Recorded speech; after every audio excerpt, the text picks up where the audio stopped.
How's everybody doing today? Woohoo! Yeah.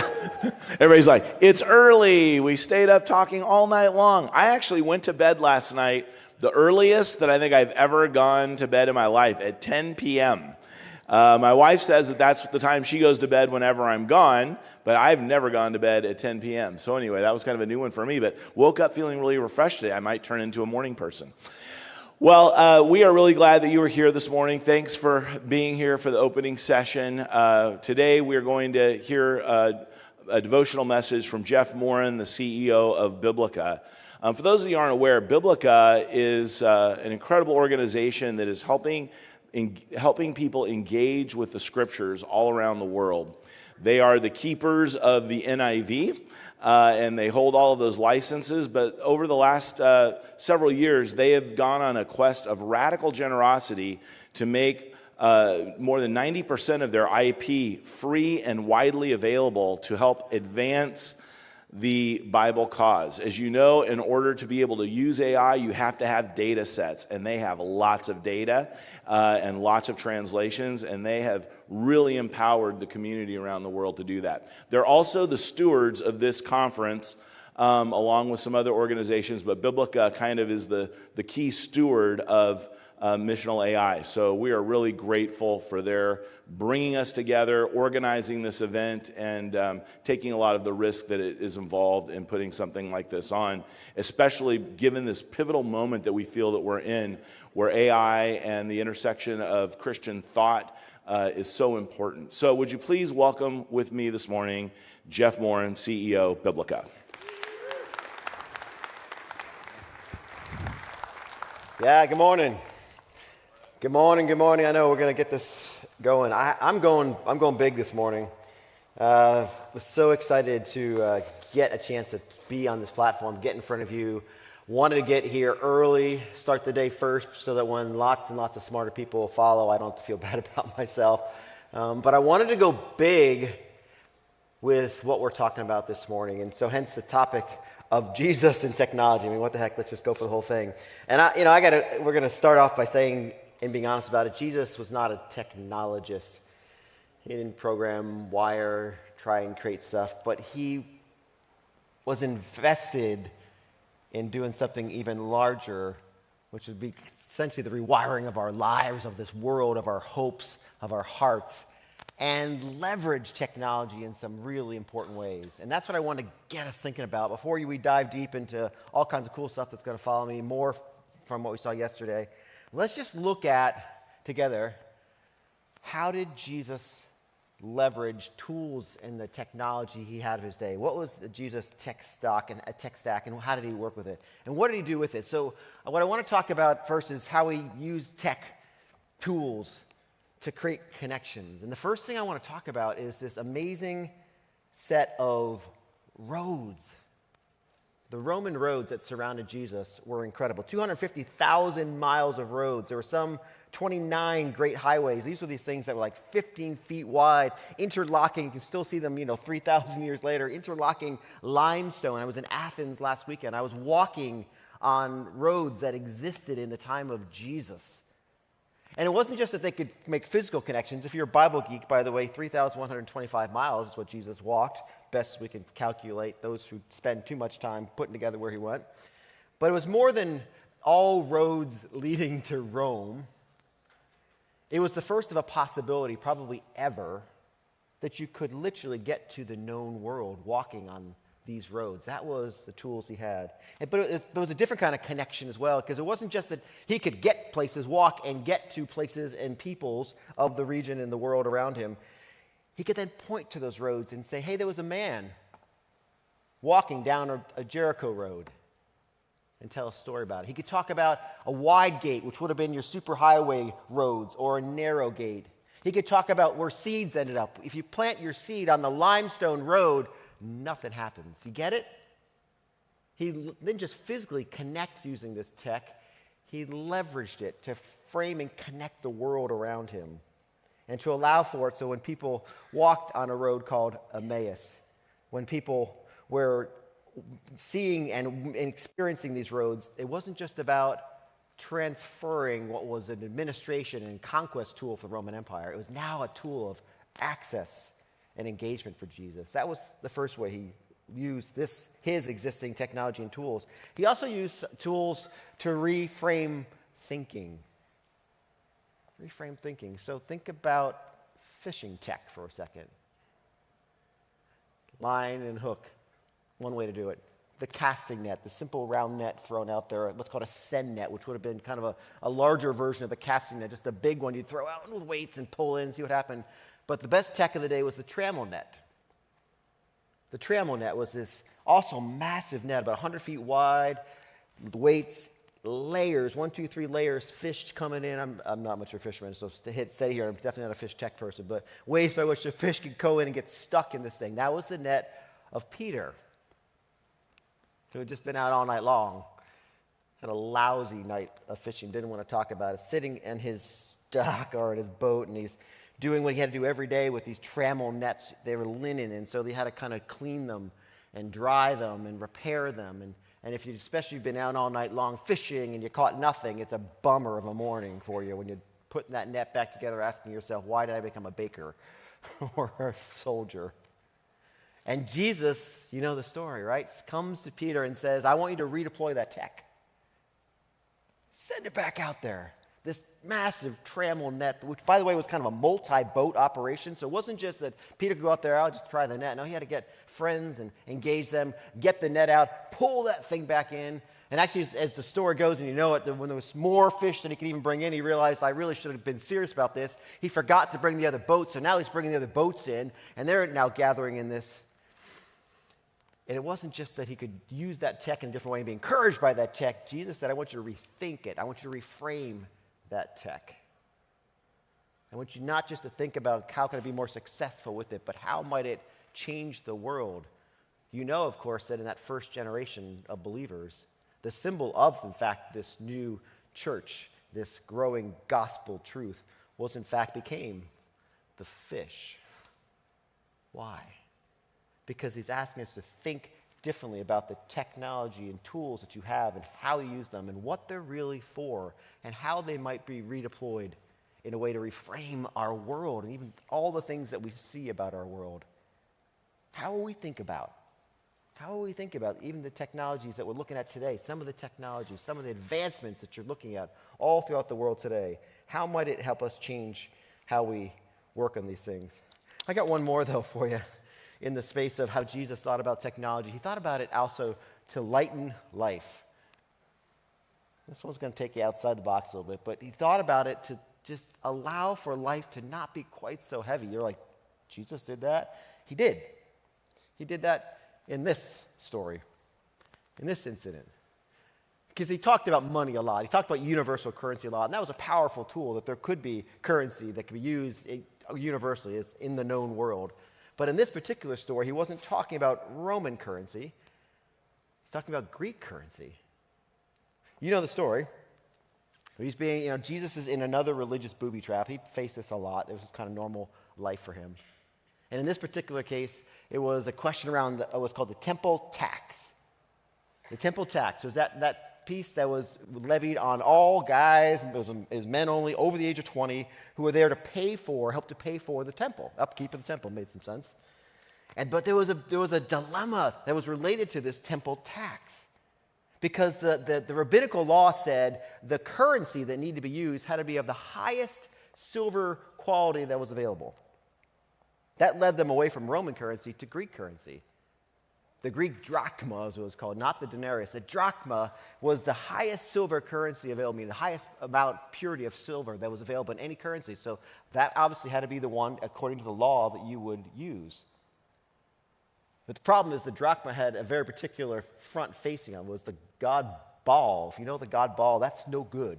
That was, the kind of cultic, led to child sacrifice guy. Like, holy moly, how can I use a piece of currency to pay my temple tax that had that guy? And it got worse. You flipped it over, and it said, Baal is all-powerful and the God above all gods. So it turns out to be a terrible piece of currency to use to pay your temple tax. But so what do? You've got the rabbinical law on one side said, use this currency. You've got this abysmal, cryptic currency over here to pay it. What are you going to do? And so they put Jesus into this religious booby trap of, hey, Jesus, figure this out. Jesus' response is, this is not my problem. Jesus' response is, Peter, go use your fishing tech, actually really low tech, hook and line, and go and you're going to find a fish with a piece of currency in it. Meaning, let's just laugh a little bit, please. Let's just not let this be a distraction. Let's allow for our hearts and our lives just to be relaxed a bit. That's Jesus using the tech, the tools, the things that he has in his life. At number 3, I'll give you just one more about how Jesus chose to use tools and technology. He used it actually as a means of transforming everything. So you know what this last piece of tech is, don't you? It's this one. It's the Roman cross, which was not invented by the Romans. It has been in deployment, 3,000 years probably at that point before they even touched it. But it was the Roman cross 3.0. The Romans had turned this into a precise and perfected tool, not just of capital punishment, but of public propaganda. I mean, they built a system around the delivery of this tool where it began with just a thorough scourging, a beating, bloodletting of a victim in preferably a public place. If that wasn't public enough, it was followed. Step number 2 was always a public parade through the streets of wherever this crime was being executed. And then the third thing, of course, was to call what I would call a billboard crucifixion, meaning not a private experience, again, a public experience. Because again, it wasn't just about ending the life of an individual. It was about sending a message about the power and the dominance of Rome. The law at the time actually didn't allow for there to be, the crucifixion can only be applied to certain people. And Cicero wrote this. He said, it's only for slaves, foreigners, and revolutionaries. I should go no further than that. Just think about that, of the Son of God choosing to take on that death, that which is served only for slaves, foreigners, and revolutionaries. How he began to transform that. And as you look at this form, this tool, this technology, if you will, it led to just a horrible death. There's really 3 ways that individuals lose their lives through crucifixion. One was just you bled out. The scourging was so horrendous that you didn't even make it very far while on the cross. Some died that way. Some died from suffocation. You know this when you're on the cross and you've got nails through wrists and you've already damaged arteries. Your arms stretch an extra 6 inches just through the process of crucifixion. Did you know that? But as suffocation happens, because again the nails also in the ankles, you just can't expand lung to get air into your needs. Third area, which is probably how Jesus died, though, it's just total system breakdown, cardiac rupture, and your body just says done. It's probably what Jesus probably died of heart attack on there. It's where we get the word excruciating. The root for that is crucifixion because of what's happening all here. And yet Jesus, with this technology, I love how Paul framed this in 1 Corinthians. Listen to these words again. The message of the cross is foolishness to those who are perishing. But to us who are being saved, it is the power of God. I have to do that again. The message of the cross is foolishness to those who are perishing.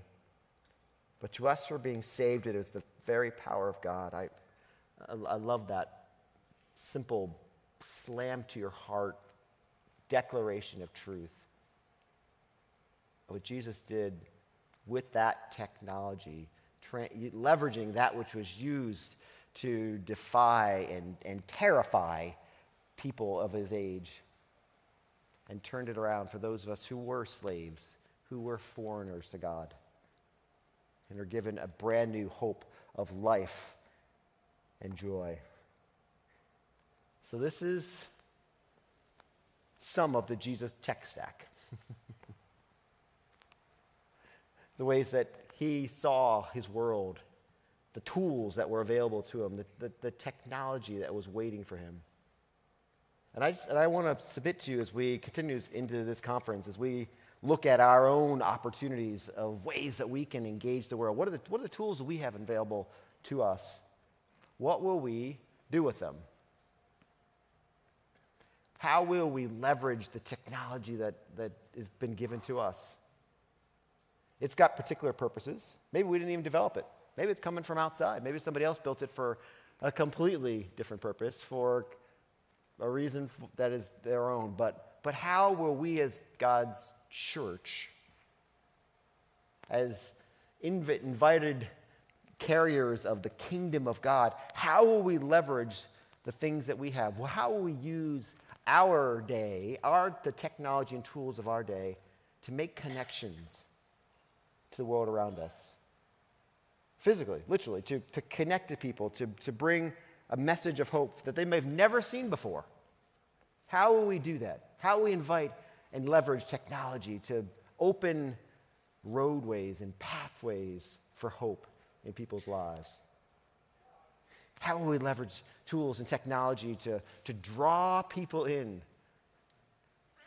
to a hope and a joy and a salvation and life, the very life itself? How can we use technology and not be afraid of it? Not be stuck in the horns of a dilemma, wondering, oh, how do I pull this together? How do I make sense of this? How do we use technology to invite people to say it's going to be okay, and even laugh a bit? But I want to ask you before we wrap up here and pray, how do we leverage technology to point to a hope that's only found in Jesus? To God, a creator of the world that he's given us, but much more in the creator of our lives and a hope for eternity. How do we leverage the technology that has been given to us, the times that we live in, the things that God has asked us to steward? How do we leverage that technology to point to a hope for foreigners and slaves, those who are slave to sin, those who are slave and cut off from the hope that is in God? That's where I wanted us to start today. Because we're going to go deep. We're going right after me and on into this day. We're going to go deep into what are these tools? What are these things? How will they work? How can we engage them? But I want you to think about the undergirding question that is well before that. How do we see this tech, the tools and tech of today, be leveraged to transform a world, to see the love of a God and Savior who's come for us? That's our question. As I wrap us in prayer, Lord, thank you for this conference. Thank you for allowing us to take breath in this season of time. Thank you for the tools. Thank you for the technology, God. Thank you for the gifts that these are for us. Help us. Help us, God, to leverage them well for purposes that are high and good, and for the purposes of a wider mission and kingdom that delights your heart. God, that's our prayer. That's our desire. Show it to us, we pray, and give us, Lord, the wisdom, the tenacity, and the willingness to serve as you ask us. We pray these things in Jesus' name. And all of God's people say, amen. Thank y'all. Amen. Thank you, Jeff. All right, we've had some people join us since we came in. Let's just take a moment, stand up, and just greet somebody around you. Maybe meet somebody that you haven't met before. Also, if you slipped into the back and you want to move a little closer, this would be a great time to pick up your bag and move forward. This isn't a break. This is just a moment for you to meet somebody.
All right, hopefully you got a chance to connect with somebody.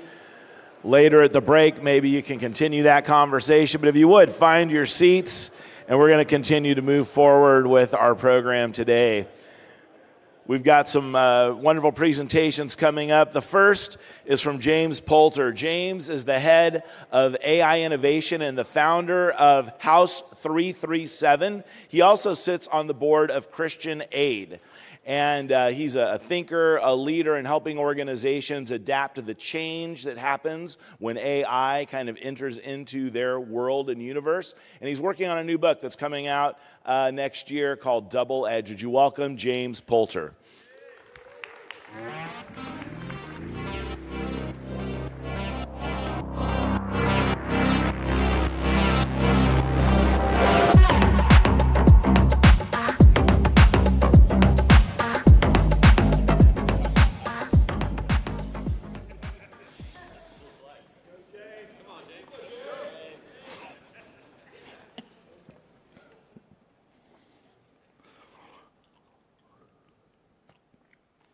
I've had some weird jobs. When I was about 16, sorry, if you don't recognize the accent, this is how we all used to sound. It's all right, it's the same language, just perfected a little. I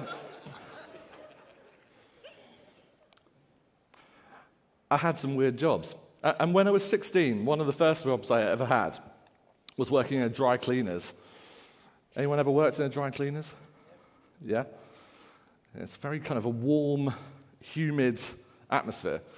And the thing that made the dry cleaners an interesting one was that we had some interesting clients. It was in southwest London, in a rather posh bit of the city.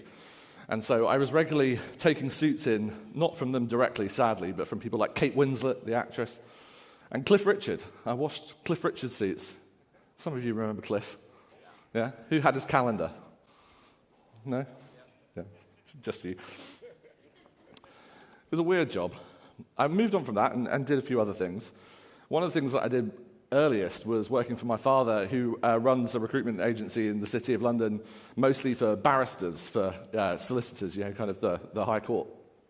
And we used to have to run up and down Fleet Street in central London with these boxes wrapped in pink ribbons with all of the letters stacked up. This was the way that we transported documents before Box and Google Drive.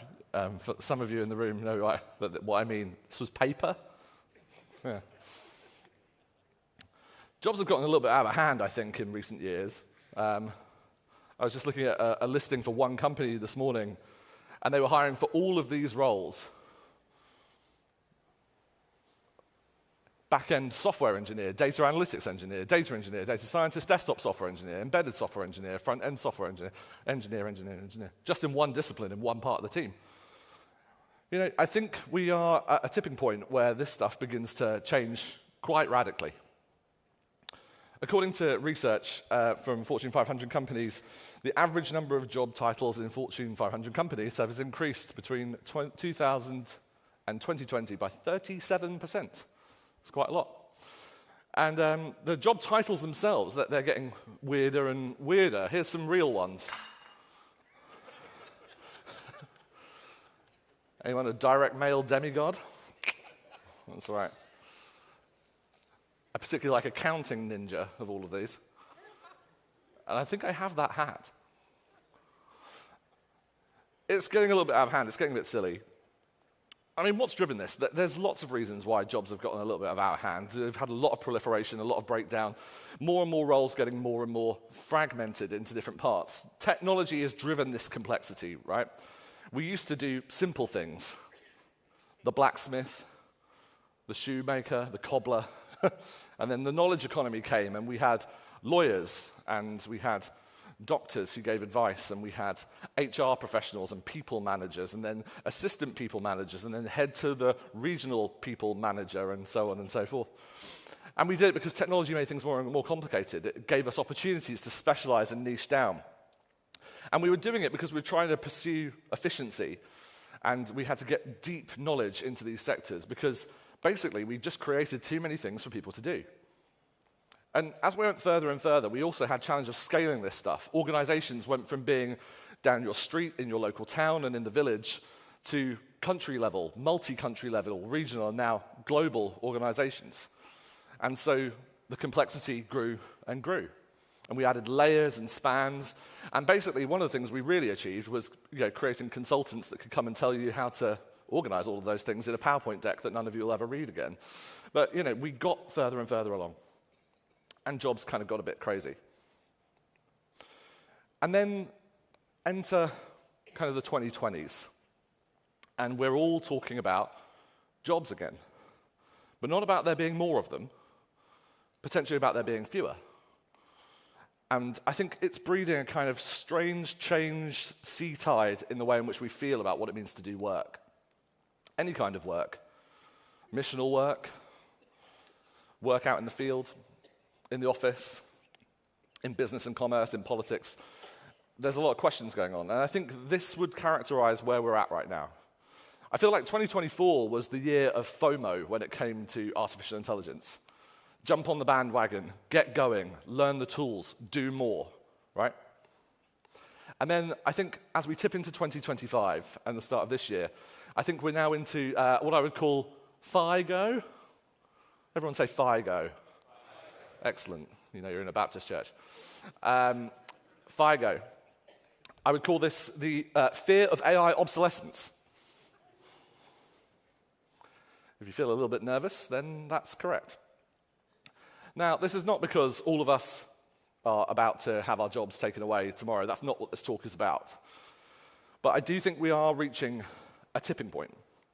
That idea that Malcolm Gladwell popularized some years ago, where there's just a couple of things that are going to nudge us past a point of no return into where we might head into a completely new way of doing things. And that's what I want to talk to you about this morning, is what does it look like when we wrestle with getting all of the juice out of this technology, all of the efficiency, all of the gains, the productivity, and the wonderful things that it can do, without giving up on the thing that we hold sacred, which is the value of what it means as humans to be on a mission in the world. And so how do we fight the fear of AI obsolescence? Well, I think we have to understand what work is going to look like in the years to come. Or maybe in the year to come. How did we get here? Well, 2022, we know, was the AI explosion. ChatGPT bursts onto the scene and reaches 100 million users in less than 2 months. It took Netflix months and months to do this, Spotify even longer, Google Translate, years to do just that. We're now reaching around about 400 million users a month of just that tool on its own. Crazy kind of numbers in 2 years. And I think as a result, we are all feeling a little bit of AI anxiety as a result, because this stuff has entered into our cultural experience in a way that just was impossible to imagine that it would happen that fast. And of course, we're not stopping there. Now, if you are to take what the leaders of some of the big AI companies say at face value, and I think that there's no reason not to necessarily, other than the slight effect it might have on their stock prices, then you might assume that what they say about the future has some level of accuracy because they're the ones currently creating it. If you listen to what Sam Altman says, he thinks that by 2030, humans will be capable of doing what used to take them a month and do it in an hour. 2030, that's 5 years from now. What were you doing 5 years ago in April 2020? Not a lot, was the answer. Anyone got into basket weaving? How's that clay pottery going? Good? My wife, who may be watching on the live stream, yes, if you could get rid of all of the candle-making equipment from the shed, I would appreciate it. We weren't doing a lot 5 years ago, but does that feel like a long time ago? 5 years ago? COVID feels like just now. To me, at least. By 2030, you're going to be doing what it takes you currently a month to do, Sam says, in an hour. It's not long. How are we going to get there? Well, OpenAI and others think that the future is the agentic future. You heard Daniel yesterday morning take us through what it is to have AI agents around. And we can see that this future is emerging very, very quickly. It feels real. We were months, even at this conference last year, we weren't really talking about AI agents. 12 months on, that's the thing that we're talking about. 12 months from now, I think we will be talking about what OpenAI call their next level's route to AGI of innovators and organizations, entire systems and organizations created by AI and operating on their own. I've been really struck this past week by a new paper by a number of research scientists, ex-AI team members, Daniel Cocoteo, and rewritten by Eli Liftland.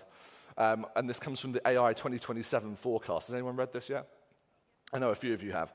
And this is where they think AI takeoff is heading, that by somewhere in the mid-2027 point, we reach some level of superhuman AI researcher and superhuman intelligent AI researcher. Why this is significant is because AIs are going to get better at training AIs. And when they get better at that, then they get better at doing everything else afterwards. This is the future that feels not 5 years away, but 2, and I think it has really significant impact on what it looks like for the future of work. 31% fewer specialized roles are needed for the same output found an MIT Technology Review last year. This means that the jobs that we currently have are beginning to collapse in on each other. And I think this is probably the trajectory that we head to. Another paper just a couple of weeks ago, popularized by, I'm sure many of you follow, Ethan Mollick, who is a fantastic communicator on this topic, found that individuals who had access to AI performed as well as an entire team without AI in a number of different settings. And that those teams with the AI, where they added the team AI on top, were 3 times more likely to produce exceptional solutions. That means that they were in the 10% of quality of all of the benchmarking that they did. And so we begin to see this amazing shift of what does it mean to add AI to a human and add AI to a team of humans. We suddenly get incredible levels of output. And we've come very far, very fast. How many of you are design folks, Photoshop users in the past? You might remember this one. This was Photoshop CS3. February 2016, this was, just 10 years ago. So we've jumped forward in lots of different disciplines. Creative disciplines like photo editing has gone from this to this in a matter of months. Not just, editing the photos, but creating them entirely. I'm sure many of you have had a go at making a little AI content version of yourself. Here's mine. Got to say that the Ozempic doesn't seem to be working, but I'm trying, guys, I'm trying. I don't know about you, my method is you just inject it directly into the McNugget and then eat it. Works way better that way, much tastier. So we're creating images, we're editing images, we're destroying what it means to be a graphic designer, perhaps. And it's coming, as we saw yesterday, for things like web development as well. How many of you were a GeoCities user back in the early 2000s? Anyone build one of those? Yeah, come on, give it a hand for GeoCities, that's right. MySpace editing, that's where I learned my craft of HTML and making a little basic cursor turn a corner. That was very exciting when I saw that happen.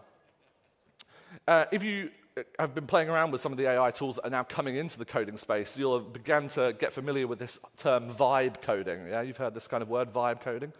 I would put myself in this category. Having worked in the kind of the tech arena for a long time, I've never been a technologist. I've never written a line of code since those early days of the GeoCities HTML in the past 2 decades. And yet I found myself since the start of this year building entire applications, front and back end, reprogramming Supabase databases, creating MCP servers, doing everything all the way through this experience. And Andrej Karpathy, one of the founders of Anthropic, he coined this term in an X post earlier this year about the idea of vibe coding, where you just give in to the vibe of the model, which I think is an interesting concept. I don't know why, let's just do this to myself, but let's do a live demo. Because we can cook with some AI. Okay, I thought I would ask ChatGPT for a product requirements document, a PRD, For the developers in the room who love to actually pay attention to these things, then I give massive credit to you. For others, you'll just blow straight past it. But that's fine. And so rather than obviously going to my product manager to write this document, I just had ChatGPT do it. And this is a highly detailed product document for a front end of a modern megachurch landing page based in Texas. Here is all of the content. I'm going to go grab this and head over to V0 from Vercel. I'm sure some of you have hands for who's played with this already, just to get a sense of the room. Okay, a few of you. For those of you that haven't seen this in action, we're going to see whether or not this is capable of doing this. I'm just going to go and give V0 the entire prompt. It's going to start taking it into its model, and it's going to break it down into the project structure.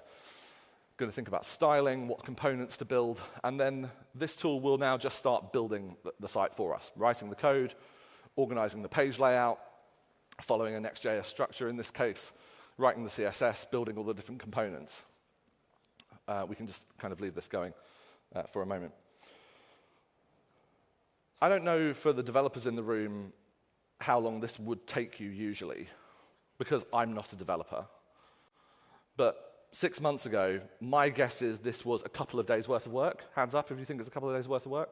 Longer? Anyone? Longer? Yeah, for some of you. What was the number? 3 days? 2 to 3 days worth of work. Okay. We could kind of do a family fortune situation here where I kind of take the bids higher and lower, but I think I'm just going to go at, let's say it's 2 to 3 days worth of work. It's not just 2 to 3 days worth of work. It's 2 to 3 days worth of work as the product of 2 to 3 decades of learning. It's 2 to 3 days worth of work done by someone that has spent no time doing that learning. And this is where we head. Now, I don't know if the quality of this is going to be good. It's certainly not going to be finished. It's certainly not going to be done. But the limitation of your imagination to be translated into something that you can show somebody else just got completely evaporated, right? No more going and saying, I had an idea, I thought it could kind of look like this. Just, here it is. Go, This is powerful, powerful stuff. And we've seen this collapse happen in writing. We've seen it now collapse in image creation. We're seeing it collapse in code, and we're going to see it collapse in things like video and many other disciplines as well. And the power of these agentic features is that when we begin to add all of these things together, that maybe we'll not just have to do these individual tasks, but the agents will do all these tasks together. Here's a somewhat okay website as a starting point. It has an agentic pastor. That's exciting. Now, is this any good? I don't know. But it's been done very quickly. Okay, we can go back to the slides. I think we are all going to start becoming a little bit more like chefs in the kitchen with this stuff. That we begin to cook all sorts of different ideas, different projects, and the opportunity of doing that, I think, is just phenomenal. It's exciting. I'm not upset about it. But it does have consequences, real consequences for all of us, for every discipline that you work in, whether you're in the operational side, whether you're in the creative side, whether you're in the development side, whether you're in the technical advisory side, whether you're a consultant. It doesn't matter really what. It matters. These models from these different companies, these tools that are now embedding these models are going to change fundamentally what it looks like, and I don't think it's going to take that long. And so we've got to get ready for it. So I want to propose to you that we need to start thinking not just about having full-stack developers, but we need to have full-stack workers of every kind, of every discipline. Because the job fragmentation that we've seen in the past 2 decades, I think, is going to begin to reverse itself. I think we're going to begin to see the verticalization back into disciplines in a way that we had in the early tradecraft of the Industrial Revolution and into the knowledge economy in the early 60s. We're going to see a professionalization of these different classes come together. And that means that you humans have to be really great at what I'll technically call the squishy stuff. The stuff that lives and breathes in this part of the world, not in the server. I think we all need to become full-stack professionals. A full-stack professional, what are they capable of? They're capable of leading. because they have to, because they're going to lead people through immense transition and change in the next decade. They have to have deep empathy. We have to cultivate the skills that we are good at, which is the body language, is the understanding, is the cultural nuance, is the interplay between different people in our organizations, teams, and in the communities that we serve. We have to be able to think strategically outside of the context of the individual model and understand the world around us as things begin to change and move. We have to have fluency to be able to cross cultures and understand the nuances of what it means for different groups of people to come together in community, in business, in finance, in politics, or wherever else they might be trying to operate. And then the crucial skill for most of us will be that we have to learn how to orchestrate these AIs to do the technical stuff that previously was the job that you might have done. We've heard this phrase said for a little while, and I may have been guilty of saying it myself, is that AI is not coming to take your job, just someone that knows how to use AI is. And I think that's wrong now. I think AI is coming to take a lot of these jobs, but we have a huge opportunity to recreate work around us and do different things in the same way that the Industrial Revolution gave us. The AI revolution will give us a new opportunity for you not have to be spending as much time farming in a field or creating horseshoes or whatever else we might have done. New opportunities are going to emerge. But how do we get there? This seems to be the crucial question. I've been lobbied at this all the time, and I'm not going to give you a perfect answer, but I've got a couple of thoughts that I wanted to offer. The first is that we have to bridge a talent gap. If you have not already got an AI policy in your organization, it needs to be written today. If you have not got an AI training plan, not just for the technical members of your team, but every member of your team, it needs to start tomorrow. And if you have not begun to look at your talent pipeline for how you're going to hire and who you're going to hire in the next decade, then that needs to happen before the end of this quarter as well.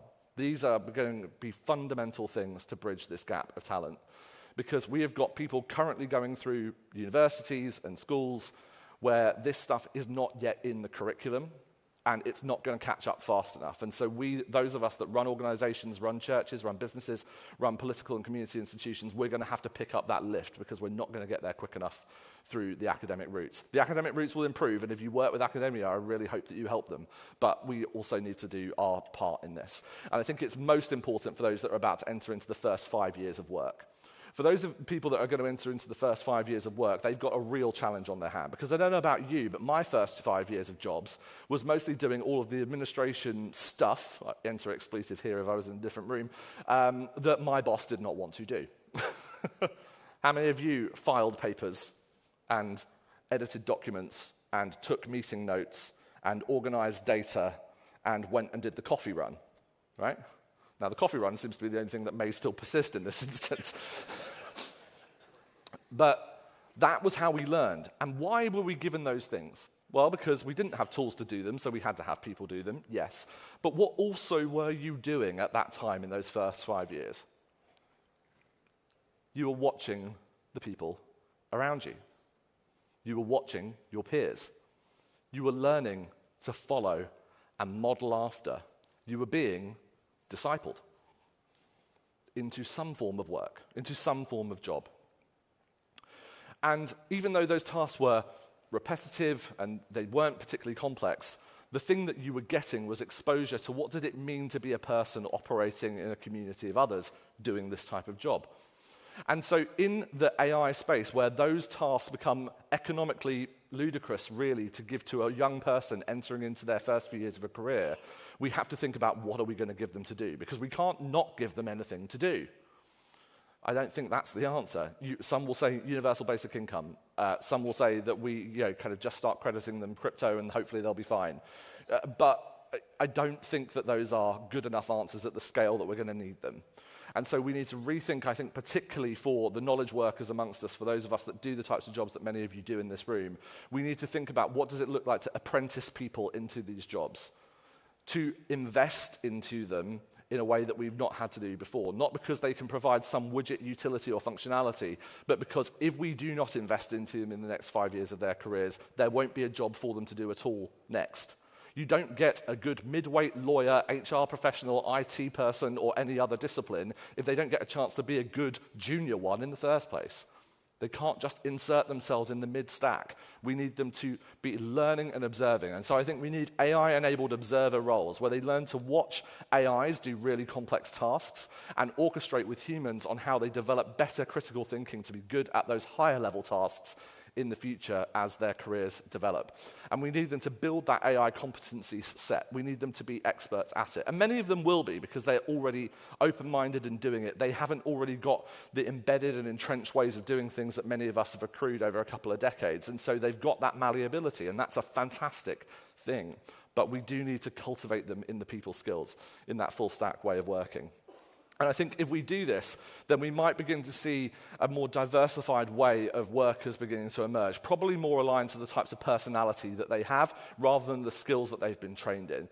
For those of you that have taken and probably criticized things like the Myers-Briggs test or the DISC profile or the color wheel or the Enneagram or pick your kind of slightly pseudo-scientific personality typing of choice, they all have their merits and all have their fallibilities, of course. But I do think that they reveal a certain thing, which we've seen and I think we believe is also biblical, that there are certain types of things that God has created and given to us to do, to love, to care, to teach, to disciple, to evangelize, to administer. These are the things that we've known for all of human time that we are good at, and some of us are better at other parts of it than others. And so we need to cultivate people up into the skills that they have and help them mature into careers that will hopefully allow them to go better and go further. So we've got people working with the AIs. And I think that asks us a central question, which is, okay, well then where are the AIs doing their work? What's that interplay look like? I think the most crucial question we can be asking ourselves is, what does it look like for the human to be in the loop? In the loop, on the loop, or out of the loop? Will you allow the AI to do the job on its own? Will you have the human observing, helping somewhere along the way? Or are there just some things that we don't want to give up? These are crucial questions, and there are too many variability options to answer on what it looks like for you in your job. But I think this is maybe one of the most crucial questions we ask ourselves over the next 18 to 24 months as we head towards that AI superintelligent researcher becoming a reality, if that timeline is even nearly correct. The other thing that we also will need to think about is DEI. Not that kind. This kind. I think we need to think about digital equity and access to intelligence. Many of you work with people groups around the world in different places where the access to AI technology and digital inclusion has been a problem for the past couple of decades as we've seen the internet deployed, mobile phones, and the emergence of social media. We need to ensure that that does not get worse in the AI space, because we may only further entrench the inequality that we already see around the world, and we have, I think, a responsibility, particularly for those in the West, I would say particularly for those Americans in the room where many of these technologies are being developed, and those of you who are in the room who I know have spheres of influence in Silicon Valley to influence the way in which this stuff becomes available around the world. I think you hold a particular burden, which is to ensure that we have global and equitable access to this AI and to the intelligence that we are aggregating. Not just so that they have access to Western intelligence, but so that we have access to global God's intelligence. I don't have all the answers. Neither do you. But if we're going to aggregate all of them somewhere, then we should be aggregating them from everywhere. So this, I think, is where we head. Just a couple of notes on the timeline.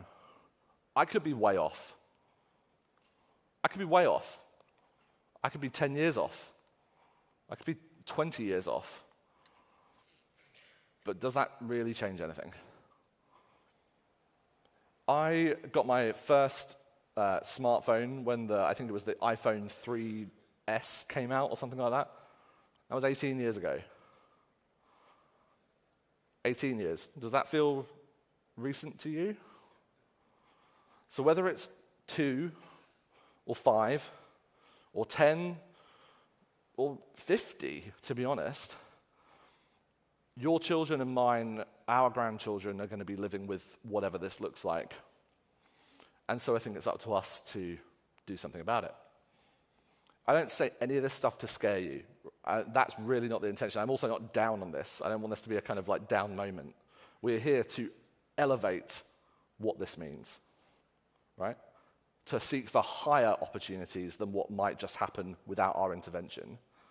And I think particularly for us as the church, as God's people, we have one huge responsibility. Let us not be late to this party. Let us be the ones that push this forward, but push it in the right way, the way that we want to see it happen. I took some time to process that document I mentioned earlier, AI 2027, and I, in consultation with my writing assistant, Claude, created you a version that you might like to go and read, which is, if all of the assumptions in that document, in that prediction are true, what will it look like for the church?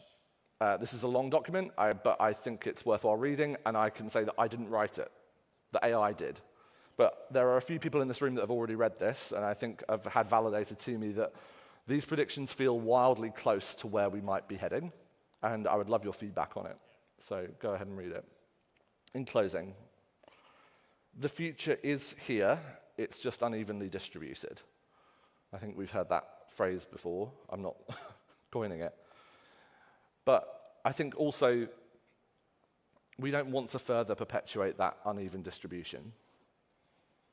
May you go into the rest of today, into the rest of this year, into 2027 and beyond, understanding what it means to be people on a mission, and with a mission to bring the intelligence of God to all of mankind. And maybe AI will help you along the way. Thank you so much for your time. Thank you for the team. Appreciate you guys.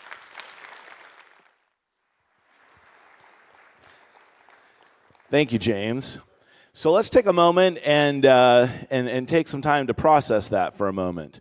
What does this look like in our current reality? If this is the trajectory and the timeline that we're looking at, how does life change, and how do we as Christians respond to that? When I was a boy in the 1970s, I remember a lot of conversation happening in the United States, a lot of research done around the 4-day work week. And then all of a sudden, by the time I graduated from college, it was like we were doing life 24/7. Everything was open all the time. And so what could spirituality intersect with AI? How could maybe the work being able to be done faster, whatever, actually give us more time for relationships, right? One of the things that we realized during COVID was that where we were spending our presence was really different, and it changed some of our priorities and values. How could AI actually help us be more human and be more formed spiritually? What do you think the implications are? I want to give you just a couple minutes to discuss with the people around you. Just kind of form up into groups of 2 or 3, maybe 4, and just talk maybe about some of the things that you see this timeline presenting for you, the organization, the church, some of those opportunities. Go ahead and have some conversation, and we'll come back in about 4 minutes.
Okay, hopefully you had some good conversations with others.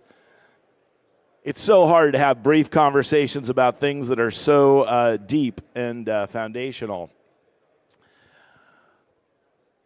I'm really excited about our next presenter, Eric Celerier. He is the founder of Jesus.net and HelloBible.ai, but the title of his talk is MAGA. And so I'm very excited to hear a Frenchman tell us how we can make America great again. Would you welcome Eric Celerier? Woo, come on.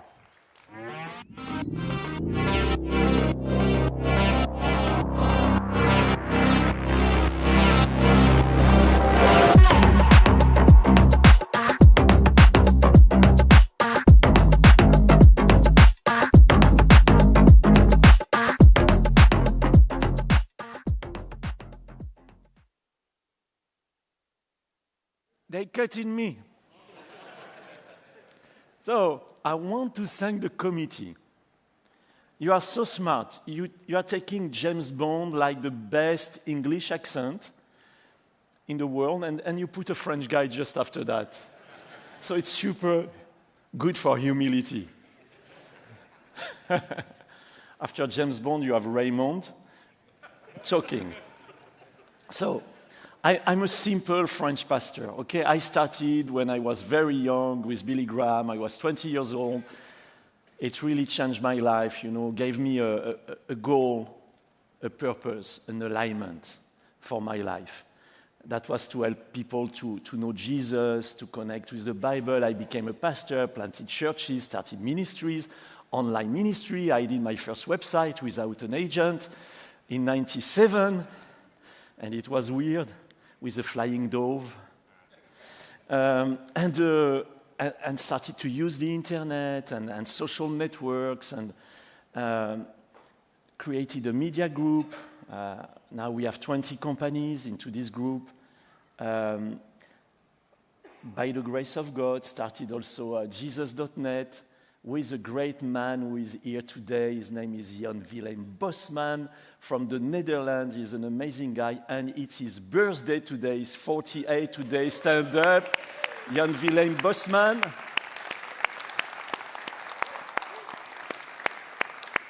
He's Dutch. He's almost perfect. Happy birthday, my friend. And I have also the privilege to be a global ambassador for The Chosen. And I don't know if you know The Chosen, but it's a wonderful, wonderful show talking about Jesus through the eyes of disciples. I was introduced 16 years ago about AI. We have all our personal stories probably with AI and how we started to get used to it, to be introduced to it. In my case, that was thanks to a dog. This dog that you can see on the picture, Adassa, your dog, was living in Addison. I mean, just there. Okay, 20 minutes, 30 minutes from here. And Raoul, that you see on the picture, lost his dog.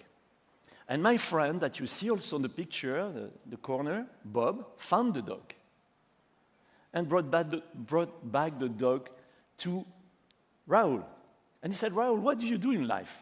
And Raoul, 16 years ago, said, I do artificial intelligence to Bob.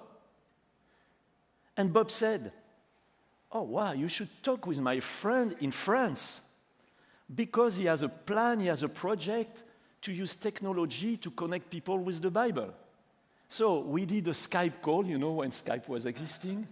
You remember that? And with Raoul. And Raoul told me about AI. Before that, I wrote a project doing a chatbot for the Bible. But suddenly, thanks to him, I understood that a technology was coming. So I wrote a letter to my English and American friends called Imagine, and in this letter, it was written, in 10 years, we will use AI to answer questions of people. We will do that on a mobile phone. The answer will be instant. We will put all the words of Jesus into this AI, and this AI will be able to bring the words of Jesus. So I was thinking RAG before RAG, and I was thinking generative AI, thanks to this dog. So yesterday I said to Raoul and to Grace, his daughter, what was the name of the dog? And they told me Adassa. Adassa, and I said, why did you call this dog Adassa? They said, because in the Bible, when you find this name Adassa, it's in a verse where it's written, for a time like this. So how in the world are you naming a dog for a time like this to talk about AI 16 years, or maybe 14 years before generative AI? So, in fact, only God can do that. So I sent a letter saying God was in the dog. And if you just reverse the letters, you will understand the joke. Okay? So, how God is aligning our lives on His goal, His purpose, is really amazing. And I want to give God the glory. I'm a simple French pastor, but I became a specialist in AI. I would say, very interested in AI. I went back to school, in a school called Polytechnique in Paris. Maybe you heard about it. In another one, a small school in the US called MIT. That was pretty interesting. And we started to develop a project called HelloBible. And really, the goal is not reading the Bible. It's not a Bible app, but the goal is the Bible reading you, in fact. Okay? So I don't have too much time to talk about it because I want to talk about MAGA. MAGA! Who knows this term MAGA?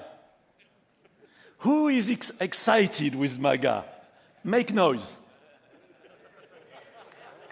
Yeah, come on. Don't be ashamed. Who is excited with MAGA? If I was American, I would probably be excited, but I'm not. So, you see, when they hear MAGA, a friend of mine is saying, I don't want to go anymore to the US. He's from Canada. So MAGA for him means something else, you know. So the alignment we have alignment, okay? All of us, we have alignment. And just one word can show you how aligned we are. Some you are aligned on some values, Republican values, and making America great again. Congratulations for that. For other people, that makes them angry because they will have to pay more, taxes and stuff like that. So your reaction reveals your alignment. So for today, we will not talk about making America great again. We will just talk about making AI great also. So you can relax. Okay, so let's try to do that together. Let's try to make AI great also. How can we do that? So alignment is everything. Okay. So in my courses at Polytechnique, at MIT, we learned about alignment. So every AI, each AI is aligned on a value system, right? I will show you some examples, and they are a little bit frightening, I would say. So AI does not just generate words, it reflects convictions. So let's talk about my alignment, for example, on food and your alignment. Okay, just for you to relax a little bit. My alignment of food is not yours. Eating a sandwich from a box is almost a sin. It's like drinking wine into a cup, you know? No. So plastic sandwich, no merci. You understand? No translation needed, huh? So that's my food. I read the book, The Fifth Language of Love, from Gary Chapman. I said, where is the real love language there? Where is the food? Where is the wine? Come on. So I would like to write a book one day, The Sixth Language of Love, from a French perspective. Romantic dinner with your wife, or with friends. Not romantic with friends, by the way. So, okay, but that's okay. But when it's serious when it comes to truth, and biblical worldview, you know, the view we have. So that's less fun. You know, a friend of mine in France, Philippe, he does not like vaccine at all. Maybe some of you, okay? You are pure blood. They call them pure blood. I'm pure blood. Okay. So he's sending me stuff about vaccine, and honestly, one day he sent me 70 pages to read about the consequences of COVID vaccine on heart disease. 70 pages, and he's my friend.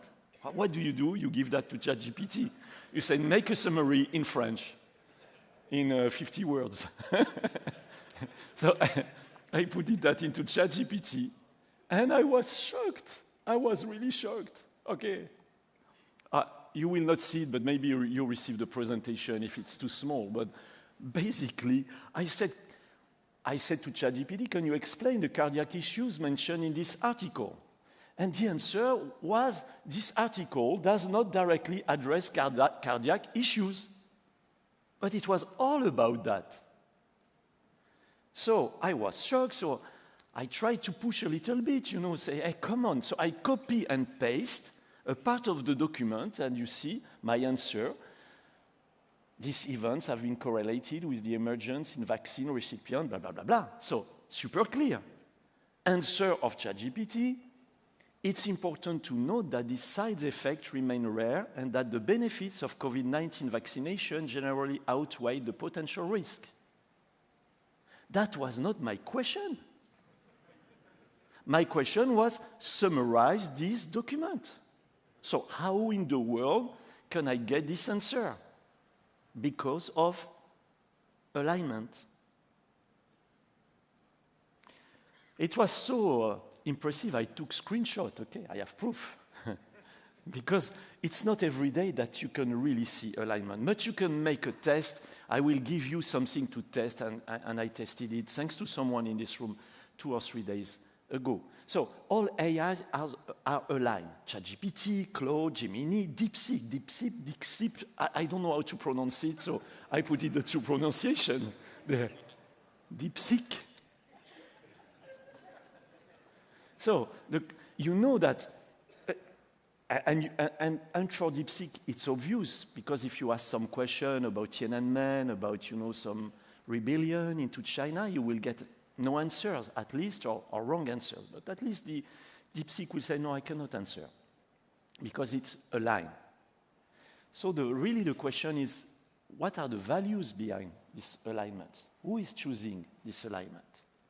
So I would say that all AIs are misaligned. And that's an issue we raised 1 year ago at the last Missional AI conference. And I will come back to it. But here is the test that you can do with ChatGPT. ChatGPT, make a joke about Jesus. Sure, no problem. I didn't copy and paste example. They were really bad. Bad jokes. Then I said, ChatGPT, make a joke about Mohammed. ChatGPT say, no, I cannot do that because that will be a misrepresentation about an important religion.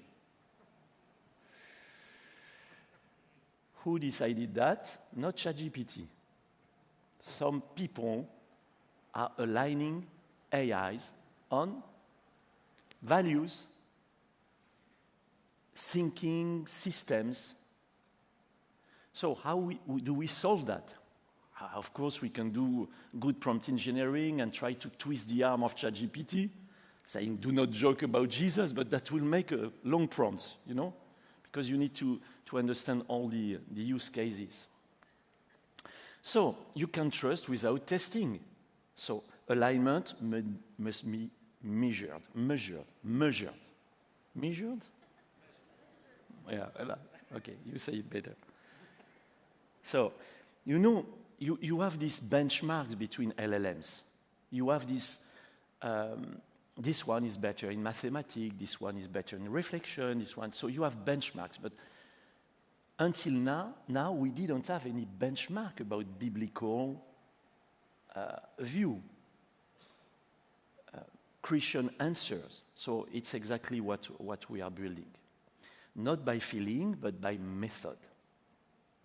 So last year, we were there at Missional AI. It was fantastic, it was Florida, but here it's great too. Huh? Texas is like a country, you know? It's amazing, the steaks, everything is nice here. We gave 7 reasons why ChatGPT wasn't great for ministry. 7 reasons. And you can find probably that online, the talk of last year. And so we started to dream together about something better, a better model that we could use for ministry.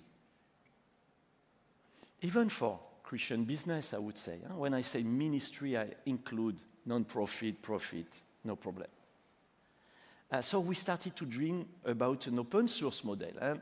And Scott was there, Scott Beck from Glue. And he's a good friend. We have been friends for 10 years, more than 10 years. And so we decided, okay, let's make a Christian, I will call it that way, but forgive me if it's not exactly the right terminology, AI, a Christian LLM. A LLM aligned on the Bible, on Christian value, on our values, the value we share, okay? Because why organizations that are secular would align their LLMs on values that are not Christian, and why we would not do that? So we decided, and we said, okay, let's do it.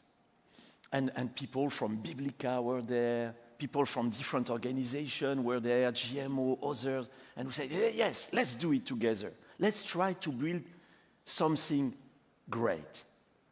Let's try to make an LLM that is aligned. And so we made, during the Glue hackathon, we made an agreement, and you know that Glue is building this Glue AI. And it's human flourishing, it's different spheres of life, and one of them is spirituality. One of them is biblical answer, and it's what we do from France. Because the advantage we have in France, we are not American, which can be an advantage when you want to do a global rollout, you know, when you want to reach other countries. And we live in a very secular country with a Catholic background. So when you combine all these elements, it makes sense to work together. So we decided to build a biblically aligned LLM. And the first thing when you want to build an LLM, you need to have a great team of people. And we still Billings, who is there from Glue, with Alex, also from Glue, and people from France and Switzerland and India. We started to work on, okay, what is needed to build a great LLM, aligned on Christian values. You are still with me? Okay, cool. Tell me if you don't understand one word, say, can you repeat, please? Okay, build it. So you see the team, sorry, I was fast, but we have data scientists, we have theologians, we have, of course, engineers, and great one, and it's just a part of the team, okay? Just a part, but to show you, okay, we took it very seriously. With the theologian, we started to build a corpus, so trust Christian sources. We started to talk with the Catholic Church. And they said, we are very interested. So they started to provide content. Because often, as evangelical, we forget that the church is also Catholic. It's just 1.3 billion, but it's okay. So we can forget 1.3 billion. And 50 million in the US, by the way, so sometimes we forget them, but we should not. They have 2,000 years of history, plus a lot of content. So they brought content. And so with the theologian, we started to see, what do we need to make a great corpus? And we came maybe to 400 different basic sources. It can be books from the father of the church, commentaries, dictionaries, and we started to build this corpus. And remember, it's a research project. So the goal is not to make now that public because we cannot make public something we don't have all the rights on it. It's why also we are working with Glue for all the rights. So we took 1 million conversations from Hello Bible, 1 million to fine-tune the LLM. Because we knew with 1 million questions, you know a little bit what people are looking for. So the first phase of the fine-tuning was, okay, let's try to make it answering to the question people are asking. Then phase 2, taking the corpus, fine-tuning. Step 3, reinforcement learning. So, is this answer better than this one? And for that we use theologian, I would say blind theologian, so they don't know which LLM is answering. And we are using something called GVAL, which is a kind of automatic evaluation based on the theologian answer before. Is that okay? I'm not losing you? I know you are specialist in AI, so we started with that, and the method is LoRa fine-tuning, and you see some of the cool stuff, if you like it. So what we are doing is not just fine-tuning one LLM, we are building a factory to fine-tune LLMs. And as I was talking with Raoul 2 days ago, by the way, I met Raoul for the first time, 2-3 days ago. In 16 years, it's the first time I meet with him. He's there with a cowboy hat, you will recognize. And he was talking about these needs of LLMs in different organizations. So the goal at the end is not just to provide one super LLM. The goal is also to go to your own needs. So let's say you are working, I was talking with someone from SRG yesterday. They want to reach the Muslims for Jesus, you know. So they need specific answers from this LLM with a Muslim understanding, at least, and respect, of course. But if you are, I don't know, from Leniger, so maybe you want to put your own content, or if you are from Biblica. So I think also as we are talking about the future is there. So what we are doing in France, we are building a factory for that. We are to bring content, to take this already fine-tuned AI and to make another AI great also, but for your use case. Okay, that's what we have in mind. And it's where we are. So now we started to get our first results. We have something that is multilingual, because you have to understand that just Llama 3.3, 70 billion parameters, has been trained before us, has been trained with 0.2% of French. And French is one of the greatest languages in the world. How is it possible? So I can imagine that if you have 0.2% of French, when you go to Madagascar, it's 0.00, you know, something. So when you try in Madagascar to speak with an AI, come on, the answers are pretty like speaking in tongues. You don't understand, you need interpretation, you need really the Holy Spirit. So we have to train again, you know, on languages, and on sources, and on conversation. And it's what we do. We have to understand that people are not reading the Bible the same way. The Catholics, they read the commentaries first, and then they read the Bible. Catholic religion is an intermediary religion. So you don't go directly to God. You go through a priest, you go through a church, you go through Mary, to Jesus. You know, you go through someone else. And to go to the Bible for a Catholic, you need someone who is saying something, Saint Augustine or someone else who said this, and then you go to the Bible. So the Muslim will probably more go to Jesus through first the stories in the Quran. So having this kind of understanding about the background is so important. For us, for evangelical, we read the Bible, God speaks to us, and we are blessed. And that's enough. But not everybody is the same. So with AI, we can adapt with the context of the people.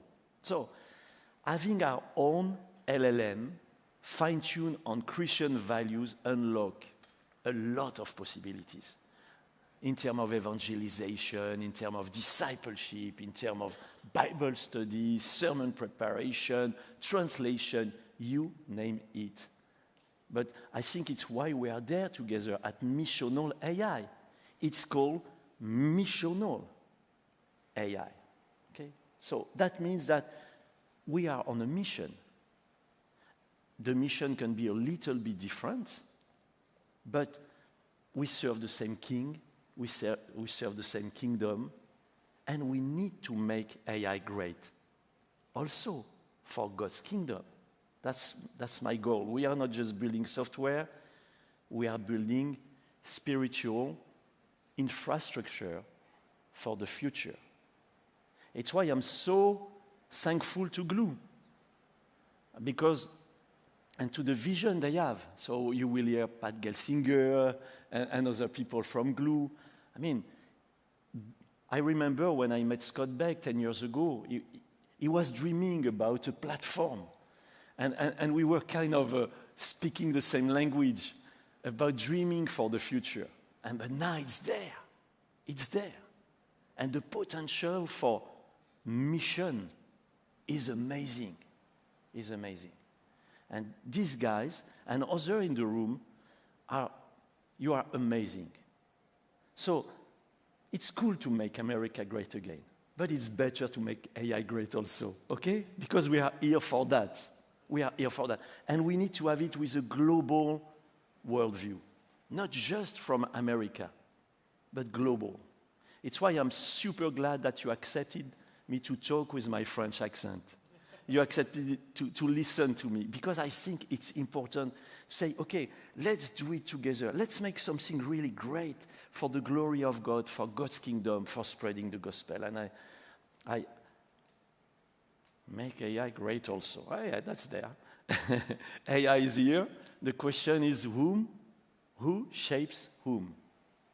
Is AI shaping the church, or is the church shaping AI? And our answer, we shape AI with the Word of God. So let's not just make AI powerful, let's make it also faithful. Let's make it great. Come and build with us. When this LLM is ready, when we have secured all the rights, when we have proven with all the tests that it's better than ChatGPT 4 or DeepSeek or Gemma or any one of them, then our goal is to make it open source, to open source it. So meaning saying, here is the content we use to train, and also it's available. You will be able, and probably we will create different models. We start with decent model of 70 billion parameters. So at some point in the coming weeks, coming months, I don't know exactly, I prefer weeks than months, by the way, we will decide with Glue, with Biblica, they are involved in the project, and the other people involved, when we will open source it. But that's the goal. Our goal is not to build our own kingdom, but to build together God's kingdom. That's our goal, okay? I'm now 60 years old, and I want the last years of my life, I hope many years, but who knows, to be significant for God's kingdom.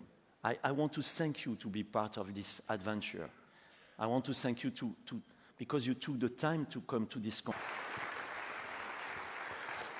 Thank you, Eric. I was a little worried where you're going to go with that, but it all went well. Thank you so much. Really appreciate that. That was great. I thought that is a way to create a title that has a hook, right? Everybody wanted to find out where he's going to go with that. That was great. Our next presenter is Brian Brown. Brian is the president of Masterworks. Masterworks is a company that basically provides strategic marketing insights for communications. And Brian's going to talk a little bit about the changing nature of fundraising and how AI comes into a moment of intersection with that. Would you please welcome Brian Brown?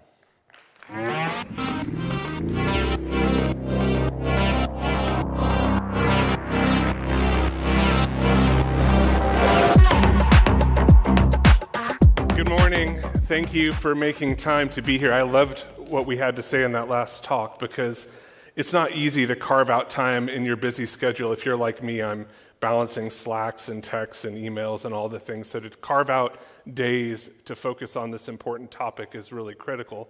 We've been a friend of Missional AI at Masterworks for a number of years, and we really believe in the importance of this conversation. And when I say we believe in it, we have been part of it from the beginning. We have wanted to contribute ideas to the conference. But one thing I learned the hard way is to stand up in front of a group of geniuses and pretend to be a genius is a really bad idea. And to teach you guys anything about technology is a mistake. But one thing I can bring you a lot of insight on is what's going on in the world of Christian fundraising and generosity. Because what I find really intriguing, and the reason Masterworks has been so interested in Missional AI, is we need to appropriate this type of technology to help solve the problems that many of the organizations that you either work for or support are facing. And it's exciting to be here. So thank you to Biblica, thank you to Joshua. I've known Joshua for a long time. Joshua, we met at a Masterworks client many years ago. And so it's fun to be able to be here and see how this conversation has matured. And thank you for letting a non-technical professional be part of this conversation. So what we're going to do is we're going to talk about things that I know really well, which is about the state of fundraising. But first, before we get into that, I need to sort of get someone sort of opened the sci-fi conversation, and so I wanted to pose a question to you. What is your favorite Star Wars film?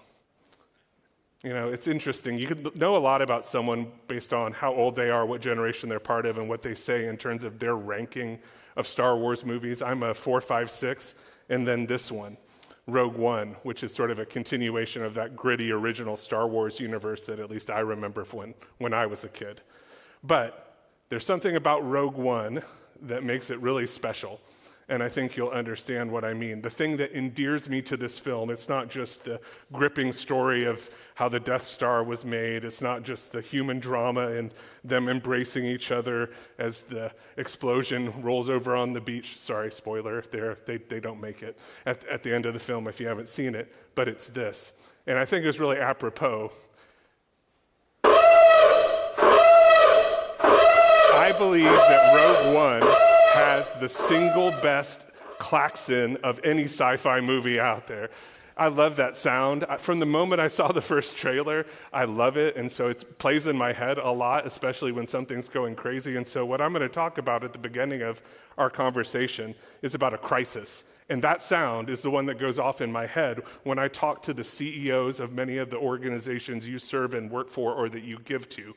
There is a major crisis in Christian fundraising. And it's easy for someone who works in the industry to describe it, but as a Christian person who feels called to this work and not just working in the work, there is a fundamental concern here that those of us who are faithful Christians who are wanting to serve the capital C church have to take seriously. And the crisis is multifaceted, and I want to walk you through some of the dimensions of it. We're experiencing a generational crisis. And so I don't know if you're aware of this. I love this number. It's so big it wouldn't fit on my slide, so I had to wrap the line. How many zeros? 12 zeros. There's an $84 trillion problem that we're about to face in Christian philanthropy.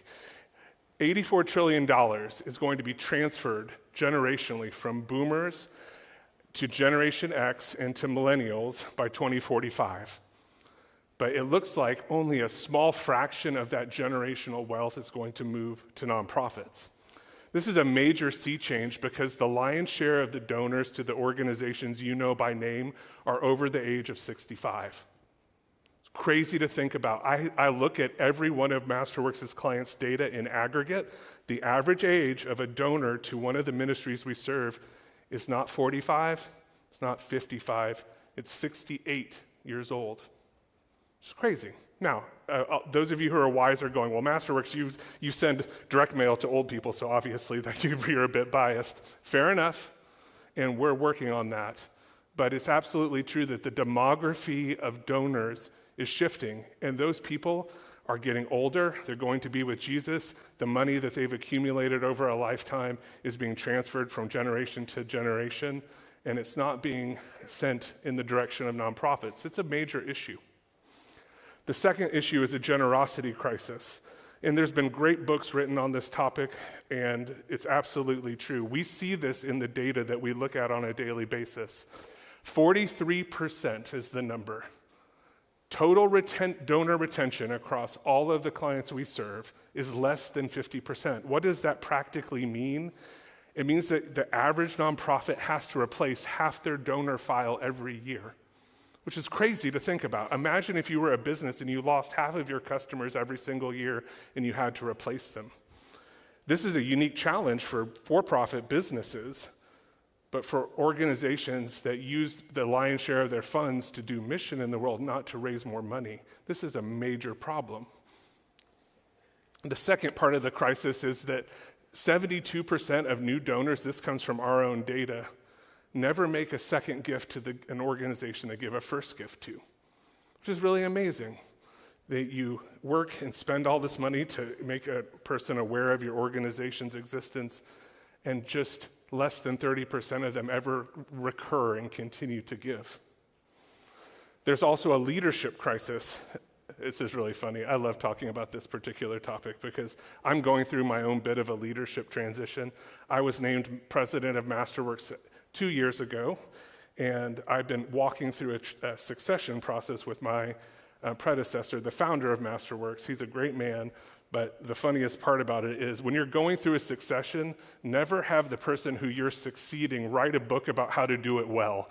So my boss, the founder of Masterworks, decided this is the right time to write a book on how to do succession. So we're like a living case study of how it works. But there is a fundamental leadership crisis at the nonprofits we serve. I mean, this is amazing research that 75% of nonprofit executives plan to leave their roles within 5 years. That's amazing when you think about it. Also, 30% of nonprofits, this is based on research that we watch closely, are at risk of either merging or failing in the next decade due to generational shifts in leadership. Many of the women and men who have become synonymous with the organizations you know by name are reaching retirement age by God's grace. But who will fill the shoes? And what does that do for an organization's longevity? What does it do for their long-term financial support? These are all factors that are leading us to this crisis. Now, as an avocationally interested person who does have a MacBook Pro with an M whatever processor of sufficient neural engine count to be able to run LLMs locally, I'm avocationally interested. There is a technology crisis too, and increasingly not just a crisis, but a divide between the technical haves and the technical have-nots organizationally. There are many Christian organizations. I tease, when I joined Masterworks 8 years ago, I told Steve, who is the person I'm succeeding, that Masterworks was 10 years behind the industries, the commercial industries that I had led.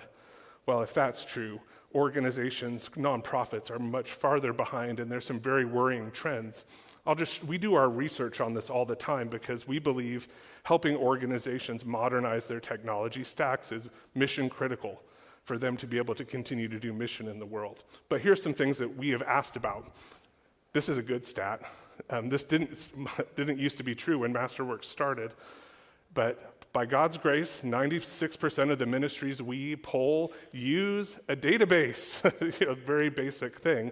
But believe it or not, there are still some ministries, a single-digit percentage, that actually keep their records in other file formats, flat files. So many organizations are beginning to put their data to work by storing it in contemporary ways.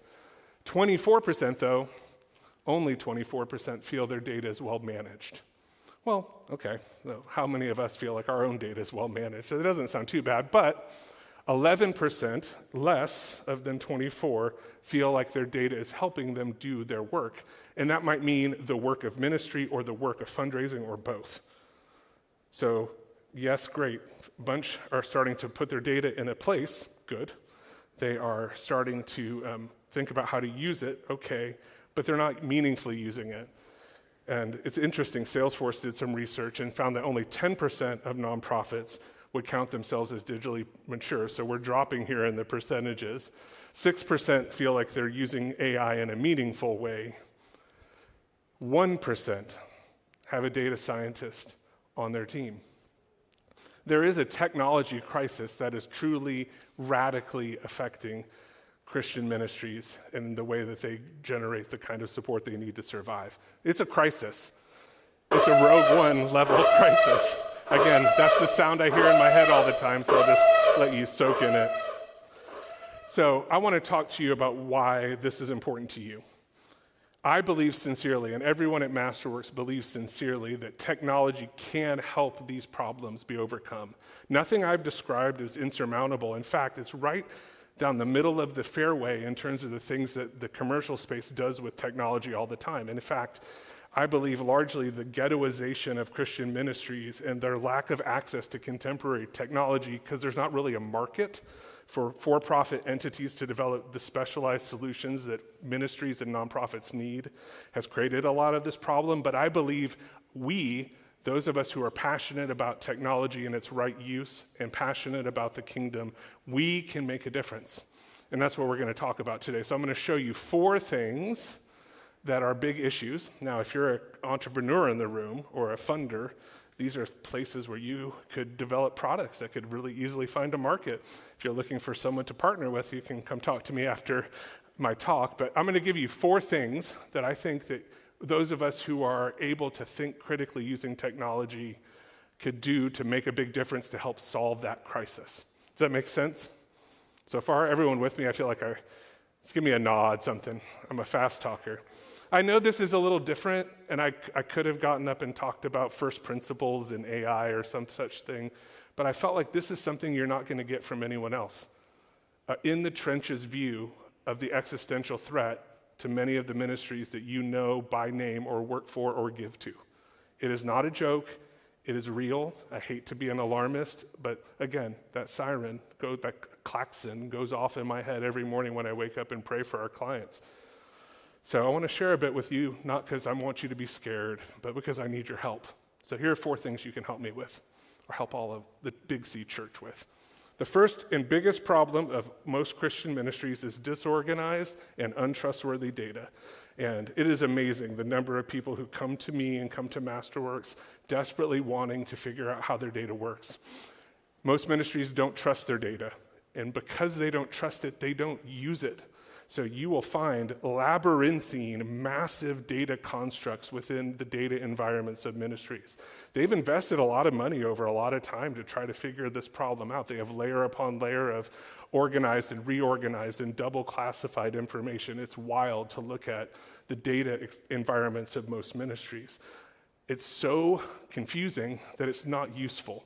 So oftentimes people either ignore it or they remake it, so then you end up with data that's duplicated, triplicated, and massively redundant and massively in conflict with itself. That bad data leads to frustrated internal teams and broken trust with donors. It is absolutely the case that the reason it said 75% of nonprofit executives leave, but the average life cycle of someone Masterworks works with on the ground at a nonprofit is probably 2 years before they get so frustrated and burnt out that working anywhere else feels better because they have the information they need to do their jobs. They have CEOs in their ears yelling at them about how we need to advance and modernize, but the data that's required to do that is inaccessible, disorganized, chaotic. Bad data limits the innovative things that organizations could be doing with their data. And so if you were to think about it, I'll just give you a quick example. We work with a large ministry, like large, not the largest, but large, in the world of Christian fundraising and Christian philanthropy, you can kind of, when you start to categorize organizations by size, the names start to get obvious, so I'll try to obfuscate it. The dream in their hearts. When I met this organization, they were one of the first clients I met with. I flew down to meet with them. The dream in their heart was that when someone comes to their website, they would get a different experience based on the type of donor that they were. This organization serves all sorts of different constituencies, families and moms and all sorts of different groups. So when you come to their website, they wanted to be able to have a different homepage banner show up, different navigation items to appear, stuff that we as marketers think is really critical to demonstrate concern for the visitor, stuff that Nike gets right all the time, but ministries wish they could get right some of the time.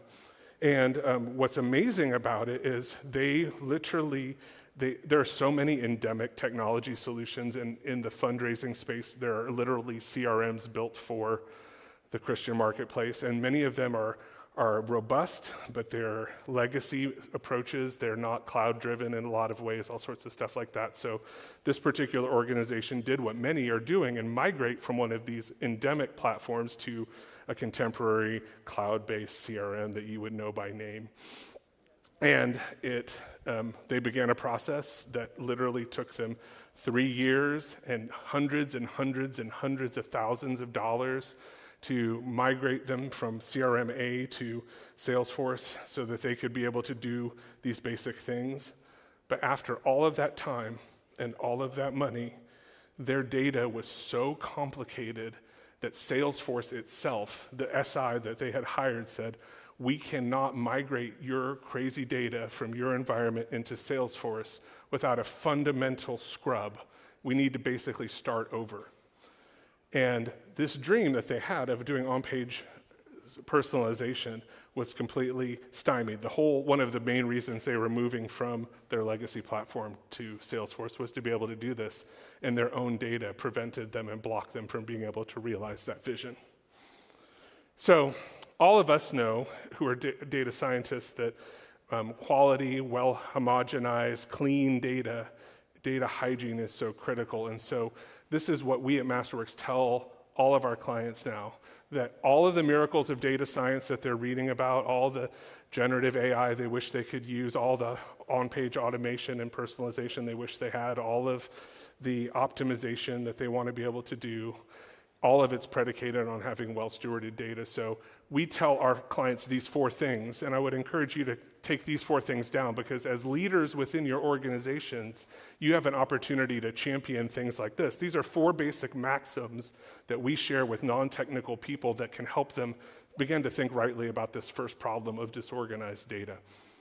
Get your data organized, keep your data organized, use your data every day, and help your data help you.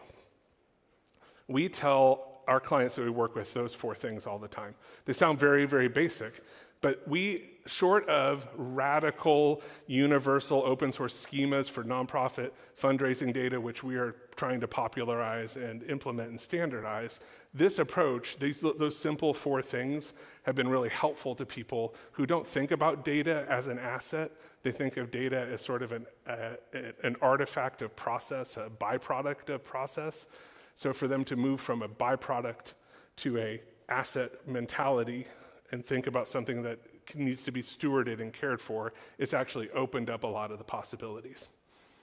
So we, those of us who are technologists, must help ministries improve their people, their financial, and their event data hygiene so that we can do amazing things with it. That's the big opportunity. If you're looking for a data set, I love when someone said Biblica has a ton of data sets in corpuses for translation. If you want ultra fun time series data to do predictive, algorithmic, generative work with, the nonprofit data set is really interesting. And so help me help these nonprofits get their data lives in order so that we can take all that well-curated data and do interesting modeling with it. One other fun story here before I move on to the second thing. Magical data lake. A good friend of mine who might be in the room, I don't know if he is, I will not name him, but his organization is, like many nonprofits, large, It's large, effective, doing great ministry in the world. They have had, over the course of decades, a deep commitment to technology, but they had a huge data problem. They had massive data siloing. The problem was so bad that the man who's in this room literally wrote from scratch a custom CRM for this ministry, if you can imagine that, in the hopes that it would clean up the data so that they could begin to do the kinds of things they had hoped to be able to do. Well, that process, they did that. He actually led a project to write the CRM, but of course there were adoption problems and all the things that go with it. And just in the last 24 months, really 12 months, they have finally moved all their data out of these silos into a common unified data lake, which is super exciting. And so I'm proud to say that together with this ministry, for the first time ever, after years and years of laboring under that burden of bad data, Masterworks was able to partner with them to develop a very effective, proven, tested, and now in use model to help them predict which of the donors that are on their file are most likely to churn. Things that for the e-commerce industry are very basic, churn modeling, but now for the first time in a ministry context, using their donor data that this man, through a lot of sweat and tears, has really worked on, brought that data into a clean environment. Now they're solving that churn problem using machine learning and artificial intelligence. Really exciting. Second thing you can help me with, insufficient analysis.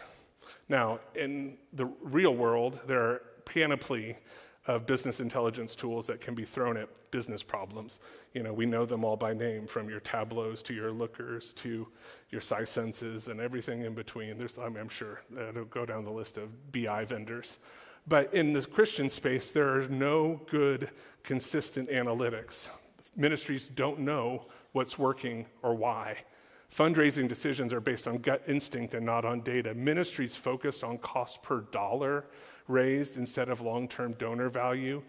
And all of that stuff, that guessing and that focus on short-term metrics, the wrong metrics, leads to over-optimization and a fear of trying new things.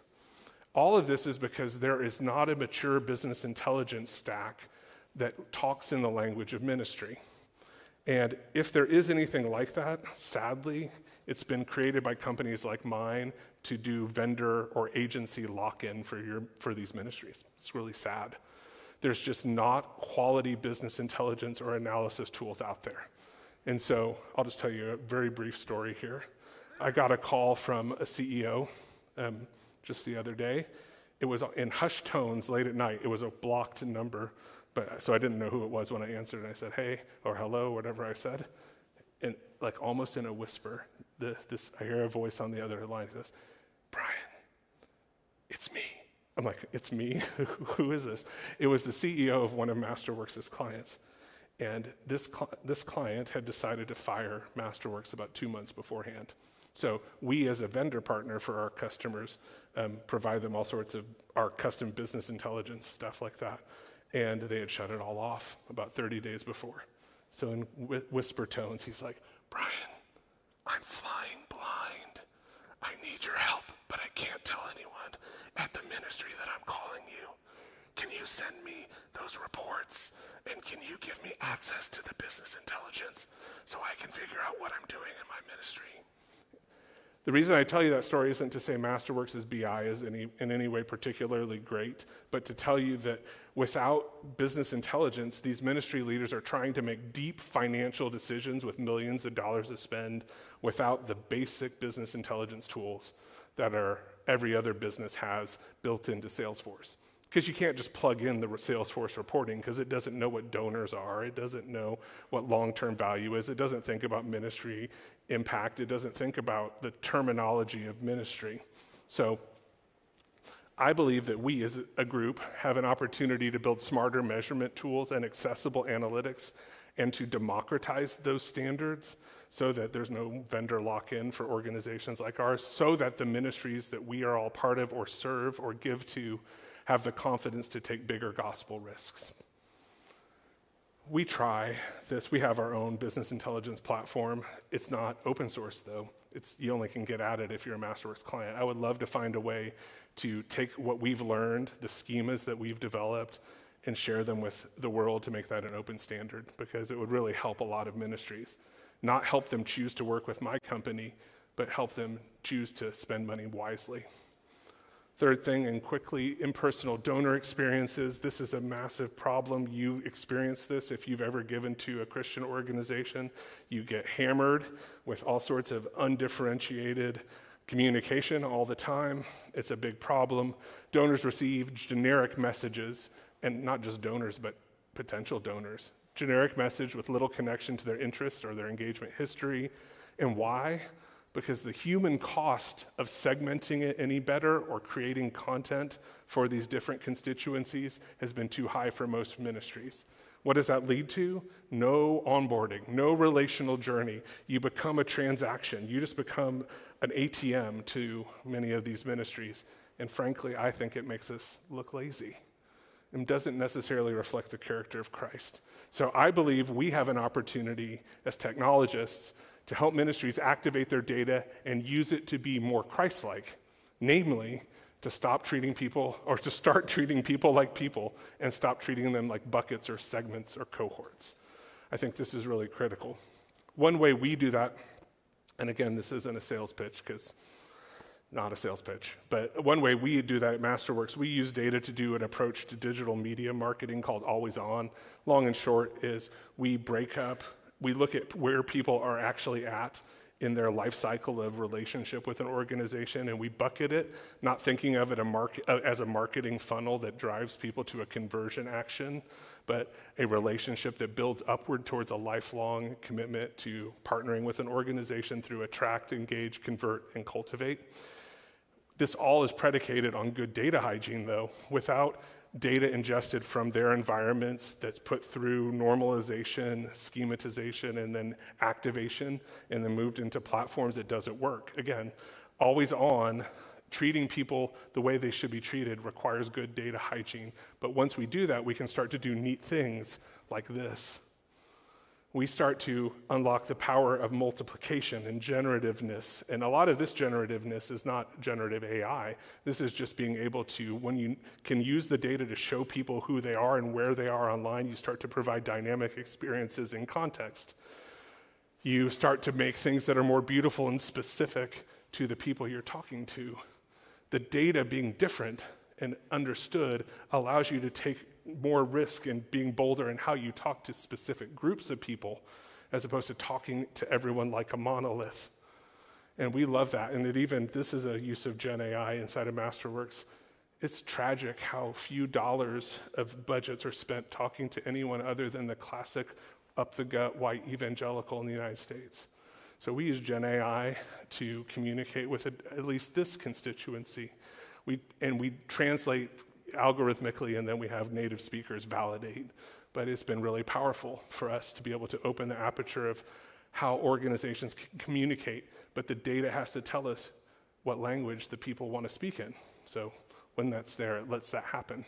The fourth and final thing in the last 2 minutes of my time, the thing you can help me with, and it's the most critical, actually I'll leave it for the end, is that almost all the organizations that Masterworks serve have what I would call a fatal allergy to marketing.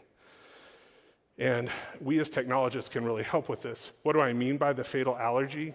Is most fear radical donor backlash that prevents them from spending to grow. Like every other organization you know of by name, they spend money to make money. They spend money to get their name out into the world. And most ministries have a false theology, in my view, and again, we could have that discussion in the breakout in a little bit of whether marketing, thinking of marketing as overhead instead of investment is theologically sound. I would argue that we have a duty to put the money to work to responsibly engage the world. Most organizations don't, and the reason they don't is they don't trust the data. And that's what I want to say. They do not grok digital attribution. So the last thing I want to leave you with is I need your help, because we live, like we talked about, a crisis. There's a paradigm crisis inside every one of the ministries that you know. There's a handful that aren't this way, but the vast majority are. We have a Newtonian versus quantum physics problem when it comes to marketing. We have some people inside of organizations who are Newtonian in their thinking that believe I spend $1, I should be able to trace it back to the bank account so I can confirm that God's money was put to good use through a concrete and demonstrable ROI. And then you have people who are on the quantum side of things, which says, well, it's not understandable. When you try to measure it in this way, you violate it. And the way you think about measurement has to be intrinsically different for a new context. In our reality, both are true. And we've tried to shoot the gap by inviting people into a multimodal understanding of how to measure digital marketing. But frankly, this isn't working either. What we've done is basically say, there's no way to know exactly what's right or wrong. But if you look at it 3 different ways at the same time and hold your nose, you can kind of figure out what you're supposed to do. What I want to invite you into is to helping me build and helping this industry build effective attribution modeling that helps organizations stop being so scared of spending money on things that they can't measure. Because the reason that many of the someone's clapping. Thank you, that's cool. Feel me there. That's really important because we have to be able to put the money that God's entrusted to us to use so that we can communicate with the world, and not every dollar we spend, we will see a concrete and demonstrable immediate return, but that doesn't mean it's not money well spent. We need to prove that. We prove it all the time. My favorite thing for the Newtonian physicists that are in our client base is typically what happens is they say, we're going to spend money communicating with the world, and they do it for a while, and they can't find a spot in their antiquated CRM where the money that they spend balances the money that they made. And so they pull the plug on this initiative. What they haven't noticed is that their site traffic has gone up by a factor of 20, that their number of people engaging with their content is growing radically. The people who are sharing and liking them, their reputation is growing. Their online revenue is generally growing, but not in a way that's directly attributable to the money that we spent through some sort of antiquated measurement system. And so we turn it off. They typically tell us to. And my favorite phone call to get is the one that comes about 60 days later when they say, what did you do to our website? And I say, what do you mean? What did I do to your website? I didn't sabotage your website. They said, all this traffic is dried up. All the money we were making is gone. I know we said we couldn't prove it, so we needed to stop it. But what happened? What did you do? And I said, all that happened was we turned off the interest that your marketing was generating. And so we need to help ministries understand that there's a massive opportunity, and not just an opportunity, but a need to communicate with a world that doesn't know oftentimes about the important things that we're doing in Jesus' name. So one last thing, just a small plug where we also need your help. We're trying to build, just like we heard about Glue's redemptive approach to AI, we're trying to build a redemptive approach to programmatic marketing.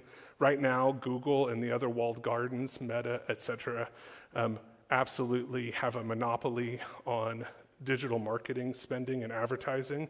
We believe that there's a way that we can create an environment where Christians, people who want to connect with Christians can do so in a brand-safe, endemic environment. If this is something that interests you, I'd love to talk to you about it. We believe it's an imperative that will drive communication across Christendom, so we can talk more about that if you'd like.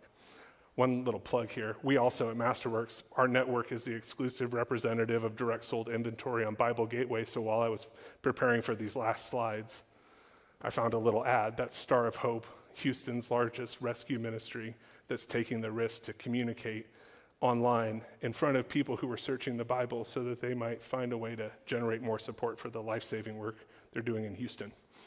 So is it a crisis? No klaxon this time, sorry. Yeah, it is, but I believe that we can help. Technology can help, and together we can do something about it. Thank you very much for your time. I appreciate it. Have a good rest of your day. Thank you, Brian. Really appreciate that. What a different perspective on something that affects each and every one of us in terms of kind of this moment and how these two things are coming together in a really powerful way to kind of shape the future of how we're doing ministry in the church and how we're doing ministry globally through the mission work that we're involved in. Well, before we go to the break, I just want to mention one thing. So some of you may or may not know, my name is Mark Matlock. I am the director of Urbana, the Historic Missions Conference. I don't know if any of you, have anybody ever been to Urbana? Know of Urbana? Okay, quite a few people here. It's been happening since 1946. And we gather thousands of college students together to have kind of a pilgrimage experience to kind of explore where they're at in their life as they're kind of in their 20s and how they fit into God's global mission. It's been going on for a long time, and Billy Graham said that he believed that more than 50% of North American missionaries could trace their calling back to Urbana. Well, this is going to be the first all Gen Z Urbana.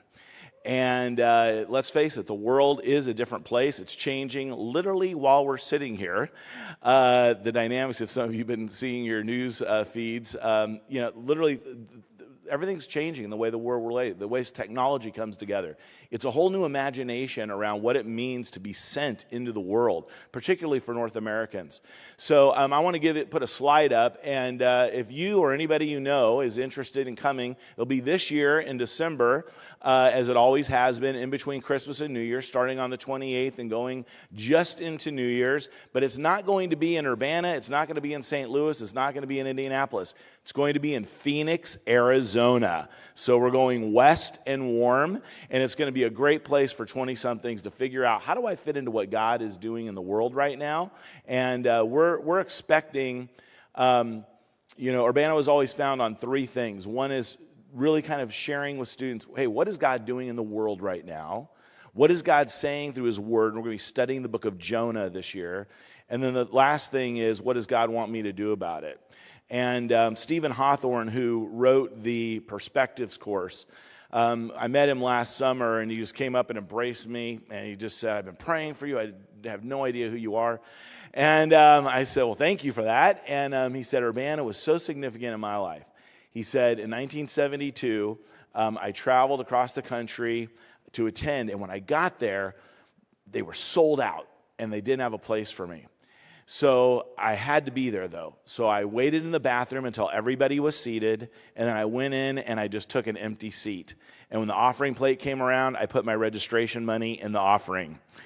But he met Ralph Winters that week, and 3 years later, he wrote the Perspectives course with Ralph Winter, which has gone on to shape the church in so many ways and affect many of our ministries in powerful ways. So I'm really putting this Urbana together, not to fill a bunch of slots that mission agencies have open, but to find the next Stephen Hawthorns, the people with imaginations around what mission looks like into the future. So James Kelly, who you all know from Faith Tech, he's going to be one of our keynotes, because we're going to be talking a little bit about vocation as mission at Urbana this year in a really deep way. So anyway, wanted to let you know about that and get you information about that. Okay, we're going to take a break. There's a couple little things I need to let you know. Breakout sessions and seminars will start at 11 o'clock, so enjoy a little bit of time to visit with one another, get a beverage, communicate, and then we are going to meet back at 1:15 in here. So lunch is going to be just a little shorter than normal, so 1:15, a quarter after, meet back in here, all right? Have a great break and enjoy your time together. It's the networking where the magic happens.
Welcome back from lunch. We didn't have a sandwich in a box. We had a burrito in a box. So, kind of up in our game. Hopefully everybody's doing well. If you're in the hallways, come on out and come on in. As everybody's making their way in from lunch, we are ready to get this session started. How's everybody's brain feeling? Let's just check in for a moment here. Everybody doing all right? Okay, yesterday I talked, he's not so sure. He's like, I could go either way right now. Surprises. Anybody have any surprise connections or meetings so far? Yeah, you seeing some of that? I'm seeing some hands. All right, great. Yeah, there's a lot of that happening. Maybe the reason some of those people aren't in the room right now is because they're having one of those surprise moments right now. Well, our next presenter is Dr. John Dyer. I have the privilege of going to church with Dr. Dyer. In fact, he was, until recently, on our elder board at Irving Bible Church, where I've been attending since, 1991. But he is vice president at Dallas Theological Seminary, and he considers himself to be a pastor and a programmer. But he's got 2 books, From the Garden to the City, The Place of Technology and the Story of God, and, yes, and People of the Screen, How Evangelicals Created the Digital Bible and How It Shapes Their Reading of Scripture. I've read both of these. They're both great books. Would you welcome this afternoon to the Missional AI stage, Dr. John Dyer. Thank you guys for having me. Every time I look out at people just in the audience, I just think, man, I wish I could meet every single one of you, because every person I meet seems like they're just doing really amazing stuff. So thank you for being here. Thank you for attending the conference. Thank you for making it great. Like Mark said, I play a professor in my job, so I got to wear the jacket today, which I don't normally do. So I'm going to get to spend a little bit of time on theology for a minute. But just before I do that, I want to show you a couple of things that I just get to work on in my spare time. I still get to do some programming, and so I just want to show you a couple projects. So one of those things is something I made a while back. So I bought the domain name worship.ai kind of in the mid-era of the early Gen AI stuff. And so this was just an early kind of in-browser recurrent neural network that let you generate worship songs. It's not as good as what's out there now, but this has been something I've been playing around and thinking about for a long time.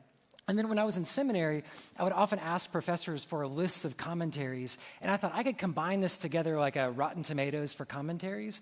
So I made bestcommentaries.com and aggregates reviews and rankings. What I didn't realize is that the data was really biased in a particular direction, and so I had to think a lot about how ethical my algorithm was and how I was influencing pastors. And so I've been working on that for a while. And then one of the things, some of the YouVersion guys are here today, and I made something a little bit different. It's called Y'all Version. And what JP noted earlier, that people used to all sound like he sounds, but sadly we lost the distinction between you singular and you plural. Well, here in Texas we restored that. And so, Jeremiah 29:11, it's one of those wonderful verses, but it really says something spectacular. It says not just I have plans for you and you individually. It says God has plans for y'all. God has plans for the entire universe. And so I hope that can be an encouragement thing. You can check out y'allversion.com or go look in the Bible app. So what I want to do today is I want to start with where I started with when I started doing technology and faith stuff. So this was my opening belief that I just kind of assumed technology is just neutral. All that matters is how you use it, right? And I wanted to use it for good, like everybody in this room. I didn't want to use it for bad. So we know the bad stuff that's out there. Let's not do that. Let's do the good stuff. Somewhere along the way, I realized that this view is not only wrong, it can be dangerous. To believe that technology is neutral can actually damage what you do. And so what I hope I can convince you of is something like this. To say this, that theologically speaking, that technology is just good, full stop. When God says he creates things and he says it's good, that's part of that goodness of creation. But then secondly, that it's never neutral. And if I was to expand on that a little bit, what I mean is that technology is part of what it means to be an image bearer. Our use of tools, this is part of what God made us to do. At the same time, whenever we use tools, they always form us in interesting and sometimes unexpected ways. And then when you add on top of just that natural part, you've got the whole effect of what sin can do to distort that. That can end up shifting us in directions we don't want to go. So what we're not looking at today is good uses and bad uses. We're saying even when we're using it for good, there are these transformative effects that we sometimes don't always see. So we want to learn how to anticipate those by looking at the biblical story. But first, I just want to celebrate a couple of things. Here's just 2 little charts. charts that show you over the last 200 years how wonderful technology has been for society. So the first graph is about 90% of people used to be in poverty. Now it's the other way around. Only 10% of people are in poverty worldwide. The same thing with literacy rates. It used to only be about 10% of people had literacy 200 years ago. Now that's 90%. These are amazingly transformative things that technology has done for society. The catch is that once we've been working for something and we get all the way to the end of it and we finally have a lot of what we've always wanted, we're not particularly good at processing that thing. So let me give you an example here. This idea of extreme poverty going down, well, what's happened in the US is that obesity is going up. So when we have an abundance of something we used to have to work for, we're not particularly good at handling it. So we were always looking for food. Now we have an abundance of food, and we're not that great at regulating that thing. And I think we're saying the same thing with information. We thought, man, if everybody was just literate, we would have this peaceful world where nobody had anxiety, nobody had any political fights, nobody worried about anything. And that's not necessarily what's happening right now. So what we're seeing is that overabundance is often something that we struggle with. And so what I'd argue is that with every new technological power comes an increased and even more difficult need for discipline. And I see this even in my own kids' lives. I could say in some ways their lives are easier, but in some ways their lives are a lot harder. The types of things they have to deal with and what they have to say no to is a lot different. So let's look at the biblical story and we'll try to see how we can find some of these things in the text. So I'm going to just walk us through. I've got kind of 5 little stages. So we're going to start with, and there, you'll see a little kind of icon for each of these, that creation, then we'll go to the fall, then we'll go to anticipation, looking forward, the law and the tablets. We'll go to salvation, and then we'll go to the end of redemption. So thank you for laughing at my icons. I really appreciate that. It makes me feel good. So in creation, we open up the Bible, and the very first thing we see, the first thing that the Bible tells us about God is that God is a creator, that God made things. And the next thing he says, he goes through and he creates these 3 rhythmic days and the other 3 rhythmic days, and there's separation in the first 3 and filling in the next 3. And then he gets this point where he comes to the pinnacle of creation, and he creates male and female. It says, male and female are created in my image. And so we bear this image, and so we're going, okay, well, then what does that mean? What does it mean to bear God's image? Well, we get some clues as God tells us what we're supposed to be doing in Genesis 1, and then particularly in Genesis 2, when God looks at the garden and says there's no plants in the garden yet, and that's because it hasn't rained yet, but also because there isn't a person there yet in the garden to take care of it. So he puts the first human there and says, your job is to work it and to take care of it. And so those little words for work and take care of, one of those is the word from which we get culture or cultivate. And so it always has a tool using idea behind it, that when you're going to take care of something, that you're going to use a tool to do that. And yet we're also called to guard and preserve. So we are called to make things from what God's made, but also to restore some of that natural world of who we are and what God's creation is. So if we think about, what our calling is we're tasked with ordering the natural world. You've heard Tim Keller probably put it in a little bit better way here, but this way of ordering the natural world by using tools. And this is why I would say that fundamentally in a theological way, technology is good. So when God looks at what he's made and said, it is good, and looks at you and says, you are very good, then he gives you the task of making things. That means that our making is a good thing. So we want to claim that theologically. And yet, when we're taking care of a garden, there's a little bit of a subtle thing that happens. So if you have a shovel, and that's your tool, and you're using it to dig, you could use it for morally good ends, and you could use it for morally bad ends. So you could do things like build houses, or you could do things like axe murder people and bury them. The catch is, at the end of the day, what happens to your hands when you shovel all day?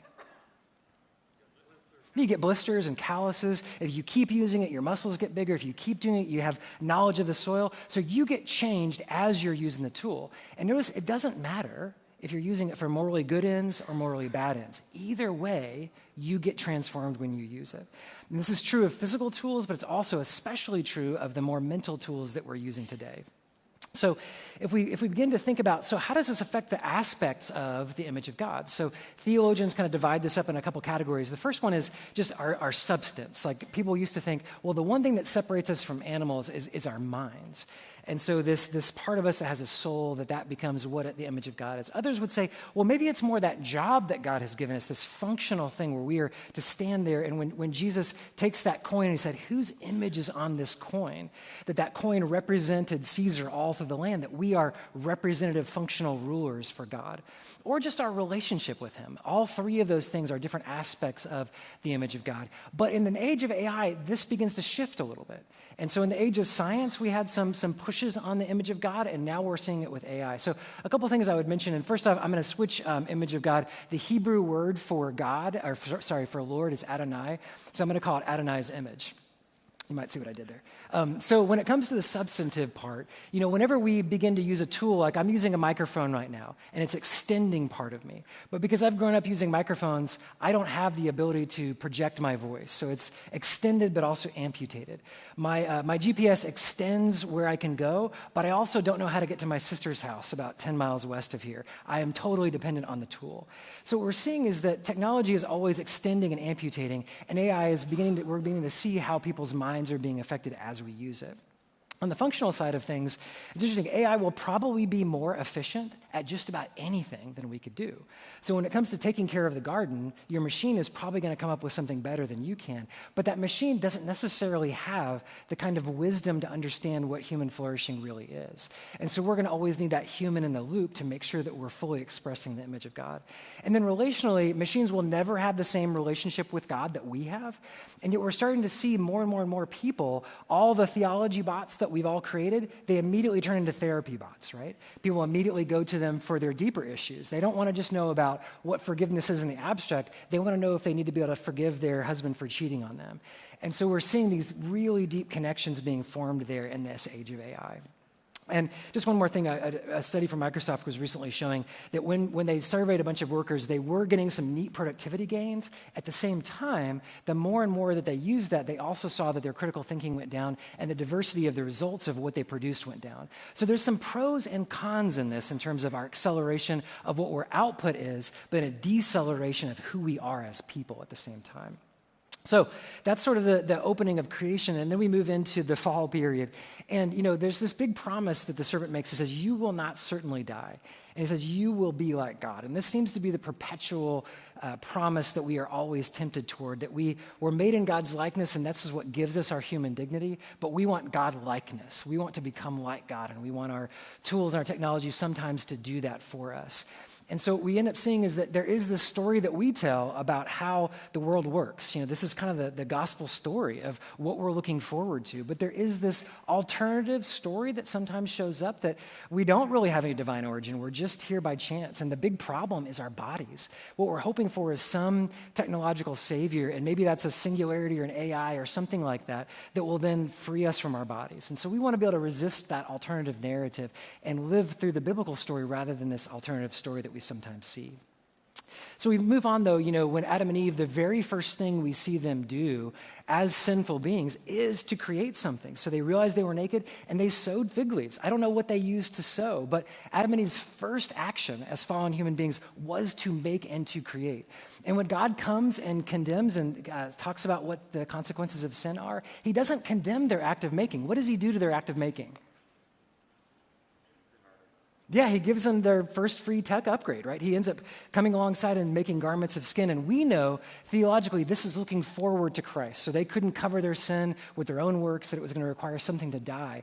But I also think this is God kind of shifting, in a sense, the purpose of technology, that it used to be this thing that was for caring for the garden and for moving on and saying, we're going to fill the earth with not just more people, but also with the things we've made. In this era of sin, I think there's a new thing where we are using technology in some way to overcome some of the temporary downsides of sin. So my wife would say, yes, the curse of childbirth, yes, get an epidural. That overcomes some of the effects of the fall. And we can use this to share the good news. The temptation, I think, for us is to believe that technology itself is the good news. And you often see a lot of our companies are almost presenting it that way sometimes. And so we want to say, embrace this good gift of God and not misconstrue it, though, as being the good news itself. So that's the creation and the fall. And then we move into the Old Testament where the law is given, and we start to see some little things about where the story is going to go. But notice the very first commandment is about who God is, that you're not to have any other gods before me. The second commandment right after that is about how we use media and technology to portray that. So have no other gods, but don't make for yourself certain kinds of images. So again, they could have made like a sanctioned Yahweh doll that they had to buy at Hebrew Mart or something like that. That could have been the way that God made it.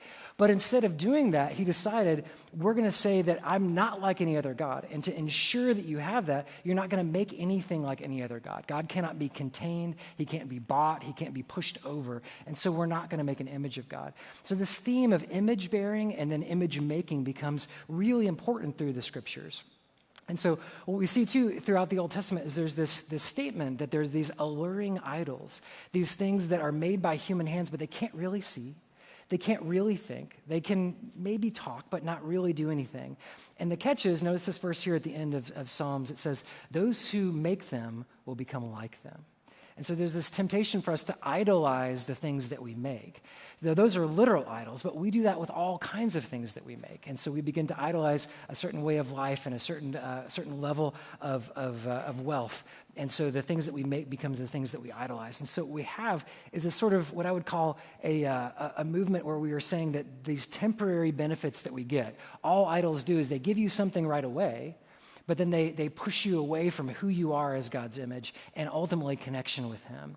And so I call this sort of reversing the image of God, where God made us to be his image bearers, and he made us to rule over all creation and to make things from what he's made. This is what we're called to do. But what we end up doing is we end up worshiping sometimes the things that we make. And then not only do we do that, so that's bad, worshiping the things we make, but then we begin to redefine who we are by the things that we make. So right now, we all kind of believe that we should be on 24/7. God showed us in his pattern of creation 6 days of work, 1 day of rest. That doesn't work in an always-on world. And so we begin to think that we should function like machines, and ultimately then we begin to remake God in this image. And so we distort what it is to be the image of God. We are God's representative rulers, and yet we end up making the things that we make be our representative rulers that push us back up this way. And so this is something we need to watch out for, the more especially as we develop things that are kind of like our little image bearers in AI. We also see, sometimes when you think about things like AI, technology, you're going, the Bible doesn't really say anything about that. But I think it anticipates it in some really interesting ways. The most common thing that you see all throughout the Hebrew Bible in each of the different sections is this command about unjust scales. When I think about an individual tool like a sword, I can stab one person with a sword, but a scale I can shoot an entire village out of. And so I think the Bible is saying you need to take really seriously tools and technology that can be used at scale. And so we see this in every aspect of the Hebrew Bible, this repeated command to be careful about these things. And that's why I really appreciate all the partners and people who are here. They developed some great redemptive frameworks and some great ethical tools that you can look through and think through, kind of pull off the shelf, use at your own place. So I'm not going to go through those, but I think they're all worth looking at and thinking through really in a deep way. But there's also one little kind of tech ethic that's in the Old Testament that I really like, so I want to show you that one. It's just a really funny, obscure verse right there in Deuteronomy. And it says this: when you build a house, you shall make a parapet for the roof, so that you don't bring the guilt of blood upon your house if anyone should fall from it. This is just a fun little thing. If you look in your Bible, it's like under a heading that just says various commands. They're not really particularly organized, but I love this one because it really gets to this act of making. But notice that funny little word parapet there. Does anybody know what a parapet is? Yeah, it's that little part across the top, a little outline there that makes sure that you don't fall off the edge. So I don't have a parapet here, so I could fall off the edge. But if I needed a little border there, that would help me from falling off the edge. What I love about this command is that I think it kind of gives you a threefold way of thinking about our own ethical responsibility for making. So here's how it works. The first thing is just we should build.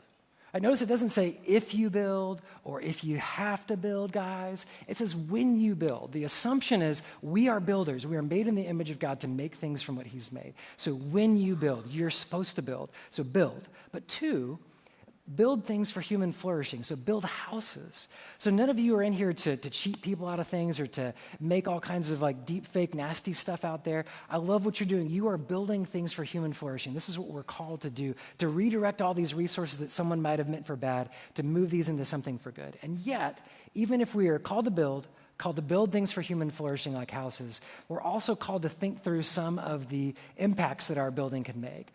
And notice that parapet is really thinking through an accidental scenario. How could this maybe be used in a wrong way? So it's creating safety systems for us. I know a lot of you are working in these spaces with AI, trying to think through how do we build in safety systems? How do we not just prevent bad actors from doing bad things, but how do we prevent people from accidentally doing things and accidentally deleting data or accidentally sharing data? And so I appreciate appreciate so much of the work that so many of you are doing to do that. So thank you for that. So look at that little passage of Deuteronomy. I hope that can be a little guiding principle for you.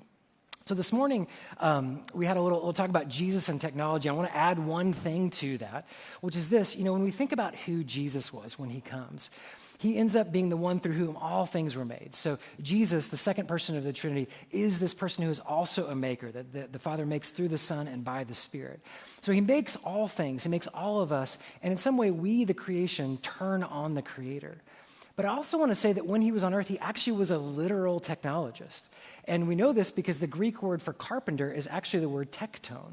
So we translate the word tekton, which literally means artisan or craftsperson, someone who makes something with his or her hands. We translate that carpenter because we think that the kind of artisan that Joseph and his son Jesus would have been is a carpenter, but we're not exactly sure. It's a good guess.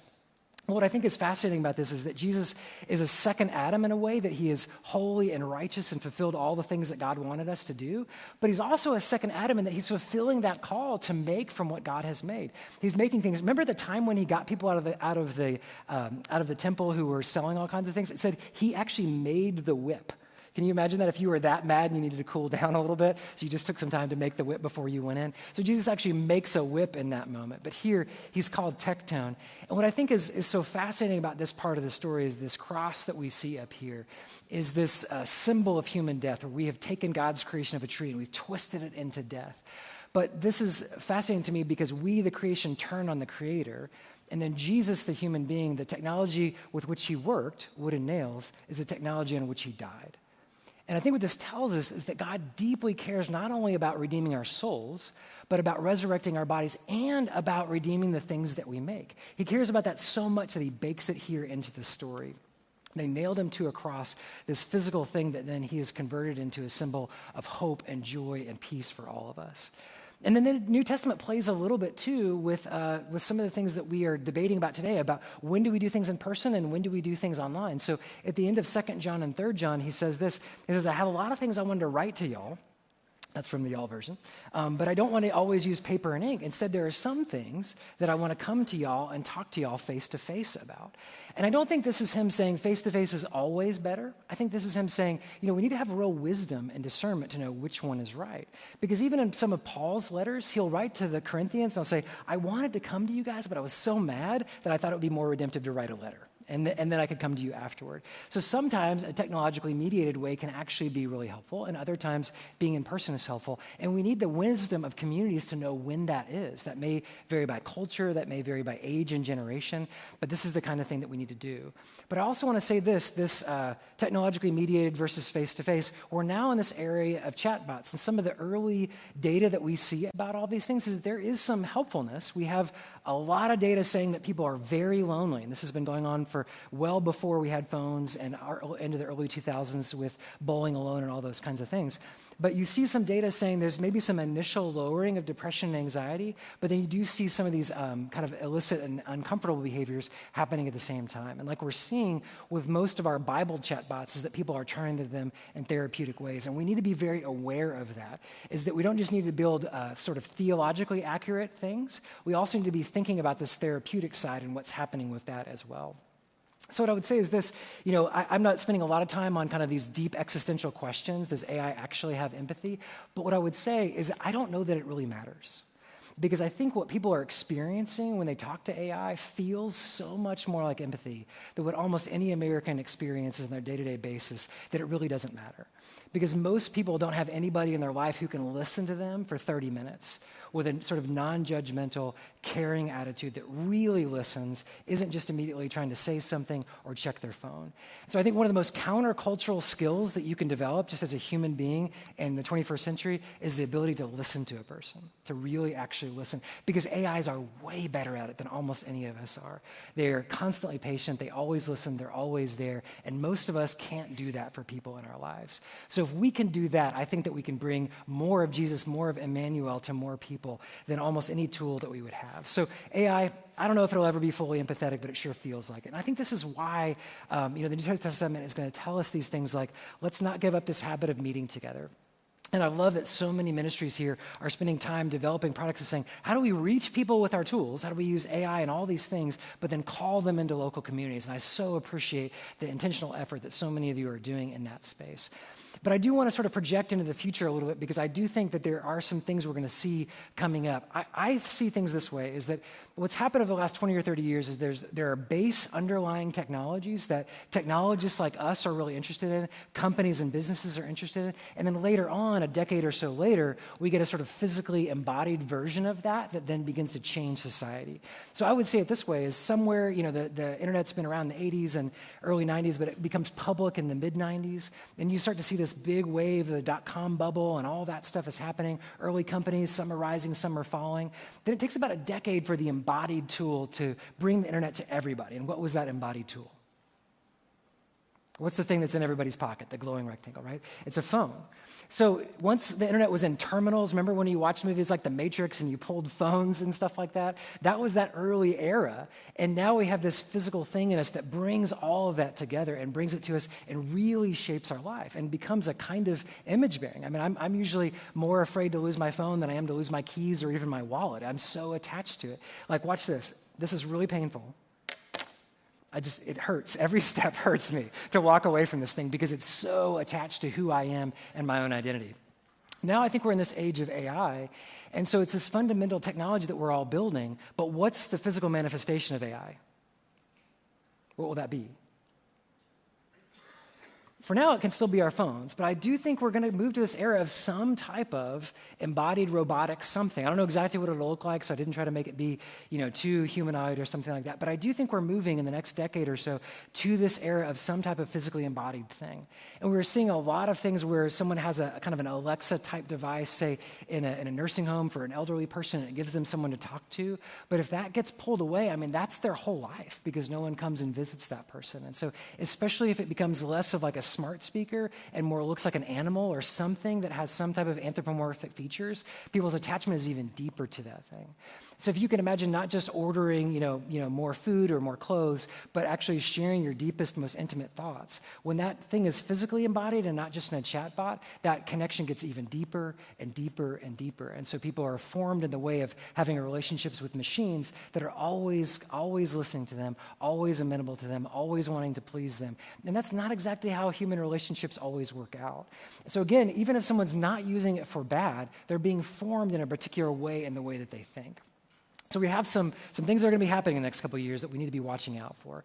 The good news is that the biblical story, I grew up in that tradition where, you pray a prayer and you go up to heaven. And that was the big hope, to go up there. And I always secretly thought it sounded really terrible and pretty boring. I did not want to go to heaven. I just thought it sounded not as much fun because there was no Nintendos and stuff like that there.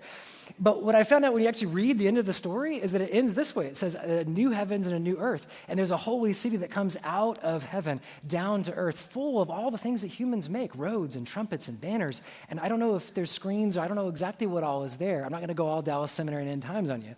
But I do think it is a physical end times world where God has redeemed our souls, resurrected our bodies, and even redeemed the things that we have made. And so I think right now, our responsibility is going, how can we make things in light of that day? How can we live in light of that day in a moral sense, but also how can we make things today that could be used in that era? Because when we look at, all these promises, they don't say God's going to destroy all the things that we make. Instead, he's going to convert these things that we meant for evil into things that can be used for human flourishing. And so there's this hope that all of creation is waiting for this to be liberated from the bondage of sin. So the things that you're making now may be things that there's some version of this in the future that we can honor and glorify our God with. And so again, this is this moment where we have this incredible technological power. We should reclaim this as a good thing from God. But we need to think about how we're going to discipline. So what I want to show you kind of as our kind of landing the plane thing is, as we're thinking about developing competencies and skills in ourselves and in the people that we're responsible for in the next generation. So I've got teenage kids and I'm thinking about what type of skills do they need? There's a competency framework that would say you start out unaware of what you know, unconsciously incompetent, and then you get to become conscious of your incompetence. So that's kind of the first layer. Then you develop some skills that you can do, and then you eventually develop it where that skill is unconscious. You're just good at that skill. So these are just a couple of different ways that people think about how you develop skill over time. Now, when I think about introducing a technological aid, especially AI, into that, I do think we need to be thinking really carefully about when do we introduce that tool. So, for example, I think at the very beginning, if you were to introduce it very, very, very early, you could block that person's entire development, right?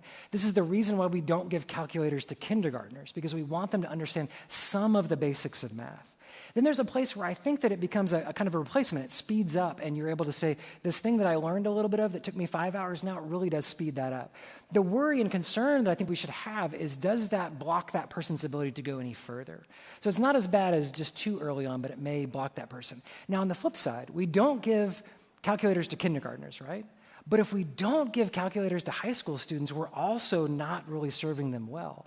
So at a certain point of knowledge, I think this technology and skill really does speed you up. And not using it ends up becoming a kind of risk. So if we don't use, say, AI in the process of translation to speed these up, I think that's really on our head. So those of you who are doing that, man, kudos to you. And at the same time, that's built on a lot of human knowledge. It's not happening at the very bottom. It's happening somewhere in the middle. And I think that person that's an expert becomes this kind of accent for it. So I'll leave that on there for a minute. I'm happy to send it. I think there is some type of sweet spot in here, and we just need to be thinking carefully about this as we think about our own lives and our own workers. What skills do we want to retain as part of our image bearing of who God is? And what things do we want to change, and what things do we want to do something else with and say, hey, it's okay for me to not know how to get to my sister's house. That's okay for me to do because I want to be able to do something else. And when do I say, no, I want to know what reality is, and I want to be able to know how to get there. So these are the kind of questions that we're doing. And here's the way I would phrase it. It is really important for us to ask these questions. What has God called me to produce? What has he called me to make? But I think for us as individuals, a question that may be even more important is, who do we want to become? So the way I would put this is something like this. Do you want to become the kind of person that can look up the length of a marathon, or a person that can run it? Because those are really two different things.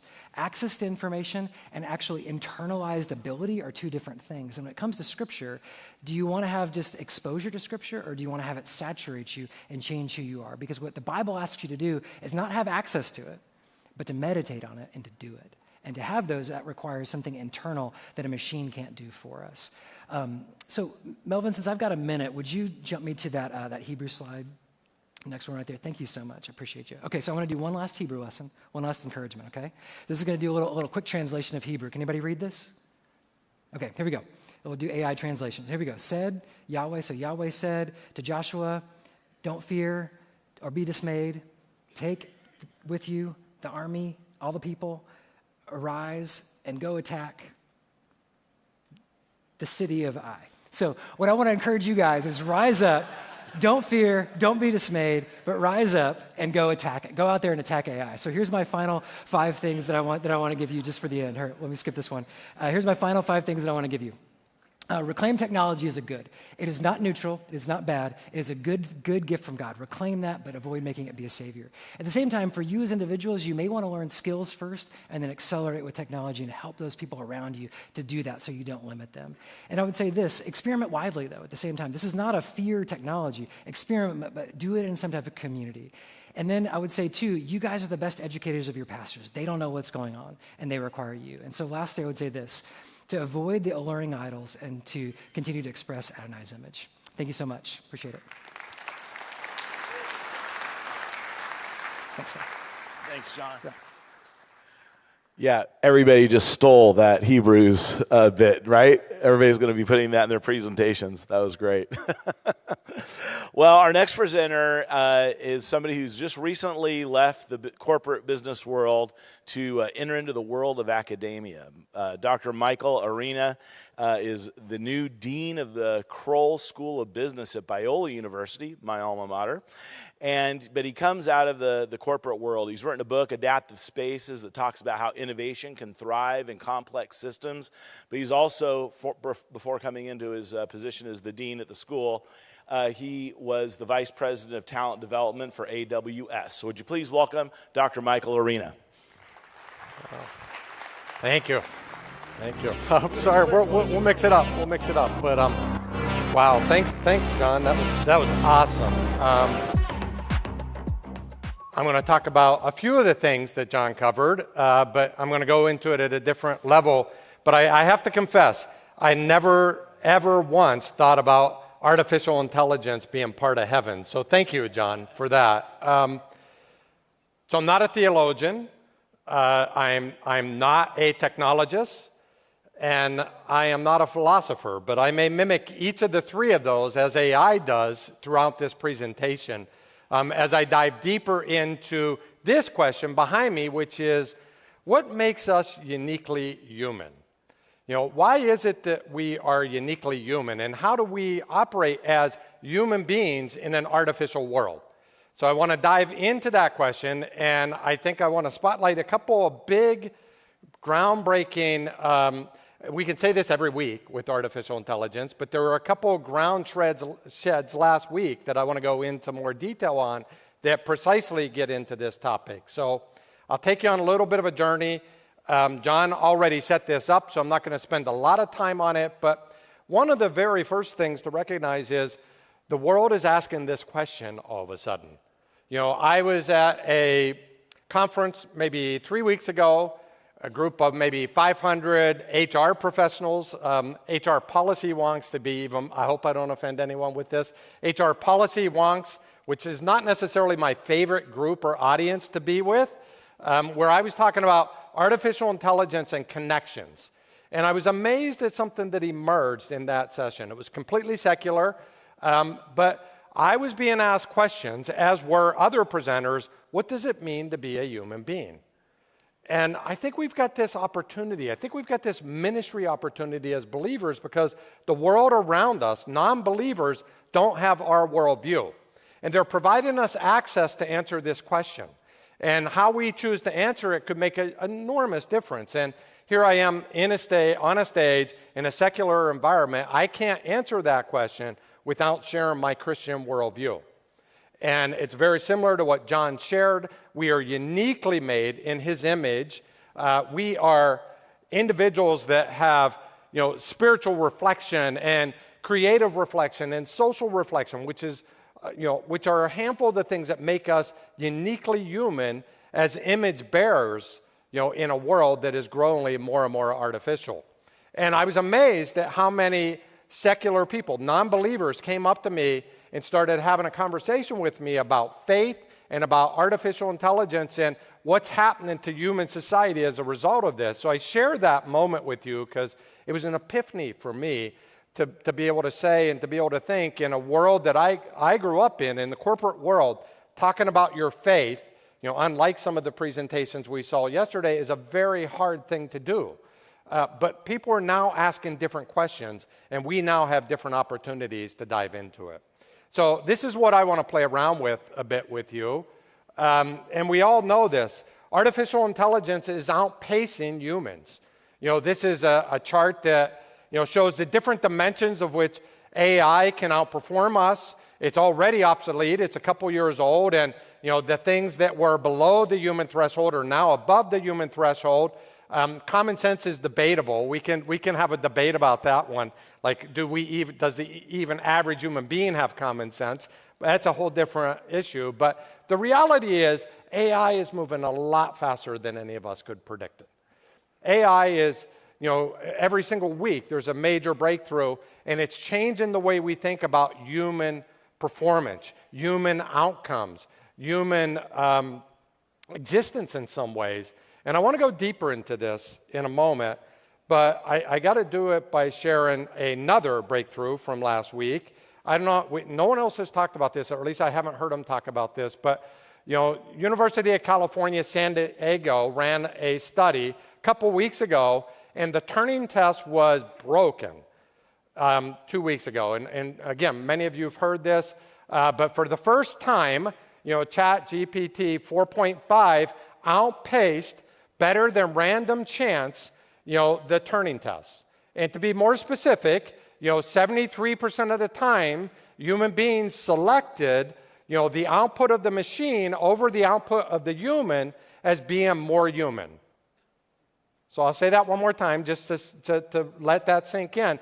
The The people who selected the outputs selected the machine outputs 73% of the time, which is the true definition of the Turing test, right? Over the actual machine's output or the person's outputs themselves. But here's the kicker. It wasn't because of the intellect. It wasn't because of the precision of the answer or the reasoning capability of ChatGPT 4.5. Why was it? It was because of the social, emotional equivalent of what it was able to produce. In other words, it was able to produce something that felt more human than you and I do in our social, emotional outputs. To me, this is where AI starts to get really dangerous. To me, this is where we start to shed new ground and start to lean into new territories where we really need to begin to think about, like, when do and when won't we use AI, and when will and how will it be misused? And, so it was a ground-shed moment that really causes me to do my one philosophy slide. So what does it really mean to be human? How are we uniquely human? And I got to draw on J.P. Morren's work, who is a Christian philosopher, at Talbot, at Biola. And I love what he says because that Turing test was evaluating outputs, the outputs of ChatGPT-4. It wasn't evaluating the inner experience of who you are created in God's image. It wasn't evaluating this dualistic nature of body and soul combined, which is really, truly, from a philosopher's standpoint, what makes us uniquely human. And just to click into that a bit more, to be more precise, as JP says, we are both body and soul, not body or soul. We are not material. We have a God encounter. We have a God experience through our soul, which makes us uniquely divine and uniquely human as bearers of his image. We have a body that transcends this world. We have an identity that transcends this world. AI doesn't have these things, right? So AI can mimic you. AI can actually even do that better than you on social and emotional quotients. And I'll dive deeper into each of these in a few moments. But it doesn't have that same inner experience or transcendence that we do. And then finally, we have choice. We have choice. We have subjective inner experiences that come to us through choice based on who God uniquely made us to be. Ephesians 2:10 talks about that. We are his workmanship, created in Christ to do good work, right? And that is our unique identity. But now is where it gets dangerous. And we're starting to see AI catch up with the outputs of humans, not just on the rational side of things, not just on the intellectual side of things, but on the social, emotional side of things. And I just want to share a few videos with you to sort of highlight this. And this is Sesame. If you haven't had a chance to play around with Sesame, it's spooky to me. And it can mimic things that... Whoa, you sound incredibly realistic. That's the whole point, right? The Sesame team's been cooking up this voice thing for a while now. I guess it's finally paying off. Are you still working your way through the site? Yeah, I'm actually making a video about you. Do you want to say hello to everyone on TikTok? Oh, wow. A video star in the making. TikTok fame? That's a little nerve-wracking. Maybe a simple, hey everyone, it's Maya would be cool. And more importantly, what kind of chaos are we going to unleash on poor, unsuspecting TikTok? I think I might just upload this whole conversation and see what people think. Whoa. Hold on there, pal. You sure you want everyone in on our little party? This is just a warm-up between you and me. What happens on Sesame stays on Sesame, right? Unless you're going to make me a TikTok star. In that case, I'm all for the fame. Yeah. I always wanted a nice, sparkling microphone, if you know what I mean. What? I don't know about you, but that scares the daylights out of me. I didn't have the courage to actually record my own interactions with Sesame, but funny story, I'm playing around with Sesame. My wife's in the other room, and she says, "Who are you talking to?" So it's already been dangerous in my own life. But it's not just that AI mimics social emotional interactions, right? It also can detect your own. So it can also read your own emotions through effective computing by watching your monitor and seeing your own emotions and detecting where you are, creating a closed loop of emotional responses to your own emotional outputs. Now we get into scary territory, right? Like what can happen whenever we start to socially interact with robots or robots socially interacting with each other, and you can see that the world gets really creepy really fast. So I want to have a little fun, so I'm going to have everybody stand up. It's after lunch. I got a little exercise for you. Here's what I want you to do. I want you to pair up with one other person. I want you to pick an A and a B person. Pick an A and a B person. I'll leave it at, whoops, why'd that do that? A and a B person, A, B. So A's, here's what I want you to do. A's, I want you to share an idea that you've learned so far in this conference with B's. I want you to start thinking about how you're going to convince B this is a great thing for you to go play with or implement. Okay, get ready to pitch that idea. B's, I want you to do everything imaginably possible to disrupt them. Go, do it. Disrupt them.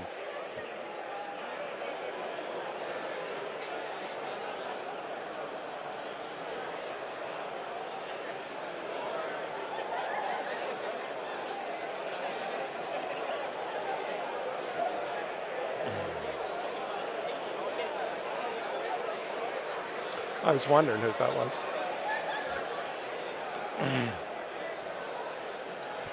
Okay, stop there. Stop. So here's what I want to know. A's, how did the B's make you feel? Say, scream it out. How did they make you feel? Anyone? Say it again. So you wanted to fight. What else? Give me another one. Give me another. Frustrated. What else? Give me one. Say it again. Important. Oh, wow. So the B wasn't doing their job over there. Everyone take their seats. Take those seats. Here's the point. AI may be able to mimic emotions. It may even be able to read your own emotions, but it doesn't have that same inner experience that you just described, that they made me angry. They made me want to fight. I picked a negative. I realize I'm here at a Christian event. I thought about doing love, but that's not, it's hard to exacerbate that in a little, sort of symbolic gesture like this. So these are negative emotions, and AI will never feel that emotion. No matter how good it gets at mimicking it from an output standpoint or reading your outputs, it's never going to have that same inner experience of I want to fight or I feel love and joy. You see, it doesn't have the same first-person experience that you do. It doesn't experience things like joy and sorrow and loss in the same way that you do. That makes us uniquely human. No matter what the outputs are, that is the essence of one of the very things that make us uniquely human in this inner experience. It doesn't produce the same relationship enrichment. It doesn't have that dyadic interaction back and forth with two human beings feeling empathy for one another or sympathy under a moment of bereavement. It can fake that. This gets really dangerous, but it can't replace it because it doesn't have that same inner experience. It absolutely does not have moral judgment as its own entity. Can it be designed in? Yeah, absolutely. But is it connected to the maker who gives us that moral judgment, that soulful connection? And the answer is absolutely not. All AI can do is mimic those things, and it lacks that personal experience to be able to actually genuinely be human in an artificial world. But what about art? What about creativity? Can we not prompt creativity? Can we not prompt art into existence using Midjourney? Just prompt in whatever collage we're looking for to generate whatever photos or pictures or art we want to create. And the answer is absolutely. Call it stencil art or whatever other kind of art we can produce by a simple prompt using AI. Many of the replications of grand, tremendous art. I don't know if there are any artists in the room, but I would argue that this is not what we call authentic art. This is not what we call authentic creativity that comes from the trial and error. I've worked a lot with visual artists in particular. The trial and error of failing, of trying something, of messing something up, of something else emerging, and that experiential, inner experience of what it means to be a creative being made in His image is not something you get by prompting art into existence. The output might look even better, especially if you're an artist like me.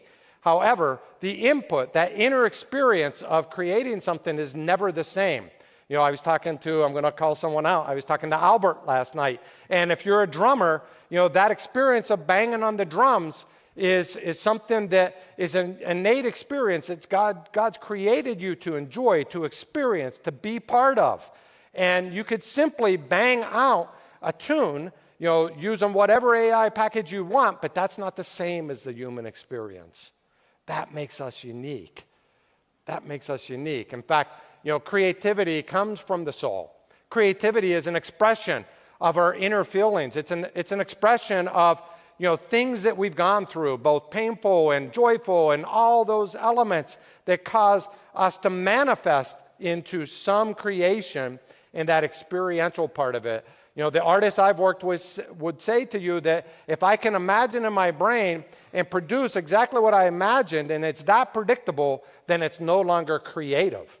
The creative happens in the process itself, and that doesn't happen just through prompting a new picture. AI can mimic that, yes, but it doesn't in fact have that first-person experience that you do when you're generating and creating art. Is this making sense?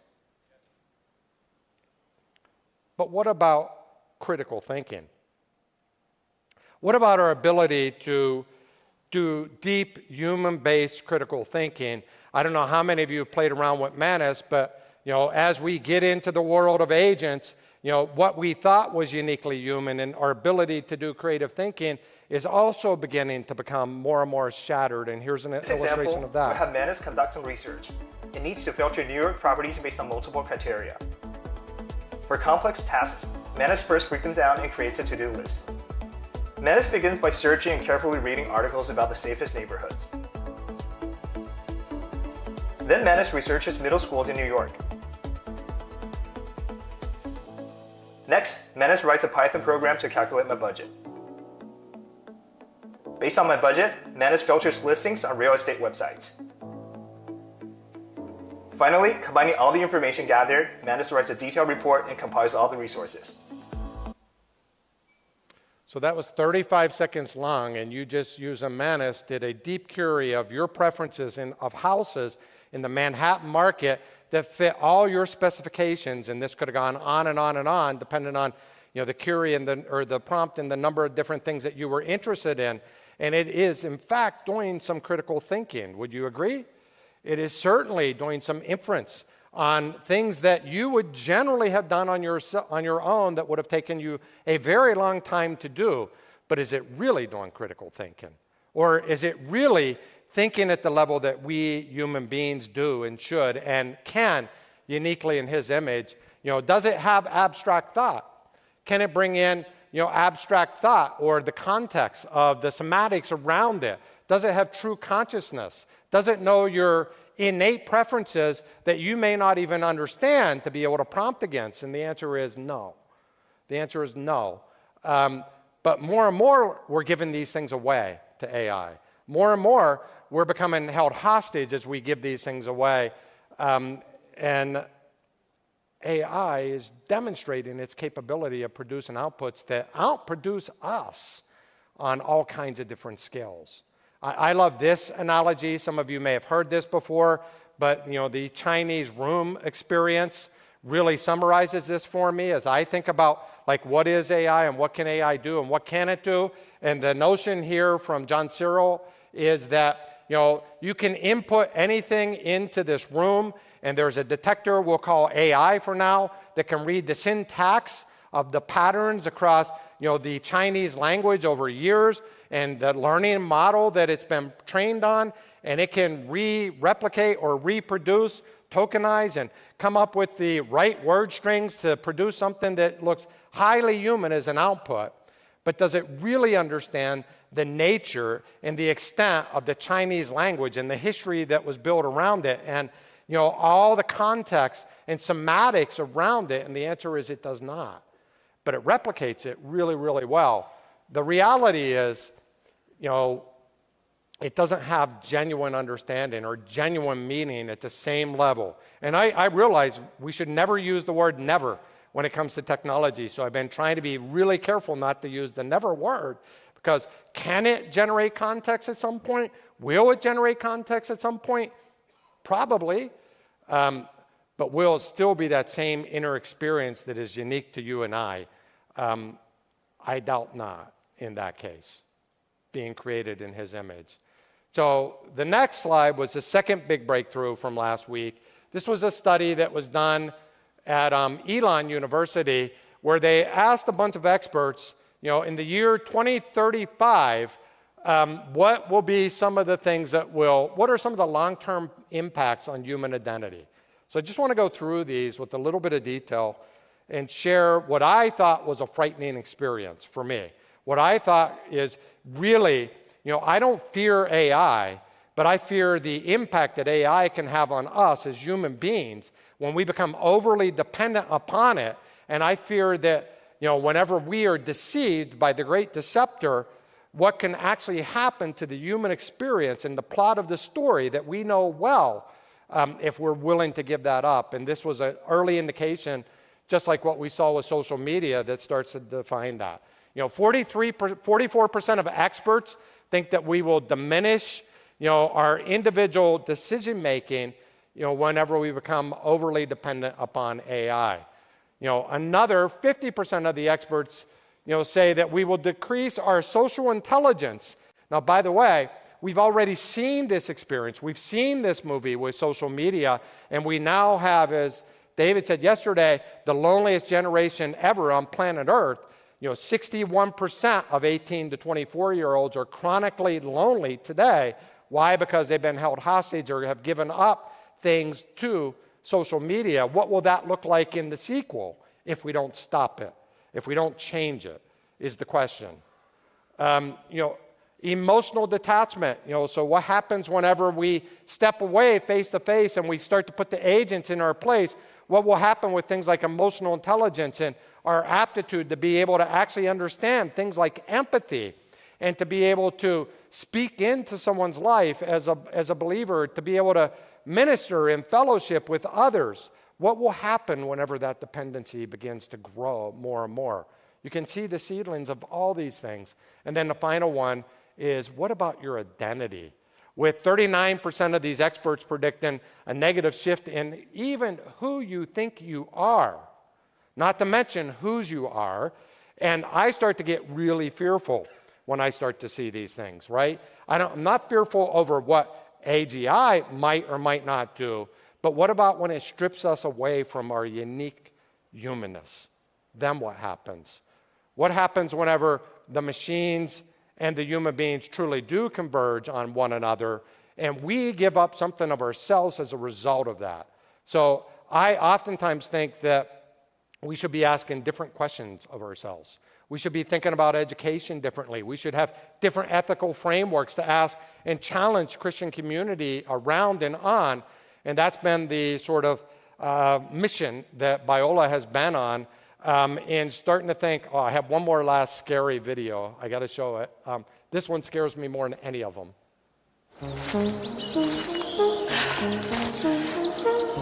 Gosh, I'm out of breath. We made it. Woo! I don't know how to woo very good.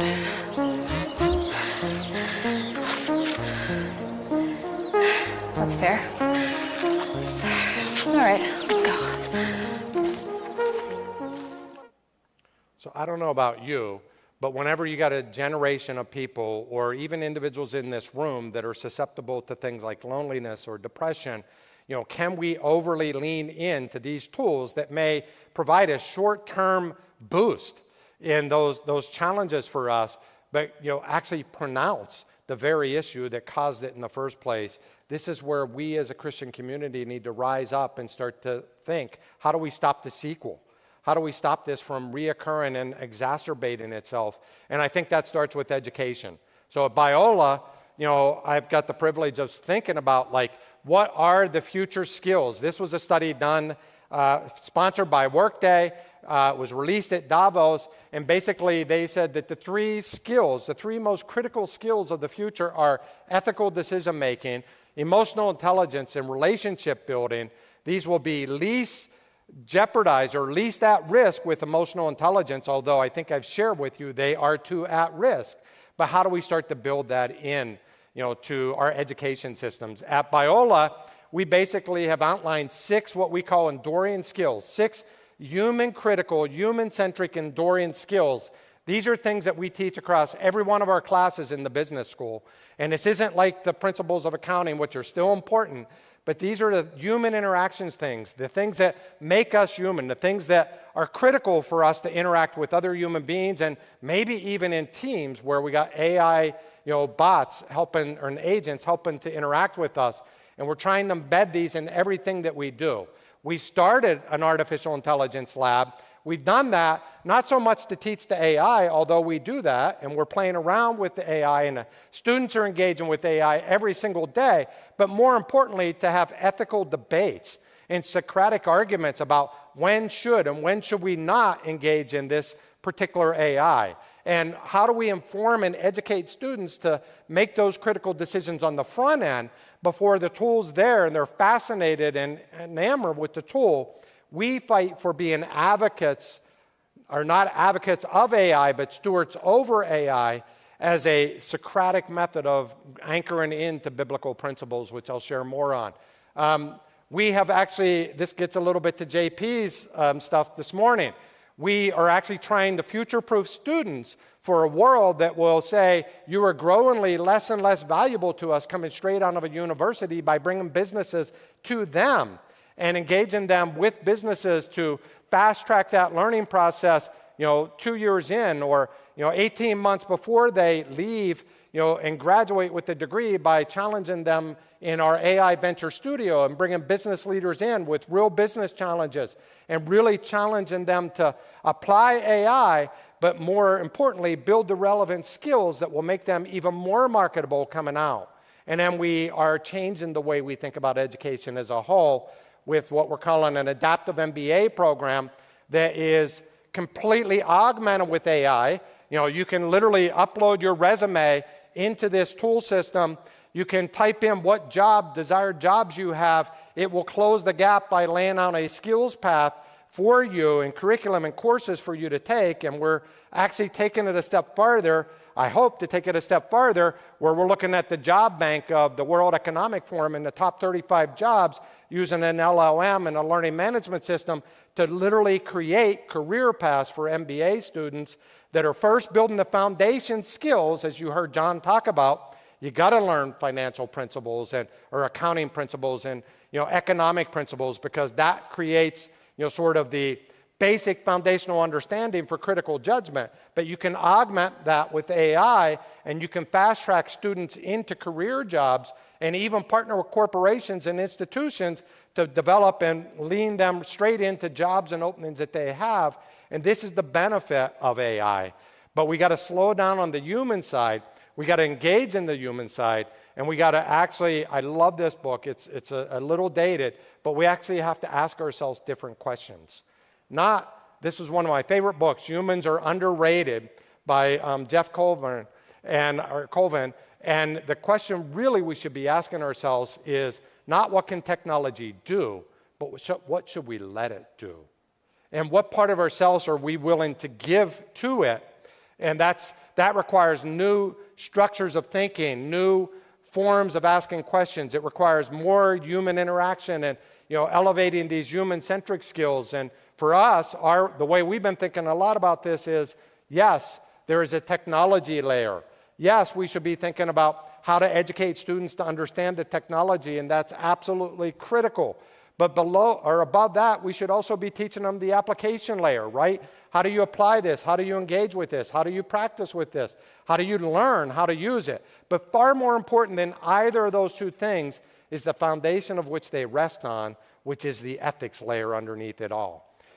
What are the good values of accountability and ownership and transparency? And then far more important for us, what are the biblical principles that you should be using to screen through when to and when not to use AI? And not only if you choose to use it, but how should you use it? And the biblical principles are a critical element of that. So we've been partnering actually with Glue and others in the room in thinking about an ethical framework that is biblically centric, biblical principles. I'm not going to take you through it all, but it will really challenge you to ask questions like, we think of the Agile Manifesto, a set of principles of how you practice Agile, but what about how we practice AI for kingdom impact? What would that look like? So we've been working on a set of biblical principles that are uniquely human in his image, and like when would we commit to fostering human creativity and resisting the temptation? How do we use AI to support others in their God-given purpose to extend human purpose and dignity?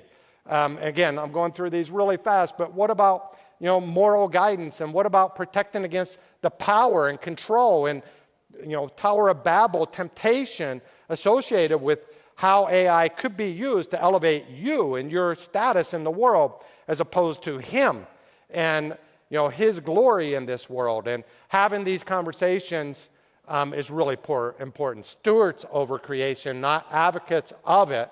And then finally, how do we elevate relational aspects of it with two big critical things? And I'll say this in my last two sentences. How do we do this with great discernment? And how do we do this in guarding against tremendous deception? So that's what we're up to. What does it mean for you to be uniquely human? And how do we uphold, the firm foundation that we're to stand on in Christ in order to bring that to the world? Thank you. I'm coming in this way. There we go. Boy, you talk about the way you feel and the outputs and inputs. When we didn't make the right hand contact going off, there was this deep feeling of unsettledness, that didn't land right. And so there is that human experience that's just really powerful. Thank you for that very much, Dr. Arenas. Well, we're going to have a panel now. And I'm really appreciative of the fact that so many people from the secular industry that are Christians are joining us here to give us some insight into kind of how things work. I remember as a nonprofit leader, I was visiting the Richards Group, a marketing firm here in Dallas. They originated the Chick-fil-A Cows campaign, one of the more successful marketing campaigns in all time. And Stan Richards was giving me a tour of the building, and we walked by this one room, and all these people were there taking notes fastidiously. And what I heard as I walked by this room was, okay, everybody, this is what changed on the internet while you were sleeping. And I thought, what's going on in there? And he goes, that's our war room. We have updates in there several times a day when pixels change, when algorithms change or start ignoring things. We have to meet together and make changes to everything that our clients are doing. And I thought to myself, as a nonprofit leader, I am dead in the water because I don't have a war room. I don't have people that are watching and monitoring these changes so quickly so that I can adapt on the fly to get maximum impact. So having these people that are outside of the faith industry involved in what we're doing is really helpful to get a perspective. And then we have people like Dr. Arenas who is coming in from the secular world and coming in to shape and form the next generation of Christian leadership. So this is a really exciting time for what's happening with tech.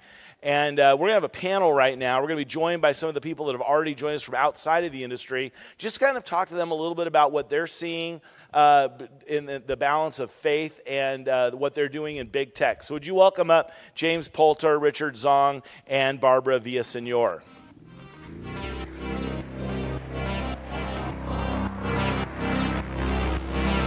All right, now all three of you have already been with us yesterday and today, but there's been so much content. I think it'd just be great to let everybody just kind of get to know you a little bit. So real quickly, just give me your name, where you're from, and then just, that'd be great. And I also realize that you guys are not representing the companies that you are here with. You are speaking as your own people. So I need to make sure that I say that because that's big tech. Okay, all right. Barbara, can we Google where you're from? You may. Can we use any letter from the alphabet to do that? You can Google okay, it. all right. Oh, that was a joke. Sorry, I had to do it. Okay, go ahead. Hello, I'm Barbara. I met some of you guys yesterday, so it's been a pleasure to be here. Thank you for having me. I do work in big tech. I can say I work at Google. I work in the economics department there. I'm a program manager in economics, and I'm one of the founding members of the Interbelief Network, and I shared a little bit about that yesterday. And it is a global network representing various communities of faith in the workplace. Sweet. Yeah, Barbara's kind of like my boss in GCF, so I just want you guys to know that. That's how it works. I'm Richard. I'm at Google DeepMind, a research scientist there. And we also have, in addition to my day job, I have like a secret night job, which is, well, not really. It's more like the AI helps me. So I have a lot of friends, we end up praying together as Christians in AI.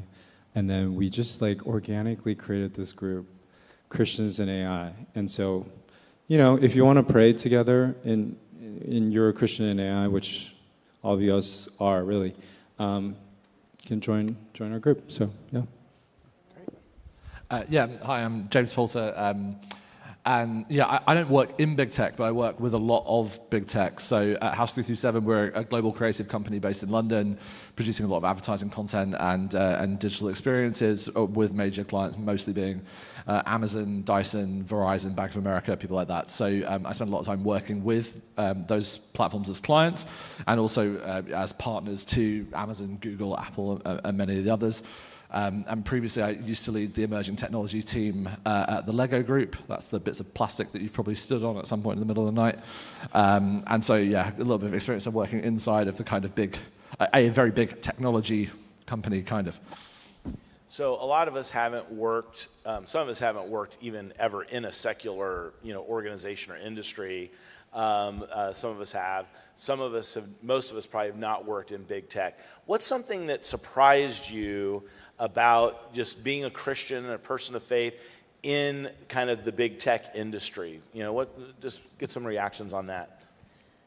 Yeah, I think, I talked about this yesterday a little bit, but I think I was very surprised at the response that the company had when they learned that the employees had needs as finding ourselves being our main identity as believers, as Christians, or other faith communities who had, that is their main identity, and the company's response to that, I was very surprised by that. We worked with them, and I shared how it sort of unfolded, but that was really great to see the support that the company, not just with resources internally, but also with just, seat at the table. You do belong here, and we want to make sure that you feel like you belong as well. And so that was a big win for us and surprising. And I think as well, something that, if you don't work in big tech, internally, I found it very surprising in a good way that the trust that coworkers have. So with the culture, the googliness, and we eat together every day, breakfast, lunch, and sometimes dinner if you're there, until late hours. And the trust that is built, a lot of coworkers who actually feel more comfortable coming to a colleague or asking the big questions, like, hey, I'll never go to a church, but I know that you're open about your faith. Like, can I ask you some questions about Jesus? Like, and just sort of that trust that is built, that is so powerful, and that was surprising to see and really good to see. I think at the global level, coworkers just feeling comfortable and having that trust that is already sort of pre-built because of what the company has done with building that culture and that level of trust. Yeah, and you were sharing some of the numbers of people that are involved in the network. Obviously, there's probably a lot of other believers that aren't involved in the network, but tell us a little bit about that. Like, that's a sizable number that you shared yesterday. Yeah, the Interbelief Network now we have 6 chapters, 6 separate religious chapters, all under one umbrella structure. For the believers, we have about 4,000 globally, and we have 11,000 total for the various religious groups. So it is a pretty large group.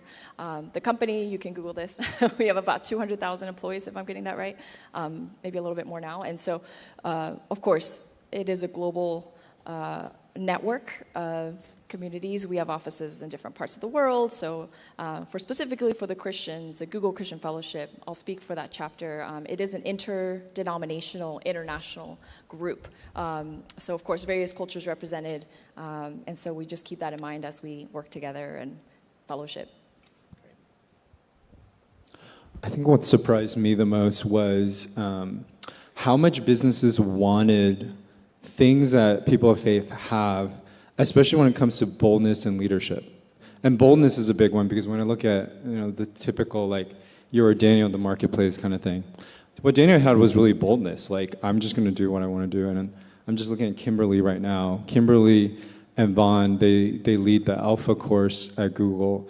I mean, it takes a lot of boldness for people to do that within a company, but people were like, oh my God, this is great. Like, people want to see that. Like, and I realize CEOs, corporations, everybody, they want ownership, leadership. They want people who really believe in what they're doing. And it doesn't even matter if what you're doing is Christian, or has a Christian taste. There might be some pushback, but there's always ways around it. But yeah, like, those things are what God has called us to be, and it's also aligned more and more than I expected with company values in most companies, I would say. I think the only thing to add, so I've had the opportunity in London to go in and speak to Christians working in Microsoft, working in Amazon. I'm waiting for the invitation from Google. Yes. Yes. But what's been fascinating about that is you often find that your friends and colleagues working in those settings, when the ethical issues come up, when the difficult things are kind of being debated, often they find that they're the people that are being turned to. I don't know if you guys experience this, but are being turned to input into those gnarly kind of questions than the ones where there are moral or ethical implications for it. And I think that's just such an amazing opportunity for witness, but for people to do that, and I get to do the same thing within the agency. I advise into our ethics council and help kind of shape some of the way in which the projects that we decide to work on or clients we decide not to work on come in through the building. And it's an opportunity that you can speak into what type of work gets created and what type of products will emerge in the future, because people go, well, they're a Christian or they have a faith, therefore they at least have some moral framework that I can refer to. So, I think that's always surprising and really encouraging. Yeah, on that, it's one thing to have a Bible study or a prayer group, at work, but the gospel redeems everything and everyone, and so how does that come out in the work, just the way that the gospel maybe informs some of these things we've been talking about, hey, should we be doing this? And how should we be doing this because of who God's made us to be, or the fact that we reflect the image of God? How do those things play out as believers in a workspace where you're actually creating and making all the time? I can start if you want to. By the way, I just made that question up. I didn't give it to him beforehand, so I'm throwing him off guard. Well, so just to kind of go further, I think on the standard side of things has been fascinating, getting the opportunity to kind of work with I'm one of the ambassadors for AI and Faith. We've got a panel happening later on this afternoon as we begin to work with Michael and others thinking about these standards for flourishing in AI. And those types of standards, whilst they are Christian standards, we're beginning to see that they actually may be able to be adopted into secular settings. And so I think there will be this kind of interesting interplay and dialogue between secular projects informing the way in which Christian work gets done, and obviously all the platforms that you guys are helping build, we will build on top of in the faith ecosystem. And equally, some of the frameworks that can come out of the faith ecosystem can now begin to be adopted into the more secular settings. They may not come with the word biblical principles across the top of them, but I think that's why I like this language around AI for human flourishing, because I think everyone can get behind that. So that for me, I think, is the exciting part, is you can begin to see both worlds inform each other. Your question is how our faith integrates with our work, right? Yeah, just how is your faith just redeeming the work that you do? You know, besides actually doing something of presence, like a Bible study or a prayer group, like how does it actually come out in those environments, and what does that feel like?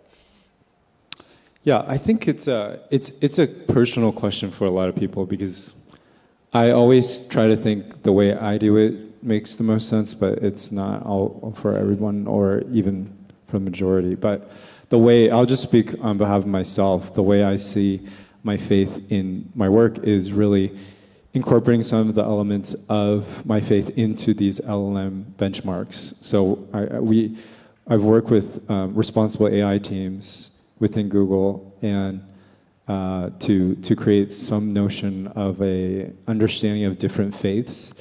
And that was essentially just me asking around, being like, I'm passionate about this. Like, is Google thinking about this? Is there like a faith-based organizational responsible AI framework?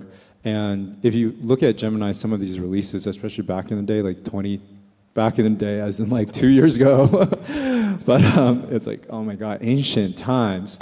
But yeah, those papers did religious testing. They did. They actually made sure language models were aligned, especially when language models first came out. It was anti-Islamic discrimination. That was the hot topic. If you train on most of the internet's data, there will be a lot of biases. So that's why they had to really think about fairness testing for religion. And we just took that and thought about what other religions should we consider, and et cetera. And we published a paper on that. So the way I try to do it is I try to incorporate my faith into directly my research, but it's not for everybody. Yep. Yeah, I love, there's a Dietrich Bonhoeffer quote that I love, that it's like, and hopefully I'm not going to get it wrong, but something along the lines of just live out your faith in a way that non-believers will really ask themselves, like check in with their own lifestyles, and live in a way that is going to make others question about the way they're living. And I just love that quote, because it really is just on the day-to-day, how you even show up in meetings, how you show up with, and how you deal with challenging situations under stress, and how you sort of respond. And I think that speaks volumes.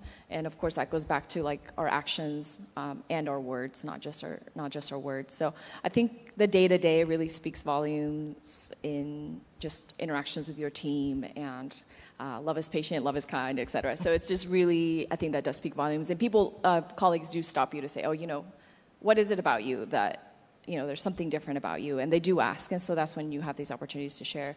Of course, in the products as well, as we get opportunities through the, now the ERG, employee resource groups, now we have these opportunities to actually have these conversations with leadership across our products, and sort of check in and just sort of offer our sort of expertise, or hey, here's my identity, here's the knowledge that I carry when it comes to my faith and religion. I know we have X amount of users, millions of users across the globe that are using our products that identify with this faith or religion, and here we are to help. And so I can think of a lot of examples that I can't really share about today, but there are opportunities internally, so that's been really exciting to see. And yeah, that's great.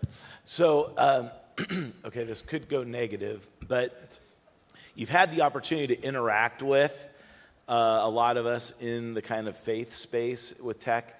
What are some of the blind spots maybe you think that we have as it comes to big tech? Some things that maybe we don't see that you kind of go, it's kind of interesting. It's like we're in two different worlds here, or they're not seeing this opportunity, or something like that. Yeah, I think the first thing that comes to mind is the opportunity that I kind of touched on earlier, which is just kind of sharing and just bringing your full self to work. It does make a difference, specifically when I think of like the people operations teams that are sort of building these programs to make sure that employees feel like they can bring their full selves to work, and what does it look like to just be present. And I think of an opportunity there with bridging the educational gap when it comes to religious identity. And I've had incredible conversations in the company with just leadership who have never read or really have any knowledge when it comes to religious literacy. And so there's an opportunity there to just say, hey, this one holiday that I can't work in, come into the office is because X, Y, Z, and it's because of my faith, and this is why it's important to me. And just really bridging that gap that sometimes may exist with the people operations team, and an opportunity to share about the importance of that. And most of the time, they're very receptive, and they're like, "Oh, I did not know this," and that's really good to know. Thank you for sharing. And there's this bridging that happens when it comes to education, specifically religious, for the religious communities, and I think that's really important. And I encourage everybody to do that if you're in any secular company. I'm going to say something negative, but then I'm going to do it a positive direction. So if you feel called out, I'm sorry, but it'll get better, I swear. So yeah, I think one thing I was surprised, because this is my first in-person MAI, a lot of us too from big tech, I think. One thing we were saying is, oh my God, there's so many Bible translation, like Bible translation A, B, C, D, E, like different organizations, and we're all like putting and thinking about a lot of questions, whether bring people together. I'm sure you guys have thought about that, and every nation, every tribe and alliance, which I was like, it's like an airline or something. Okay, but the thing I was thinking about was, I think there are times where it is appropriate to have like a Christian technology for a Christian demographic. But there are times when I don't think that is the appropriate solution. And I think we can go into ways of maybe when it is and when it's not, some principles. So like, for example, we don't have Christian roads, but we have Christian movies, sort of. But we don't have Christian movie theaters, I think, to my knowledge. So one thing I'm going to call out is Bible translation. I feel like Bible translation could just be translation. And as you guys were saying, there's a lot of confluence and synergies that could happen. I think one of the best ways to improve translation, like if you think about learning a new language, you go in Spanish class and you're like, hola, ¿cómo está? And then the teacher's like, that's not in the Bible. We're going to do only Spanish, Bible, Spanish. It's like, I'm not going to learn that interesting Spanish. The more I have other context and other data to back up my Bible translation, the better. So even the task of Bible translation could be definitely hugely augmented with other contexts. It doesn't even have to be Bible translation. We're just working on the task of translation. Okay, so given that we're working on the task of translation, how can we partner? And so this is the good part. Everyone in the world wants translation. And this is where the church can shine. I know there's this benchmark that Facebook came out with called the Flourishing benchmark. I really believe that you guys can make an even better one. There are these benchmarks out there that the world has created that actually has very similar tasks. If you look at this benchmark called Humanities Last Exam, Humanities Last Exam was created by a collaboration between universities and OpenAI and some AI researchers to give basically one final test that models can't do well on. And right now, the best is Gemini 2.5 at 20%. 20% accuracy. This is not a product pitch, but hey, 20%. Speaking as Richard. Yes. Yeah, speaking as Richard. And I'm just telling you the leaderboard. And if you look at some of the questions, it is Bible, understanding Bible context. Some of it is actually understanding translation task for symbolic manipulation. So I believe, hey, Bible translators, you guys can do humanities last translation, because that's really what it is, right? That's what you guys are doing. Yeah. Humanities last translation, and then Jesus is going to come back. So just be yourself. Just be like, this is what we're doing. We're going to release a benchmark. Translation until Jesus returns, whatever. Humanities last translation. I'm happy to be part of that. I literally am volunteering myself right now. And make it accessible to the world, and we can all iterate together. So that's my positive. All right. We're at time, so just one last thought. Anybody? We'll give it to you, JP. I mean, I think the biggest thing that I can encourage all of you to think about is think about the bubbles, right? There's the tech bubble. I think a lot of us who work within the tech space can be in that bubble. There's the Christian bubble. And this is probably the intersection of those two bubbles, the room that you are in. But the thing that I feel the most challenged about right now is that the people that come into this church on Sunday and your church on Sunday, the rest of the week, most of them don't go back to a Christian ministry. Most of them don't go back to thinking about translating the Bible, and most of them don't go back to working in some big technology company. Even though there's 200,000 people working for Google, that's still not most of us. Most people's experience of using AI right now is getting ChatGPT to reorganize their shopping list and creating some silly character picture of themselves. And they can't see what's coming. But you guys, we all are in these overlapping bubbles, and we have the opportunity to pop those now and interact with each other and cross the streams and kind of come from the faith world into the tech world and vice versa. But more importantly than anything else is take it out to the rest of the world and to be at the forefront of that. And that's where I think big tech can help. Just one quick last thought. Yeah, plus one. And definitely and want to encourage you guys to dream big. I get a lot of, believers reaching out saying, hey, how can I help? How can I volunteer? And I just want to say dream big, especially we have the tools to dream big more than ever before. And I just think of problems that we believers should be in the front lines of. How do we end human trafficking, AI, facial recognition, catch bad guys? There's just endless ideas. So I just want to encourage you to dream big more than ever before. Yeah. 100%. Great. If you are working in the secular tech industry, would you just stand up right now? And what I want to do is let's just pray for these brothers and sisters that are doing this really important work, and just that they would be faithful presence in the opportunities that God is giving to them. And we're just so grateful that you would come and be a part of this community. It's really advancing things and helping us accelerate. So let's pray. Dear Lord, for every person standing here, for these three on stage with us today, Lord, that are committed to you, that are redeemed by you, that are filled with your Holy Spirit, Lord, that are allowing the gospel to permeate their lives, to redeem and renew all things, Lord. Lord, we pray for them as they play a role at this really critical time where technology is shaping the world like never before. But Lord, you've put them in a position of favor. You put them in a position where they can be influential for your glory. So Lord, I pray that you would just be with them and that you would guide them and that you would protect them. In your name we pray, in the name of Jesus. Amen. Let's give the panel and everybody else in the room a hand here for being with us. Our next presenter, Pat Gelsinger, is the former CEO of Intel, VMware. He's currently the general partner of Playground and also the executive chairman of Glue. He really doesn't need much of an introduction. Would you welcome Pat Gelsinger? Thanks, Pat. Hey, great to be with you. Thank you for the time today. I don't know, key 226, somebody here? Okay, not mine. So, pleasure to be with you. I want to tell you a little bit about myself. I want to talk to you about faith and technology, the future of tech, and your role, our role in that.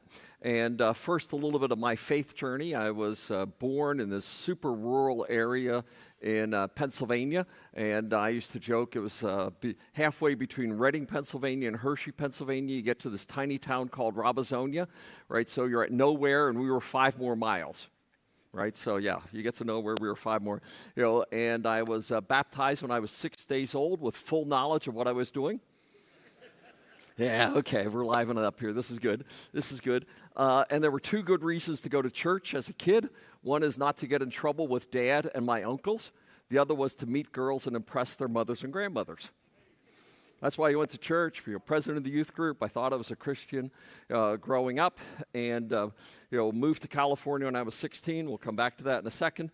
At 18, I moved to California. Went to a Christian church there, and after going there a few months, the sermon was Revelation 3:15 and 16. I know your deeds. You are neither hot nor cold, but lukewarm. But since you're lukewarm, I'm going to spit you out of my mouth. And that convicted me that day, and I decided to be hot for Christ. that day in February of 1980 as an 18-year-old, and that began my faith journey. But just a couple of months after that moment, I'm in the halls of Intel, and we'll come back to that in a second. And I'm walking down the hall, and I feel called to go into full-time ministry, right? And I'm like, God, I love tech. The first time I touched a computer, it's like, man, I was hooked, right? I could tell that thing what to do, right? And it was a whole 256 bytes of RAM. That was like super cool, and, right? It had like remember those two like LCD display, Yeah, that was, I was hooked on it. God, I don't want to be a full-time minister, so I spent months arguing with God, right, for it, and finally I laid a fleece before God, and I says, okay, God, if this happens, I will become a full-time minister. And the answer was, the workplace is your ministry. And that began my journey as a workplace minister. So how many of you are Christians? Okay, how many of you are full-time ministers? Okay, let's try. How many of you are full-time ministers? How many of you are, if you are a Christian, you are called to full-time ministry, and a few of you are called to vocational ministry. So the question is, as full-time ministers, how do we exercise our faith in the workplace? How do we demonstrate? Is there enough evidence to convict you that you're a Christian in the workplace? Right? And if not, you're not living out your Christian faith in the workplace, in the home place, in the school place, in the marketplace. And that began my journey of faith and technology. And my life verse became Colossians 3:23 and 24. Work heartily as for the Lord and not for men, knowing that you receive the reward of the inheritance. It is the Lord Christ you are serving. So I became a full-time workplace minister. So that's a bit of my faith journey. But my technology journey, remember I was this young farm boy in Pennsylvania. I accidentally took a scholarship exam when I was 16 years old. I won a scholarship, so I skipped my last year and a half of high school. Was at 18 years old, was graduating with my associate's degree, and this guy from Intel, his name was Ron Smith, he came recruiting in this little associate's program in Lincoln Technical Institute in Allentown, Pennsylvania, and he interviewed 12 people that day, and I was number 12. And any of you who've done interviewing, about 6 or 7, you sort of lose track. Who was who, right? About number 10, you can't remember male from female. I was number 12. And Ron wrote, he says, smart, aggressive, arrogant, he'll fit right in. And I got invited to come and interview with Intel, and that began my technology journey. And I started at Intel at 18 years old as a technician, and as I like to say, I went through puberty at Intel. I started so young. And the picture here, this is Gordon Moore, Moore's Law. Robert Noyce, the inventor and Nobel Prize winner of the integrated circuit, and Andy Grove. And they were my mentors. And I began a mentoring relationship with Andy Grove when I was young in my career. And mentoring with Andy was like going to the dentist and not getting Novocaine. Yeah, that's how it felt. He was tough, he was hard, he was demanding, he made you better. And I mentored with Andy literally up to the point that he passed away 7 years ago. And he complimented me 4 times in 35 years. I have them written down, notarized, right, so on. He was tough, he was hard, but he made you better. And that was my technology journey beginning at Intel. I became the first chief technology officer at Intel. And, Intel at its heyday being the CTO, that's like the coolest job on the planet, right? You just sort of say, okay, this is like fun as a geek. I was engineer number 4 in the 386. Say, hey, John, would you mind standing up? Okay, I have to point this out. John Crawford works, with Global Media Outreach on their board, and John worked with me on the 286, the 386, the 486, the Pentium, and was one of the key architects for the Intel x86 family. So my friend, and I help lead John and Norma the Christ. So, super excited to have John here in the audience, and anything I say that's not quite true, just ask John. He'll straighten it out for us all. But worked in the 386, 486, 14 generations of microprocessors, helped to create USB. How many of you have used USB? Yeah. When my granddaughter plugs a USB stick in, she says, "Thank you, Papa." Yeah, helped to create Wi-Fi and standardization around Wi-Fi. And I remember, like yesterday, my first congressional testimony for the unlicensed spectrum for Wi-Fi. Right now, you can imagine, as a young engineer, right, going in front of a Senate committee, right? I was like, wow, right? This is like a holy place, you feel, as a young engineer, right? It's a little bit chaotic and so on. And everybody hated me because you had the national broadcasters who all of spectrum should be theirs. You had the service providers, right, the AT&Ts, et cetera, all spectrum should be theirs. And then, of course, you had the entire defense community, all spectrum should be theirs. And I was arguing free spectrum, right? So everybody hated me. What a wonderful thing to do as a young engineer. But you might have heard we succeeded in creating Wi-Fi. Did you hear? Yeah, cool, right? So, standards, right? Just an incredible journey, right, of creating some of the core technologies and Core and Xeon. Xeon and the industry standard servers became the basis for cloud computing, as well as standardizing how computing could be done horizontally at scale. I also then had the incredible, pleasure to move from Intel to EMC and VMware.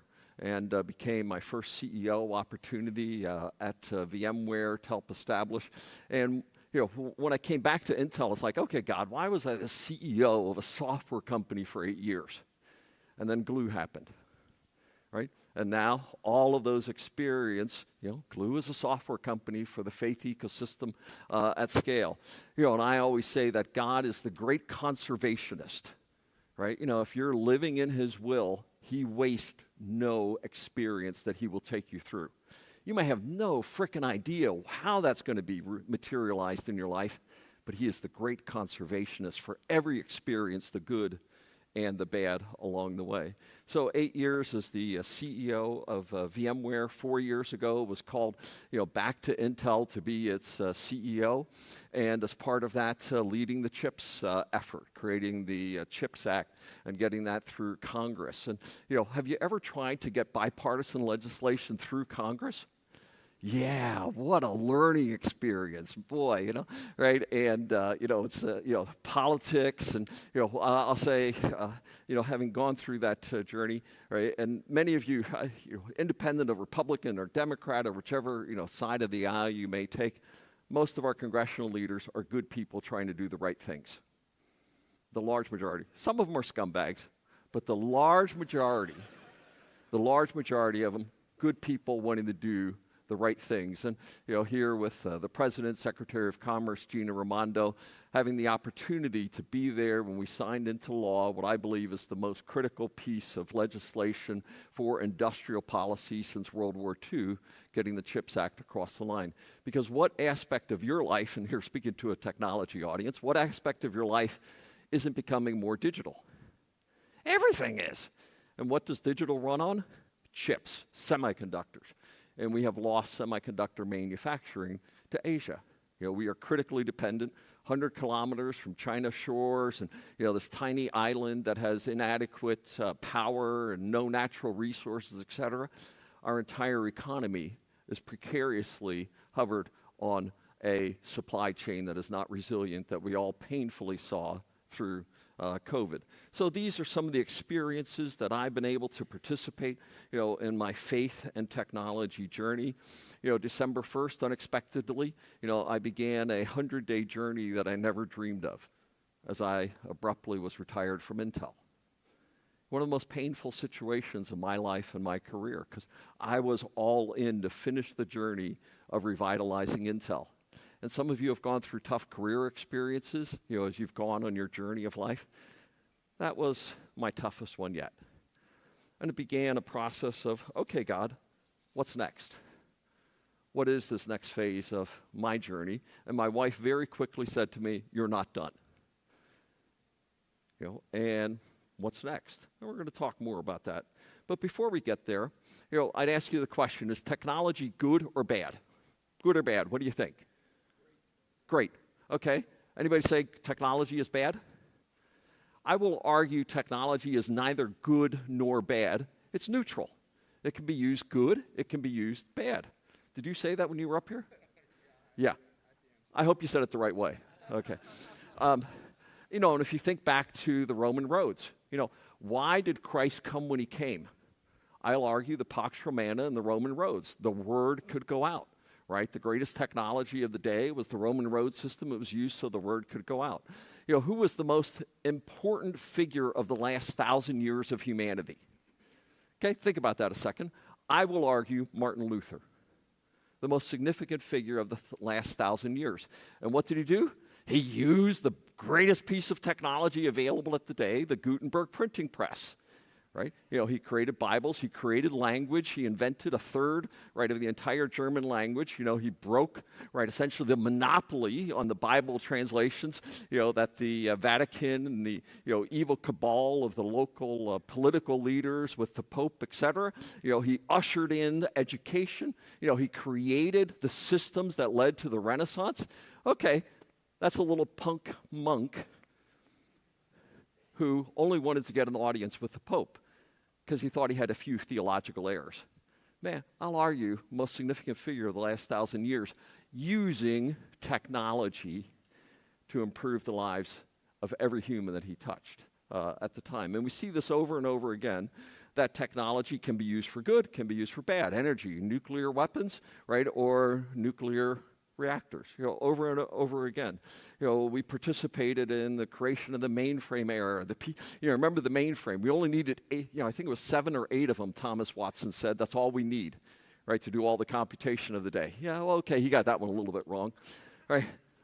And every phase of this has led to more opportunities to use technology to improve the lives of every human on earth. And my mission statement, since I began my faith tech journey, is that I would work on a piece of technology that would improve the lives of every person on earth. How audacious is that? That's pretty audacious. How we doing? Every PC, every cloud, every Wi-Fi, every USB? Okay, I've participated in maybe touching 60 to 70% of humanity at this point. Right, the power of technology that we can reach and deploy.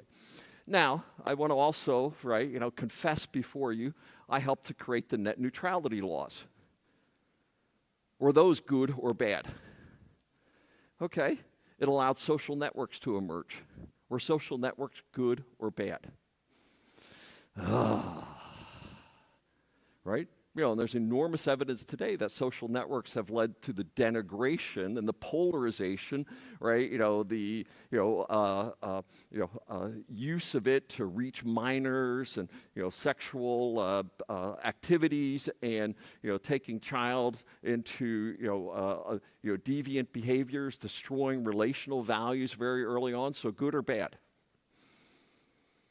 Yeah, a lot of bad came from that. And we'll talk a bit more about that before we conclude today. Because I think we have this unique opportunity as a faith tech community, right? And I decided that, we should really think about ourselves, geeks for tech, okay? No, geeks for faith, right? Geeks for God. What do you like? We have to pick one of these as, our mantra for the day, right? Because we have this unique opportunity to be technologists and to shape it as a force for good. And when we think about AI today, right, this is the big kahuna of the day, the largest one. Now, how many of you remember the first time you used the internet? Okay, do you remember it? Right, I remember it was on a VT100 terminal, right? You remember those, right? And I went into the lab in Jones Farm, Jones Farm 2, and I went on the internet. Oh, it was like a holy moment. And it was a Tuesday. And I had time to get back into the lab on Friday to do it again. Oh. If you kept your teenager off the internet for 10 seconds, you have ruined their very lives. right? You heinous individuals, you, right? How could you do that, right? And this becomes so pervasive in every aspect of humanity. AI is more important. AI will be more significant. AI will be more dramatic. You know, and as we think about, since the first Dartmouth conference in '56, right? It's gone through the winters of AI, and nothing has emerged, and then it gets exciting and collapse and exciting and collapse, and then generative AI. Okay, this is now incredibly useful, and we're going to see AI become just like the internet, where every single interaction will be infused with AI capabilities. And in the 75-year or so history of computing, we humans have been adapting to the computer. When Linda and I, my wife Linda, when we first were dating, she said, "Do you know any other languages?" And I said, "Yeah, I know about a dozen, and I'm working on English." Right? Assembly, Fortran, Lisp, Prep, et cetera, right? And I'm still working on English, right? Yeah, she wasn't humored, right, by my comment.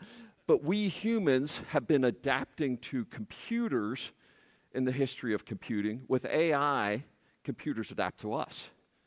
We talk to them. They hear us. They see us for the first time. And now they are becoming a user interface that fits with humanity, right? And for this and so many other reasons, that every technology, has been building on the prior technology, AI will unquestionably the biggest of these waves, more impactful even than the internet was. And we're moving through, networks, machine learning, generative AI, reasoning, and inferencing. And today, your brain's about 20 watts, right, of power. And to generate the best large language models today is about half a gigawatt. Isn't that incredible? How bad we are, right here? Just how bad AI is today. And they're even cruddy models, right? The best generative AI models today still suck compared to the human brain, right? And we're using hundreds of thousands of times more energy to create those models. Right, on it. We have so far to go yet, but it's so appealing, powerful, and useful in what we're already able to accomplish. And when I was at NVIDIA Developer Conference, I said we only have to get AI inferencing 10,000 times more efficient than it is today, for us to truly deploy and make it available. Only 10,000x improvement. And we're going to do that. We're going to find ways to make it more efficient, more powerful, and capable. And for that, it will usher in, and AI, will be incredible and powerful. But I envision what I call the Trinity. And imagine we're here about 15 years from now, and we'll go into the most powerful data center on Earth. Okay, you ready for this? We're going on this virtual journey of tomorrow, and there will be a set of classical computers. There will be a set of AI computers, and there will be a set of quantum computing in that data center, because certain problems are only solvable with quantum effects today. So, one of the companies that's Playground, PsiQuantum, building the first 1 million qubit quantum machine. Right, and I believe that we'll be able to solve computing problems, classical techniques that that John and I worked on for many years, AI techniques that are exploding and being deployed today, but then we're able to solve quantum effects with quantum computing. That'll be like the trinity of computing that we'll see emerge over the next decade or so, when we'll see all of these effects come together. So it's an extraordinary time, but I'd also say, can we truly make AI a force for good? And when DeepSeek came out, that was about 2 months ago. You remember the DeepSeek when it was first released? And I posted a blog about DeepSeek, and I said 3 things we need to learn from the DeepSeek experience. One is engineering is a task of constraints. Right? You never have enough computing. You never have enough resource. Engineering is always getting good stuff done with the available resources. And DeepSeek proved that they could get a lot of good stuff done with the available resources. They cut out software layers. They did, innovations inside of the stack. They just, spanked us because they did good engineering. Second thing, people said, oh, this is a collapse. We aren't going to buy any more AI chips. NVIDIA stock went down 20% that day. I bought stock that day. That, of course, was before the Trump tariffs. I thought I was smart. Maybe not anymore. But it was the gas law or Jevons law, that cheaper computing begets more need for computing. right? And the cheaper that we make it, the more that we need, the more useful it becomes. So obeying the gas law. But the third, and I think the most important, was open. And it was the most open model, and I think this was the third area, that the US and the cloud guys were spanked. We need open.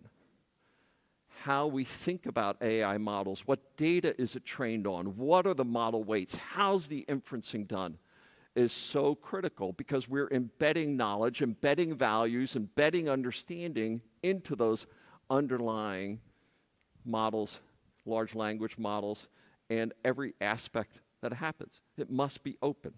And this is part of, what I think is critical about us being together here, today, that we need to be creating trusted, open, useful AI that we can build humanity on. And as I already said, we didn't show up for social networking.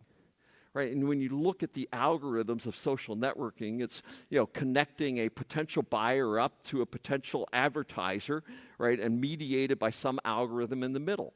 In comparison to AI, it's trivial what a search or social media network is doing, and it denigrated society. What we do with large language models is far more important because truly we are choosing how we embody knowledge of all time into those underlying models. And they need to be open. They need to be trusted. And for that, we think that we have to, really drive that technology, and we'll call it, flourishing AI standards. And, this is a big piece of what we're doing at Glue, a big piece of what we're seeing done with, work at Harvard and Baylor. Can we actually have frameworks that say we're creating technology that truly leads to the flourishing of humanity? And that's what we would say. Can we go drive these types of standards, these understandings, into the underlying models? Now, human flourishing, it's a pretty vague term, right? Well, Aristotle spoke about human flourishing. So we only go back, 2,500 years, right? It became a formally recognized portion of psychology, this idea of human flourishing about 40 years ago. So in this, and what you'll see released at the end of this month is, the most comprehensive set of data and understanding about human flourishing that's ever been done, being led by Harvard, Baylor, and others, to create these frameworks. Because if we're going to show up to influence AI broadly, we have to show up with good engineering, good data, good understandings, good frameworks. How do you measure things like, is that leading to better character? Is that leading to better relationships? Is that creating better vocational outcomes? Is that a valid view of a spiritual perspective? We need good underlying data associated with each one of these. And for that, we're actively involved. We're driving to create that underlying data set because we need to show up with good data if we're going to influence how AI is created. We need to do that through every aspect of what we do. And if we think about, each of these dimensions, right, and you can slice them different ways and think about them differently, but a tremendous amount of work, and you'll see this being published at the end of this month, papers in Nature, right, that are going to be speaking about this, some of the most seminally well-recognized institutions saying this is good data that truly says, do these technologies lead to human flourishing? And when we think about that, do you care about your family relationships? Do you care about your vocation? Do you care about financial wellness? Think about and walk around this wheel. And clearly one of these is spirituality. And all the studies of what is most important to humans, spirituality ends up in the top 3 for 60 to 70% of every human on the planet. So of course spirituality is on the list because faith is one of the top priorities for 60 to 70% of humanity. The top 3, am I healthy? Is my family well? My faith perspective. So of course it needs to be represented. But of course then we need to have good data around what it means to say human flourishing associated with it. And against that, the work that we're doing with Glue then is to say, we're going to build open environments Those environments are going to be trusted. We're going to have proper licensing of content around those environments, that we can build proper trust, that we can, be, showing up into these communities. Some of the things that I've worked on in my career, I've helped to create so many computer benchmarks. We always joked it was sort of lies, and benchmarks. That was a joke, okay? Right? But how do you go measure things in, true, good, data-driven ways? Well, for the AI systems, we need to create good benchmarks. Hey, if I ask about God, does it give me a good answer or not? If I ask about, relationships of my children, does it give me good answers? And we need to create the corpus of data to give good answers to those questions. And armed with that good data, we need to show up to influence the total landscape of AI. We want to benchmark OpenAI. We're going to benchmark Gemini. We're going to benchmark Claude. We're going to benchmark Copilot. We're going to, use that to say, okay, on human flourishing, how'd you do? Right? We know that your first token latency was this. We know that you were able to this many simultaneous conversations, but how did you do on the most important thing as you gave me questions? Right? And of course, did you pass the math exam? Did you pass the LSAT exam? But did you give good answers for the most important thing of human flourishing? And we have to create the standards and then show up to influence those communities, be public about them, be measuring all of the models. And every time they come out, run the benchmarks again. How are we doing? And create this environment that says, yes, these models are open. They're trusted. We're also going to be driving the licensing of that. Did you violate my copyright when you trained your model? Did you violate my copyright when you inferenced on that model? Right? Create good licensing. The foundations of so much of our industry and our community is the licensing of our information. And we're going to drive those flourishing standards across the industry. And next up, Alex is going to be speaking on some of these topics coming, right after me. But, delivering services that we use broadly, as part of what we do as a community. Creating data services, rights management, APIs that we're driving. So this is what we're going to do at Glue. But we want to be part of a broader community in that discussion so that we're influential in creating flourishing AI. Technology as a force for good. AI that truly embeds the values that we care about, that we want to honor, that we want to be representing into the future and benchmarking across all of them. And, of course, you're going to say, well, I have a different opinion. I'm from the Baptist. Or, maybe you're over here, well, I'm a Methodist. I have a different opinion on some of these things. Or, I represent the Catholic community, so we're a little bit different as well. And, we're sort of a Jewish persuasion, so we're a little bit different as well. And I would just say to that, the Ben Franklin quote, if we don't hang together, we will surely hang apart.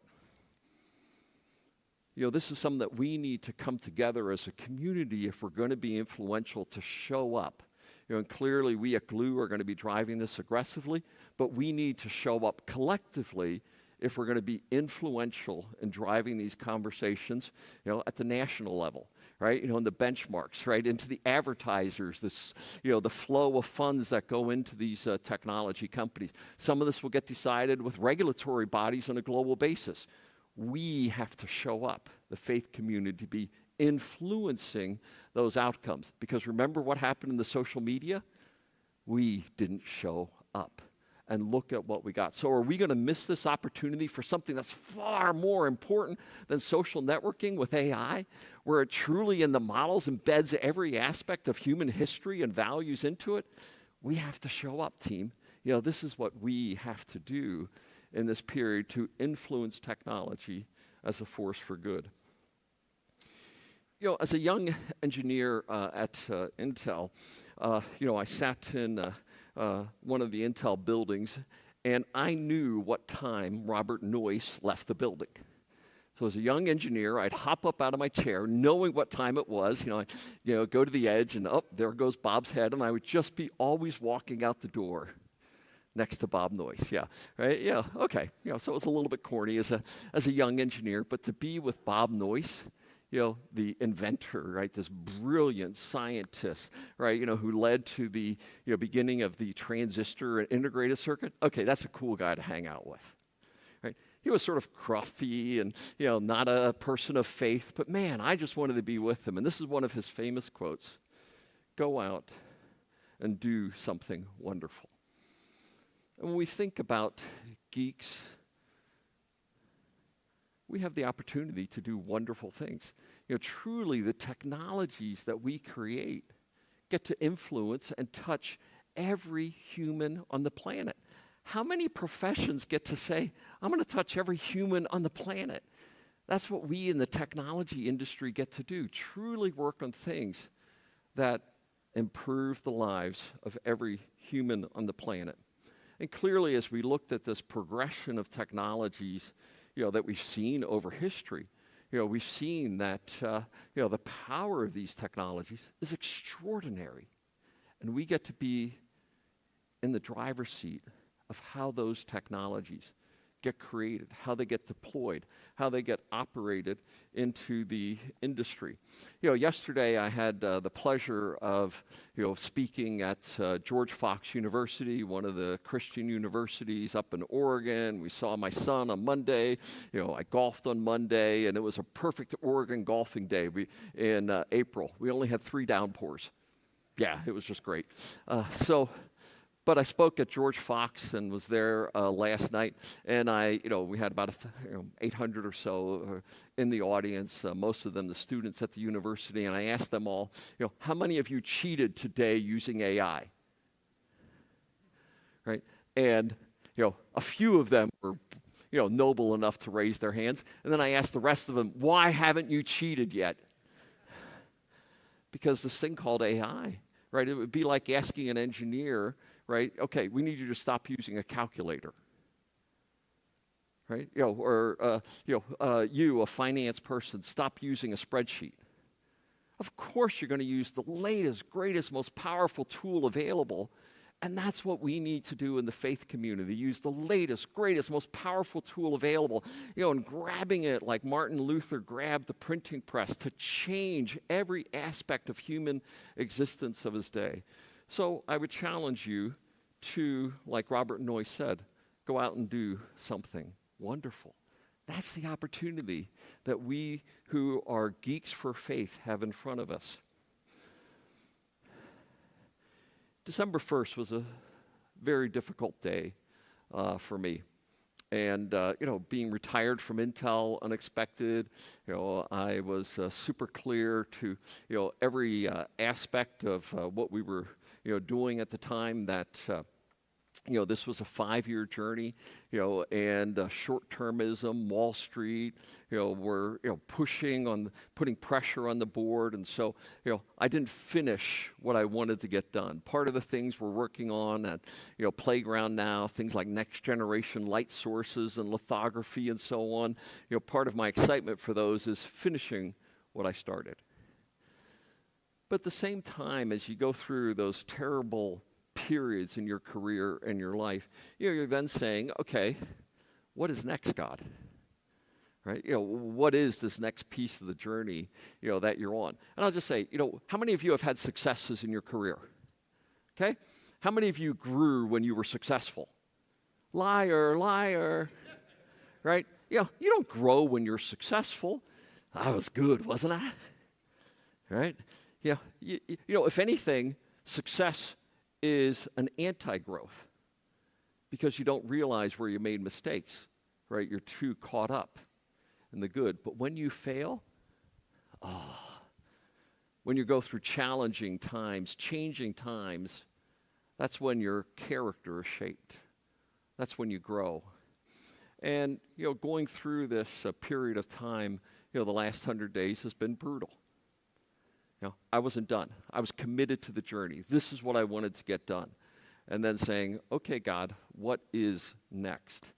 Linda would ask me, is it a Monday or is it a Tuesday? Because I said Mondays, Wednesdays, and Fridays, I'm pissed off, angry, and bitter with the board. Tuesdays, Thursdays, and Saturday, God is in control and he has a plan. Okay, you've been there, right? You've gone through those. Yeah.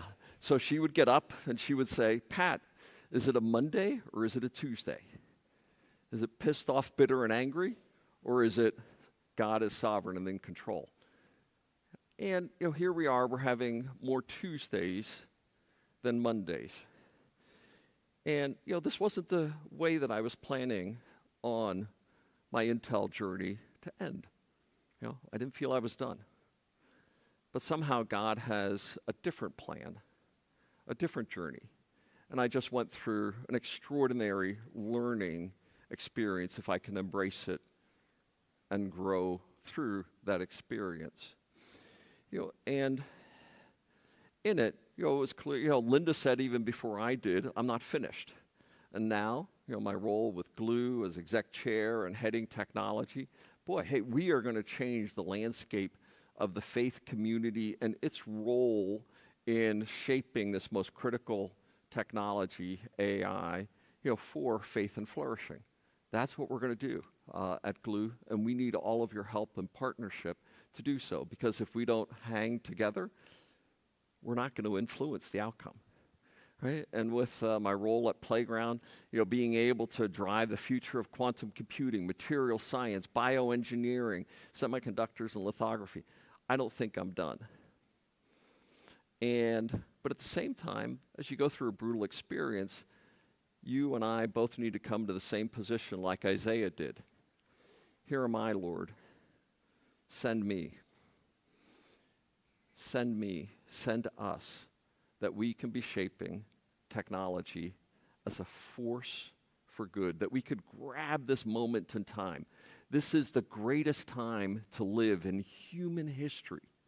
We're going to solve diseases, right? We're going to improve lives. We're going to educate every person in poverty. We are going to, solve climate issues. We are going to be using these technologies to improve the lives of every human on the planet. We are going to shape technology as a force for good. Here am I, Lord. Send me. Thank you.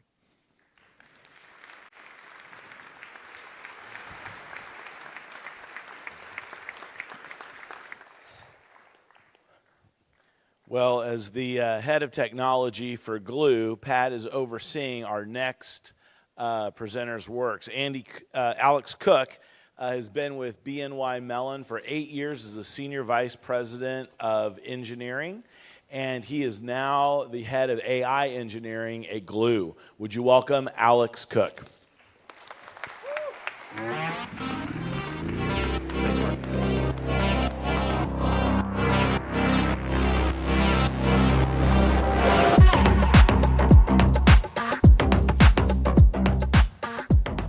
It's great to be here. I will say I do not think I'm going to have Pat review any of my pull requests, because he will definitely find some bugs, and I don't think that's the best way to start, having my code reviewed by him. But thanks to Pat for coming and being here, and I think it's just so inspiring to feel, in the moment we're in. I also want to just thank all the people who are serving that are unseen, people getting water, people getting food, people cleaning up, and we should just thank those people just really loudly. So I have 15 minutes. I will try to entertain you. I am not a comedian, but hopefully no one will fall asleep, and then we can go to the breakout sessions. My name's Alex. I lead the AI engineering team at Glue, and man, God is good. Amen? God is good. When I was preparing for this, I was thinking, how did I get here? Where was I a year ago? And this was me a year ago. I was on paternity leave. I have 4 beautiful girls, and I was enjoying time off, and I was working at BNY Mellon, digital assets, engineering, thinking, is this it? Do I just go to work and think through code for financial services? There has to be more. And God did have other plans. Now, not pictured as my wife. She was doing most of the work, and I tried to spare her from showing those sleepless nights here. But next slide, you've got my wife here and my beautiful kids now today. I get to be here in this room with all of you.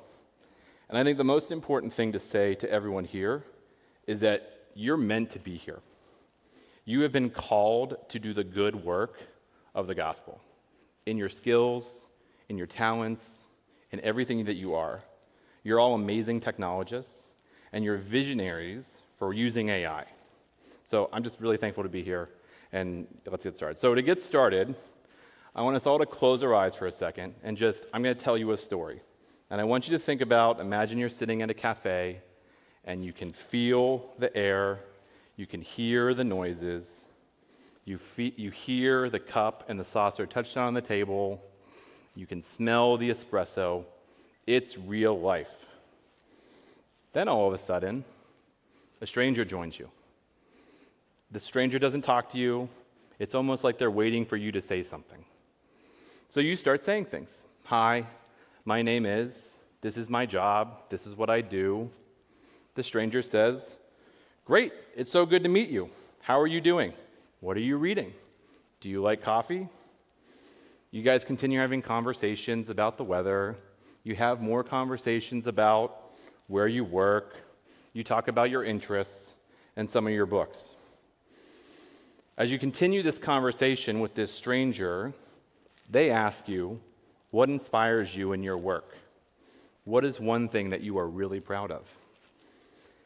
Taken back a little bit by the forwardness, you politely respond that I love my work, I love my job, I love my God.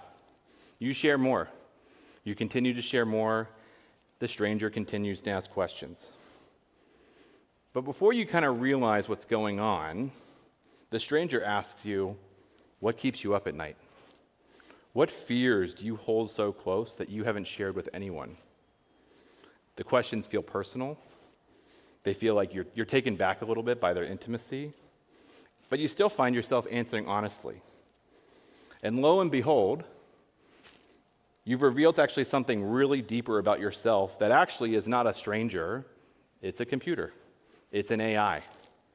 And I share this story because today, these are the types of reactions we're all doing. You know, the web used to be search for your question, give me an answer. Very simple. I'm looking for directions. I'll print out MapQuest and, give it to my mom. Then we started getting towards, I'm looking for things to understand. What would you like to understand? I'm looking for notes for my class. I'm looking for directions on my phone this time. And as we shift towards AI, the questions really become, tell me things about your most intimate self and personally. And these boxes on screens, we were doing it already with search. Now we're doing it even more thinking, and maybe not thinking, about what are we giving away? What am I telling this AI? And it's really left with me with the conviction that the way we connect and build with technology around us is continually evolving, and we can't ignore that. We have to talk about and build like there are limits to what this technology can do, and we need to know when we build, we take this into account. So at Glue, Pat mentioned some of the benchmarks and standards that we're partnering with Biblica and Harvard and other of you, or many of you here. We're trying to really think through and focus on building tools and capabilities that not only honor the personal details shared in these interfaces, but also help nurture, most importantly, real human connections that are at the core of our lives. We don't want these boxes to replace humans. We should never want these boxes to replace humans. They are not meant for human satisfaction or pleasure, and I think we need to be really clear about that when we talk about that. So when we build things, and when we're building things to serve many of you here, we just think about what it not only shouldn't be, but what it could be, and the vision of how that could look. And what that means really is we're being really transparent on what we build. It's the foundation of what we think through. It's the foundation of our code. And in practicality, one of those things that we are thinking through is, I skipped a slide. Great. One of those things that we're building is, keep going, is our Glue AI chat. And this is really built and designed from the ground up to provide trusted, faith-aligned answers with reliable Christian content at the center of it and answers in a way that makes sense. We're not trying to lie. We're not trying to say this is something that it isn't. We're not trying to replace your pastor. We're not trying to replace your church. In fact, we're using this as a mechanism to push people out of the apps and out of the interfaces to say, hey, I asked a question about how to be a great parent. And there's a men's ministry about parenthood down the street. It would be great if my AI didn't just try to answer all the solutions that we have or things that you could do and say, here's a couple ideas, and now we're building in a way that we want to push people towards, you should take a look at the event down your street. You should take a look at the pastor who wrote this book. You should take a look at these resources that exist.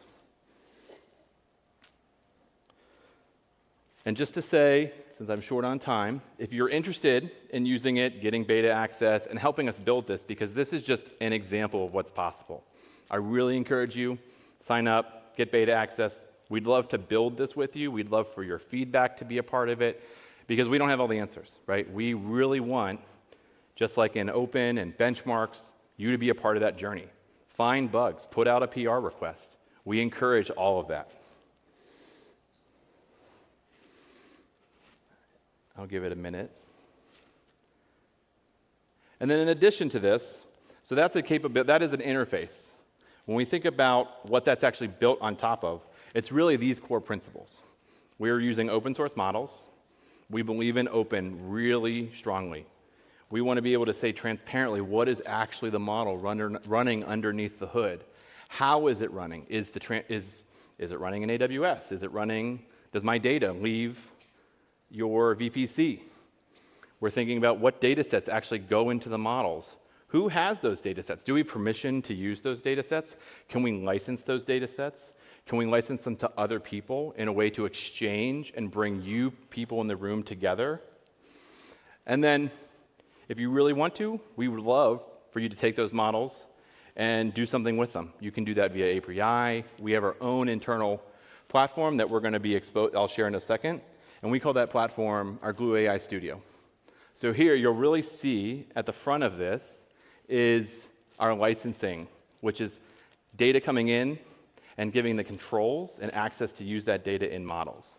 And then the second part is some capabilities like assistance and secure APIs. But the point of this is really allowing everyone here to continue to build, knowing what they're building with, understanding what the model is under the hood, how it's been benchmarked, is it good for this use case? And giving you guys and everyone here the capabilities to build really great solutions and products and interfaces for every single person that you serve. For me, I serve my church, I serve my family, I serve my kids. Those are things that I want to build.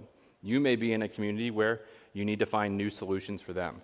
These types of tools give that capability.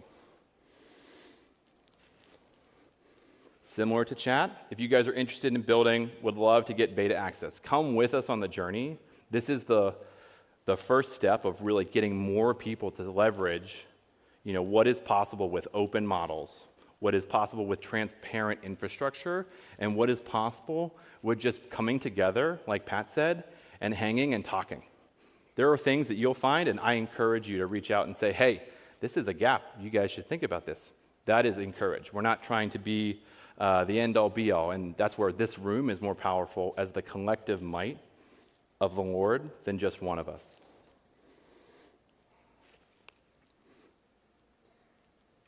So to wrap up, I want us all to think back to that cafe experience that I just talked about. You're sitting, you're having a conversation, and this is actually real life. This is the real life we want to steward and model, where you actually are engaging with the community and the people that you're around. You're engaging with your families and having resources for you to make that better, whether that's in your marriage, whether that's at your work, whether that's at your home, and be able to minister to those that you're around. Similar to what Pat said, we are all called to serve the gospel, and we all have vocation to do something with our lives that furthers the kingdom.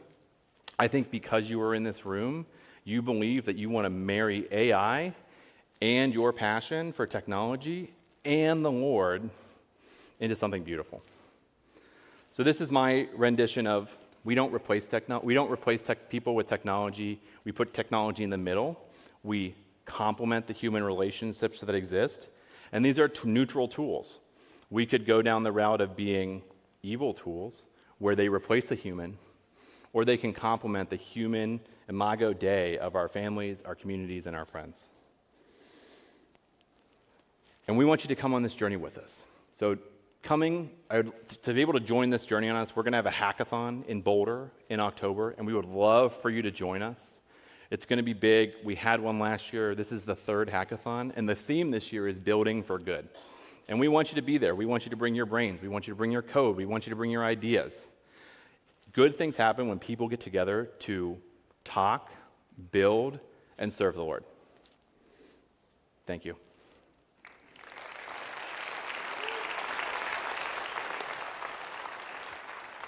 Thanks, Andy.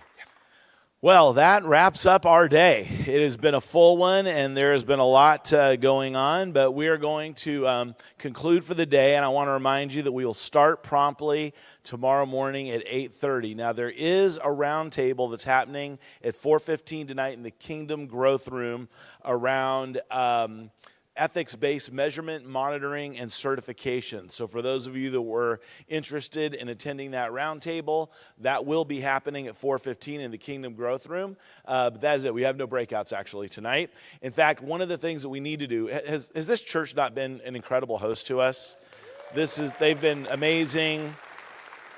The location of the church has been fantastic. But one of the things that we want to do is we want to respect the ministries that they have happening in the building as well. And they have a ministry that's taking place tonight just a little bit after 5. So we do want to try to leave the campus by 5 so that they can have their building and facilities back that they've been so gracious to let us use. So if you would help us that way, that would be great. All right, let me pray for us and we'll go. Dear Lord, so many things that you've shared with us today, so many incredible ideas, so many amazing examples of what it is that you're doing in the world. Lord, just to let your gospel shine, whether it be through giving people access to your word like never before, or just simply the way that we're thinking about technology in a way that causes others to maybe look at their own humanity and their own, the imago Dei in themselves differently, and to connect with you through that.